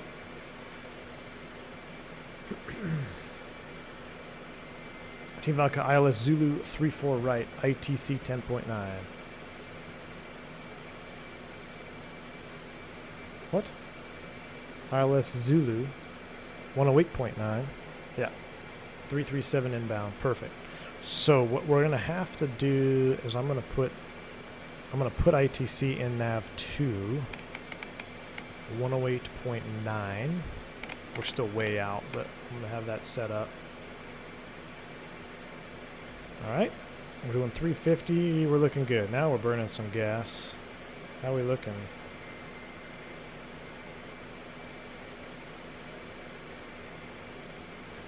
$21 tons, 800 miles remaining. We're looking good. Center of gravity is synced up. We're looking good there as well. All right, we're back on it. Yes, is awesome. Well, see, Carter, you led me astray, dude. You led me astray. Very rare. Carter led me astray. I'll pick up enhanced skyscapes at some point during the Euro Tour, but damn, that still looks pretty good for default X-Plane. Come on. Robert S. says, I'm a little concerned about X-Plane 12 and the upgrade fees we have to pay maybe. We'll just have to see, man. I'm not sure.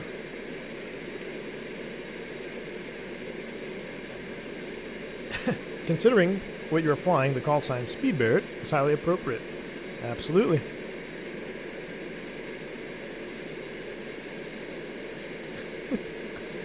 Thank you for the sponsor there, Bullet King. Appreciate you. Exclamation point welcome if you want more information on your perks, but welcome. Welcome to the channel, my friend. Thank you. Russell, what's up? Says evening skipper from the UK. Glad to see you flying a semi-manual airframe to keep you on your toes. Heck yeah, man. This airplane definitely keeps me on my toes. Yeah, burning a lot less gas than I thought. Team Vodka, I think that has to do with the wind. There's no way the wind was that low up there, was it? I guess I've never flown at 60,000 feet. Maybe it is. I guess it's above that, so I don't know. We're looking good on gas right now, though. I mean, we're going to be pretty much perfect. All right, we're 77 miles across. So let's look at this. If we join the arc at 22, we need to cross Singo at 4. I'll probably start descending at a 10 just before we hit the arc. So that'll be good. If we're at 14, that's 10, 3 miles. Okay. There is also Enhanced Cloudscapes, which is made by the same author and is free. Really? So does Enhanced Skyscape include Cloudscapes, or do you have to get both? Let's center up my vertical speed here. I mean, we're still 70 miles out. Let's go ahead and burn a little gas, shall we? Let's do 390. Go get it.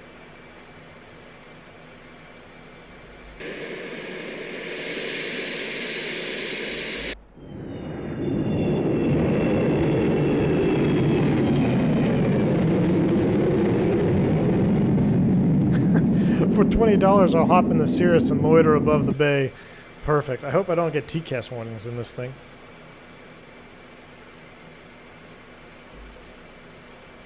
All right, 390. There we go. Cooking with gas now, ladies and gentlemen. What a beautiful airplane this is.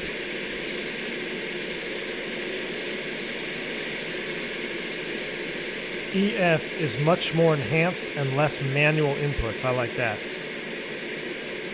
And it hits your frames than EC. Okay. I like less manual because I'm all about that less manual stuff. And, of course, no frame impacts. I guess I'm like one of the only streamers that's still rocking the old school Dinosaur 1070 GPUs. I mean, XP, he's got his, what, 3080 now or something like that? Geo's got 3080. Man, I feel left behind now. Oh, there goes our clouds. Yeah, Earthmaster, I'm kind of thinking the same thing. I'd have to look into that, to be honest with you. I'd never even thought about the altitude. I guess we're above the tropopause, so...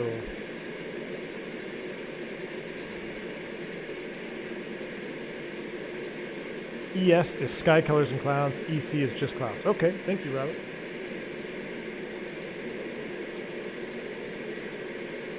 I mean, I like these clouds. You guys are hating on these clouds. I think these look pretty good.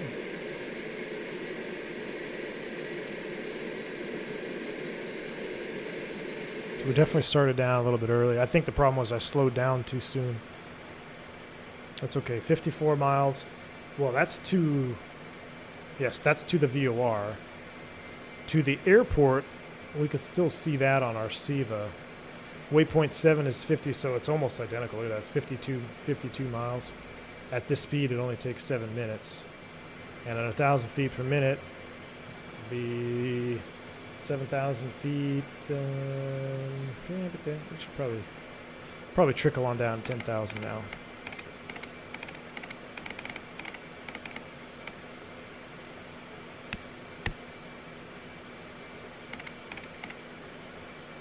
Very slowly.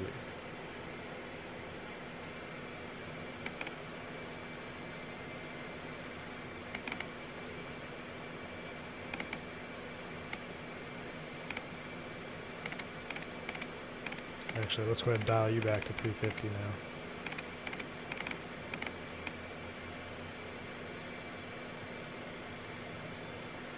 position. Fuel status 20 tons. I know, you're making me nervous. Okay, approach checklist, we're not there yet. We're on the descent. Can I go? No, what do I want to flight? No. Flight engineer. Trim to Fuel descent. trim to descent. Wrong fuel trim. Really? Should I change it? Why is that wrong fuel trim? We are on the descent, dude. How is that the wrong fuel trim?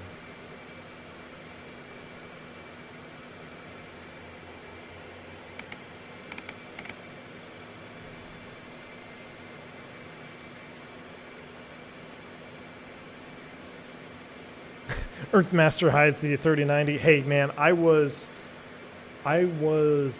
minutes away from getting a 3090 and a whole new sim rig just for the office, then I backed out of it.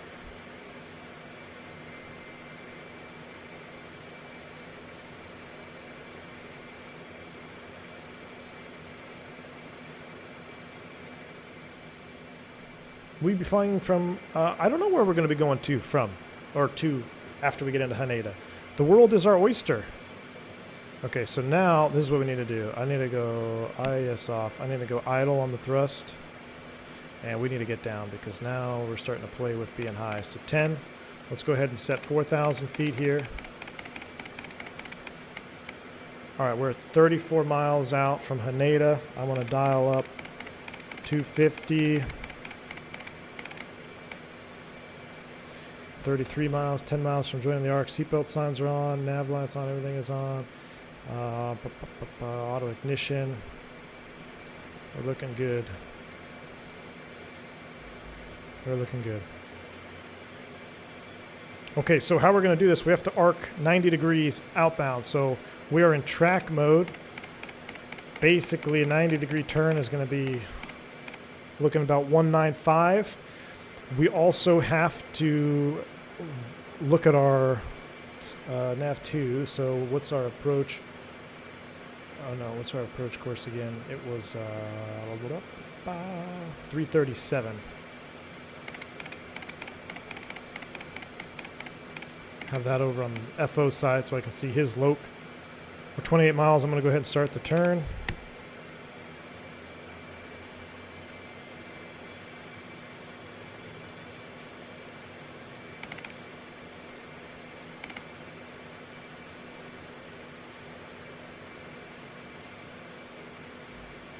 We should be able to see ourselves. Hey, look at that. There we are. We're just about ready to join the arc.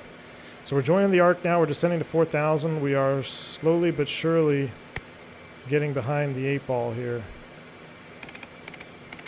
I need more descent. Let's go ahead and light it up.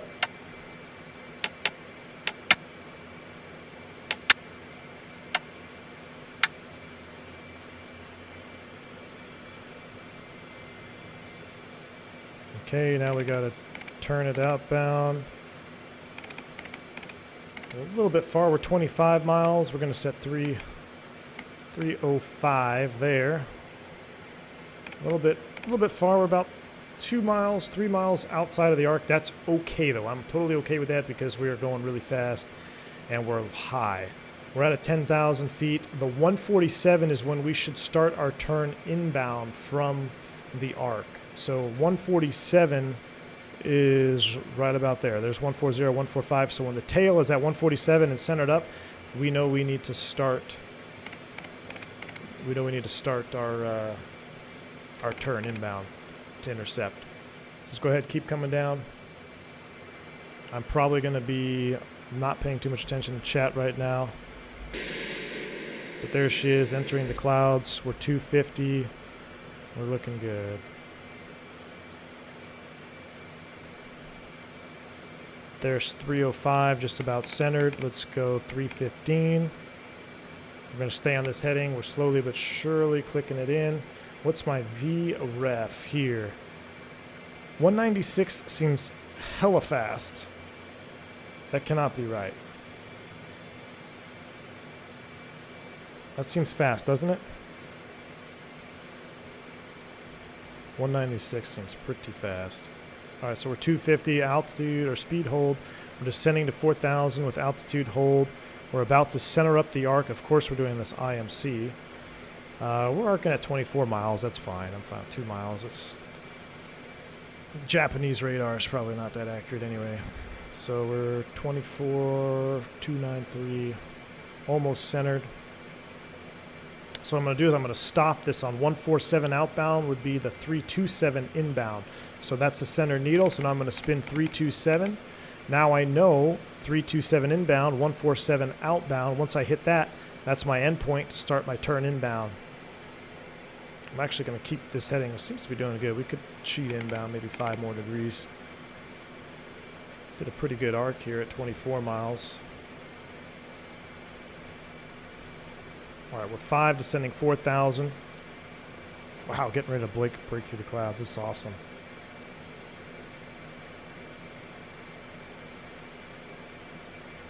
All right, leveling at 4,000. I'm going to keep rolling that speed back to about 230 knots. All right, here comes the centered needle.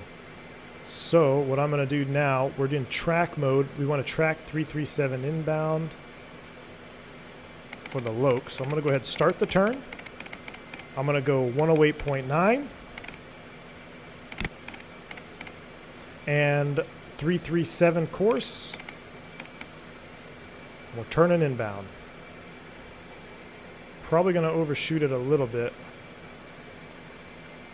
We're at 4,000 feet.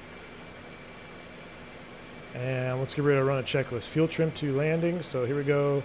Flight engineer. Fuel trim to landing. Whoa, that made us do some weird stuff. Engines check, master warning panel check, QNH set, airspeed and pitch check, landing lights required, nose visor coming down.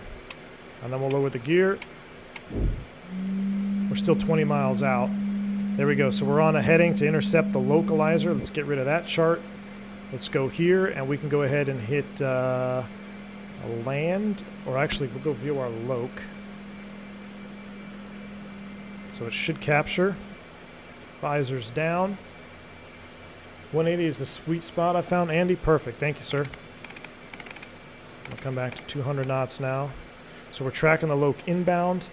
Now, for you guys in chat that have flown this, have you been able to get it to follow a glide slope? Because I have not been able to get this airplane to follow the glide slope.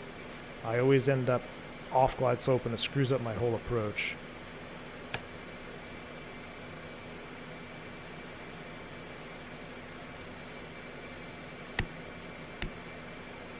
Just hit land. We'll see if it captures it. It's flashing. We're at 4,000. We're going to manually watch the glide slope. Speed needs to come back. Gear. Gear coming down. 180. We'll go ahead and drop it. 185. How's that? That will do 180. We'll see what it looks like at 180. Gear down. Forward green. Check.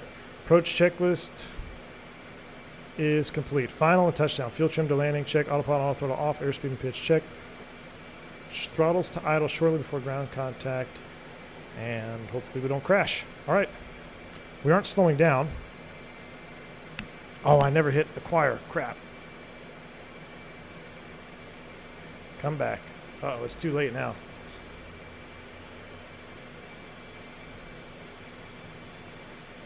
See, there's glide slope. Is it going to capture it? We are on the slope now.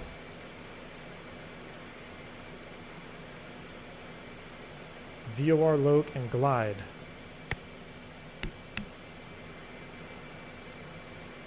VOR, loc, glide. Oh my gosh, is he actually going to follow it? It is. We're following the glide slope. We're on the glide slope. We're 180 knots.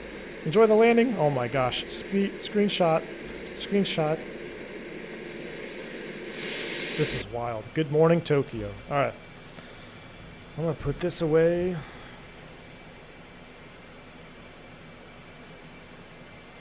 All right. Enjoy the landing, guys. I think we're going below glide slope, so I'm going to go autopilot off. We'll leave the auto thrust on.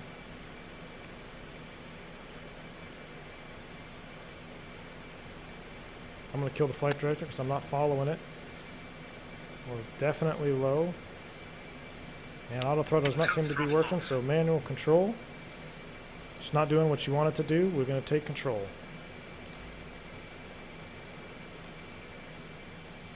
A little power in there. I'm going to get back up on the slope. Butter's only... Oh, 1019. Thanks, guys.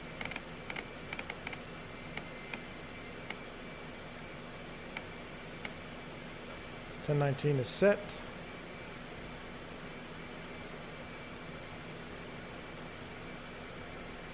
Alright, we're on the slope. We're a little bit fast. It's alright. Thrust is coming back.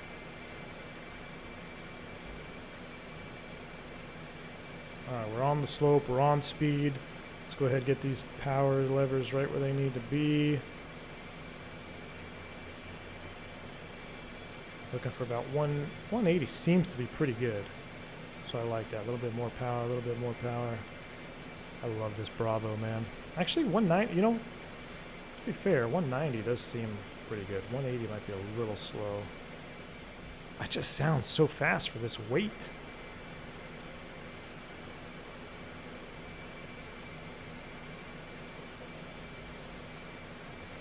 Definitely a crosswind from the right here. Definitely a crosswind from the right.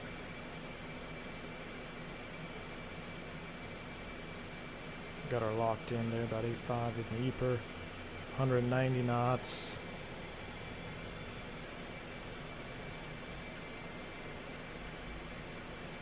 This view is so weird. You feel like your nose is so high. In an Airbus, you'd be tail strike. You'd be hitting the tail first. You came in like this. 10 degrees nose up.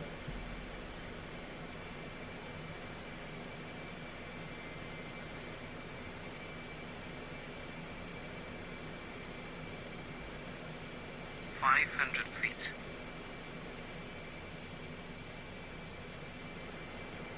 400.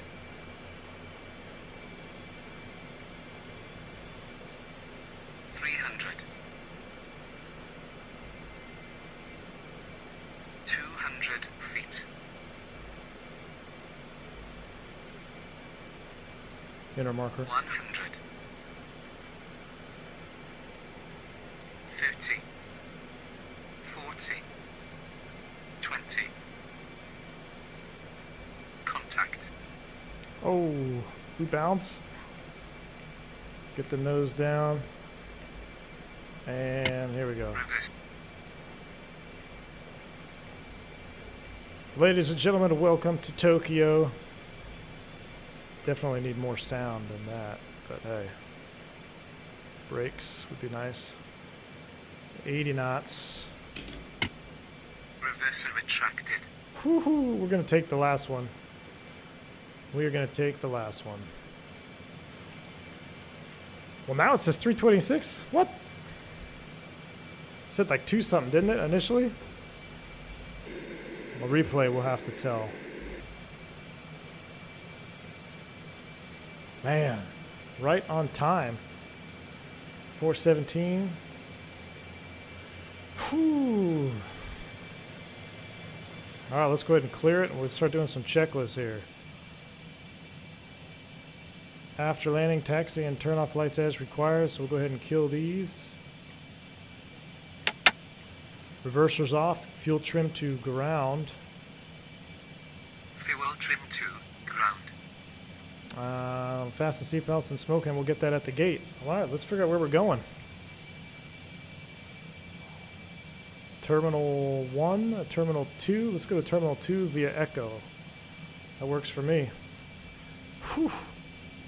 Sort of butter. Hard butter. We had a hard butter. We had frozen butter on that one. Frozen hard butter. The replay will be the best. I want to see if I hit that tail wheel there. It just is so floaty-ish. Like it wants to float, but you're still up in the air. And maybe I pulled the power too early. I think I might have pulled the power a little bit early. Definitely bounced Team Vodka. I think we did. I think we had a little bit of a bounce. definitely think we had a bounce, but we'll check the replay. We'll take it up here to Terminal 2. We don't need any more of this. But see, it didn't want to follow that glide slope, I don't think. It started to get a little funky on me. We'll bring this up to 5 so we don't hit any weird stuff on the ground. There's no flaps to deal with. Reheats are off. Everything is pretty much set.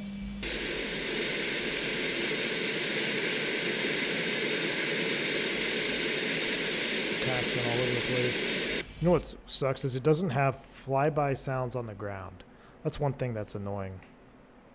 Like a little flyby taxi view here. Christian says, great stream, man. I'm going to head out to get some sleep. Christian, get some sleep, dude. I hope you feel better. I can't believe you stayed around as long as you did already, man. I appreciate it. Get some sleep. Feel better, dude. Robert S. says, I'm heading off. V1, thanks for the great comeback. Take care. Robert S., thanks, buddy. Have a good one. We're going to park it in right here. We'll go ahead and kill our taxi lights.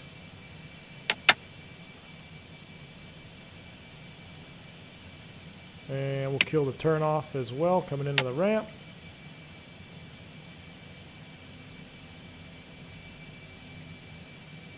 We'll take this next left right here. We're going to do a little cheat view on the taxi.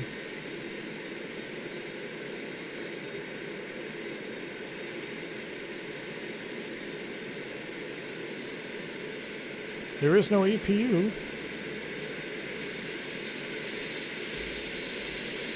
That's pretty cool with that nose wheel way back there. Look how far in front of the line I was. All right, that's good. Now we'll go visor up.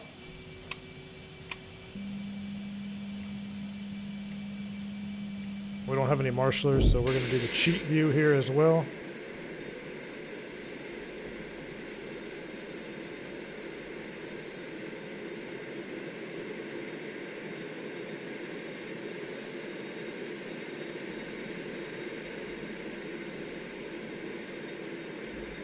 We don't want to put that nose into the terminal building. I think we're okay. We'll take it right. We'll take it all the way to the end. What the heck? We might be in the building. Oh, no, we're not. All right, brakes set.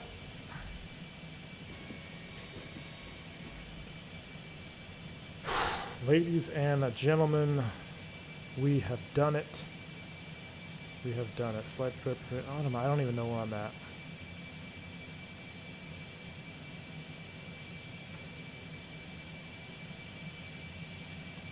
You know what? I'm not sure I even know how to shut off the engines.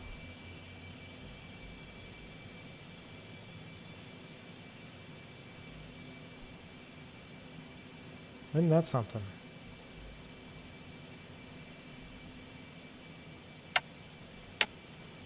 Let's reheat off. That's reverse. Retracted. Well, ain't that something?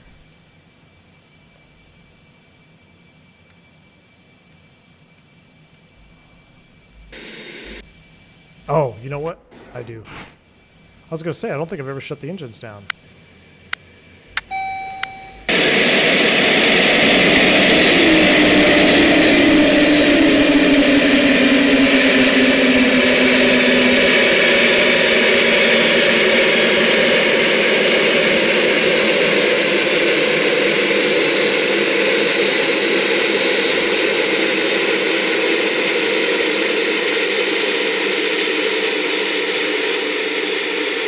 Well, now that I'm thoroughly deaf, bleeding from the ears, let's enjoy a replay, shall we? That was cool. All right, we're going to go replay mode here. We're disconnecting from a VATSIM. We're going to put you guys in the replay mode, and let's back it up.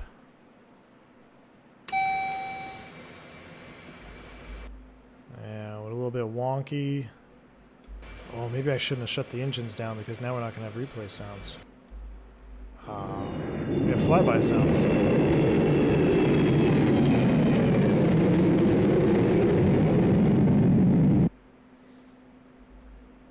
No, we don't have outside sounds. That's jacked up. It's kind of a cool shot here. GoPro view, carrier view.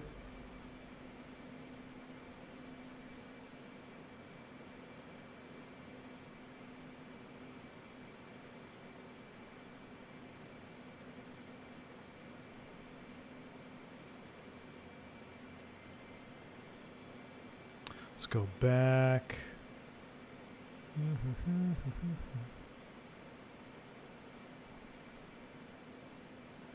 Trying to figure out which song we should play. How about this one? Yeah.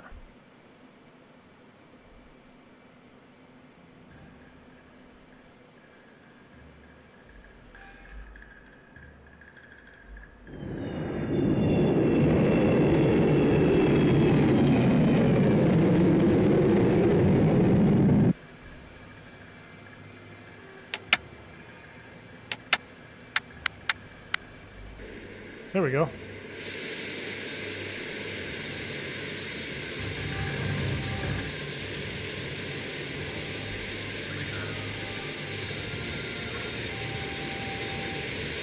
Man, look at that AOA. Goodness.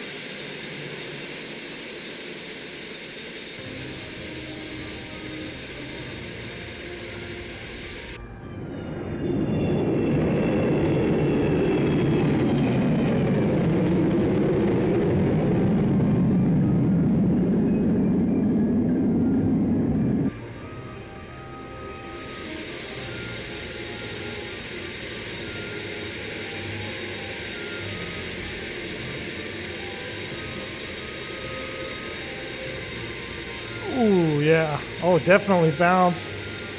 Definitely bounced. We didn't hit the tail, though.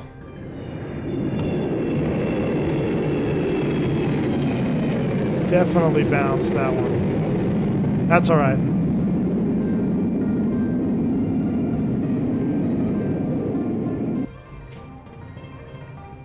Definitely a bouncer. That's depressing. Let's watch a flyby over here. That's all right. Hey, we didn't have to go around. We didn't have a lot of gas to be messing around either. We had probably one go around, maybe two.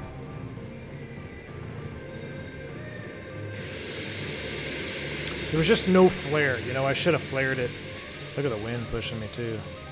I was so focused on not hitting the tail. Oh my gosh, that's way off. Ugh. All right, well, hopefully we don't end our Asia Pacific tour with a landing like that. But hey, we're here. We are here. Ladies and gentlemen, this has been a pretty fun stream.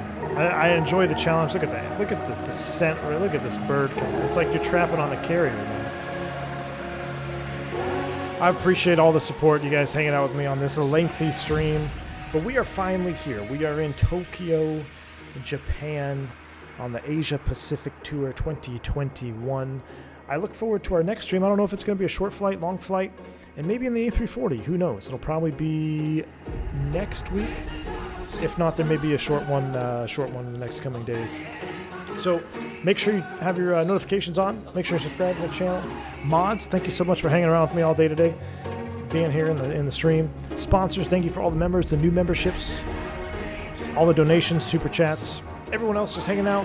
Hit the like button for me. I appreciate you guys just as much. Welcome to Japan. Until next time, guys, I am V1. Stay safe. Stay healthy. See ya.